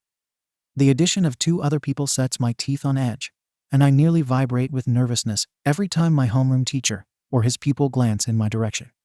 And as their scowls deepen, I know they've noticed. The weekend ends, and a pattern settles itself into my day. Dawn is spent eating breakfast on the couch and watching the news with Sensei. The hero killer still dominates everything, though they mention a few new arrests, and Sensei's lips remain downturned. After food, we stretch and run to the park where we work on different attacks. Sometimes we go out to eat. Sometimes we return home. No matter which, he always makes me take a nap. Sleeping helps rebuild muscles, he tells me as he tucks me in of all things. I blush and try not to squirm. I'm 15, not 5. But it's nice. Sensei? He tilts his head, sitting on the side of my bed. How come Aizawa-sensei lets you hug on him? The blonde man grins and pats my leg. Shouta and I have been friends for a very long time, he says. We went to UA together when we were kids. He's actually the one that recommended I take you on. I blink curiously back at him. He did? Yes, he says with a soft laugh. A strange warmth builds in my chest along with confusion. But why? Sensei raises an eyebrow and makes a silly face. I can't help but smile from beneath the cover, pulling the sheet over my nose. He was worried, duh, he says dramatically, flopping back against my legs. He lays sprawled on the side of the bed, propped up on his elbow, long, silky strings of blonde hair cascading down his chest. He pushes some behind his ear. That man worries about you kids constantly, especially you and Midoriya. Midoriya? I ask. Green hair, mumbles nearly constantly. Oh, green. He's always breaking his bones. Sensei snorts and shakes his head. Yeah, that's him, Midoriya. Midoriya, I repeat softly. I guess that makes sense. But why was he worried about me? Sensei's humor disappears, and he sits up. He stares at me quietly and chews on his words. Well, he says at last. He sounds like I imagine he would if he were talking on the radio. Voice deep, tone clear and thoughtful. Imagine for a moment this entire thing from our perspective. You're a teacher at a prestigious hero academy, and a young girl joins your class. She's quiet, reclusive, and powerful. And despite being in the hero's course in a month's time, she's still made no close friends and barely talks. I swallow. Oh. Yeah, kinda odd, right? But we've seen odder. We shrug it off and wait. There's time yet to make friends. But then, he pauses dramatically, fingers tapping on the side of my leg. There's a villain attack. I watch the tapes with the others, you know. It's incredibly unsettling to see someone explode that much darkness when you had no idea they could. I cringe, but he ignores it, moving on. The girl is hospitalized, a concussion, broken ribs, and muscular damage after she nearly kills herself to save my best friend and her classmates. We look again. We wonder if maybe she's just shy. The school keeps her several days, and she goes back for one night. I swallow as his eyes darken. One night, Rin-chan. This girl goes home one night. And when she comes back, Nimiri finds her that same, incredibly powerful girl traumatized in the bathroom crying. The girl we watched on camera go toe-to-toe with a villain is covered in graffiti and looking like a victim. That's an uncomfortable disconnect. I mumble through the sheet. Sensei pats my leg, but doesn't look away, green eyes ringed with intensity. Hush, Rin. You asked, I'm answering. That's the main reason he's worried. Shouda's been worried about you since the USG. It's why he's asked you every day if you were fine, even though you always said yes, and you clearly weren't. It's why Nimiri sent you to him when you chose that codename. Nightmare isn't a bad name. Hell, I find it rather kick-ass. But when combined with what we already knew. It's why your friend, Ida, trusted him with your breakdown. It's why you're here. I stare up at my blonde teacher with wide, watery eyes. He reaches forward and pats my head. Rin-chan, you are kind, smart, and funny. But there is something incredibly wrong when one of our most powerful first years flinches from a strike to the chest, thinks she's a villain, and cries at a simple kindness. I sink into the bed, and he sighs. He reaches forward and pulls down the sheets, uncovering my mouth and tucking them under my chin. His thumb sweeps away a tear before tucking back a stray strand of dark hair behind my ear. Shouda might seem uncaring at times, but he takes you and your classmates' safety very seriously. He wants to help. I want to help. But we can't. Not if we don't know what's going on. So think about that for a while, and get some sleep. It's Tuesday, so we're going to the radio station tonight. Plus, I have a surprise when you wake up. I nod, and he stands, stretching, and leaves. Even with the sun outside my window, I clutch my flashlight to my chest. Sleep comes easily. Good dreams do not. Sensei's idea of a surprise is shopping. But I don't have any money, I tell him quietly. I've been quieter since our conversation earlier. If he notices, of course he notices. He says nothing. I've got you, kid, he says, laughing and pulling me into his side. I don't try to leave it. The smell of his cologne familiar and comforting. What's the point of working 3 jobs if not to spend it every once in a while? I stare up with wide eyes, and he leads me through them all. Now, you need a dress and 2 sets of workout clothes. Got it. Why a dress? I ask him curiously. For the station, he says. We don't wear costumes inside. Everyone's going to want to talk to you, and first impressions are important. Best to look cute, and like you actually have clothes that match. My clothes match, I grump at him. He snorts. Do they? Sometimes, I mutter, blushing. I think the only thing you own that matches is your school uniform, he says, sniffing. I glower and cross my arms. He shakes his head and pulls me towards a store. The windows have tall, faceless mannequins dressed in a strange assortment of colorful jeans, dresses, and clothes. Sensei immediately releases me to start perusing a rack, his fingers twitching through hangers at a ridiculous speed. Usually, when in his regular clothes, he's more laid back and less wiggly. In the mall, he can't seem to help himself. He hums brightly, shuffling his feet, and knocking his head to some tune. He makes it to the end of the section, looks back, and cocks his head. What are you doing? Ooh? He sighs and scratches his head, the other hand on his hip. I know you've been shopping before, yes. I flush. Yes. I move away, face burning, and turn to the nearest rack.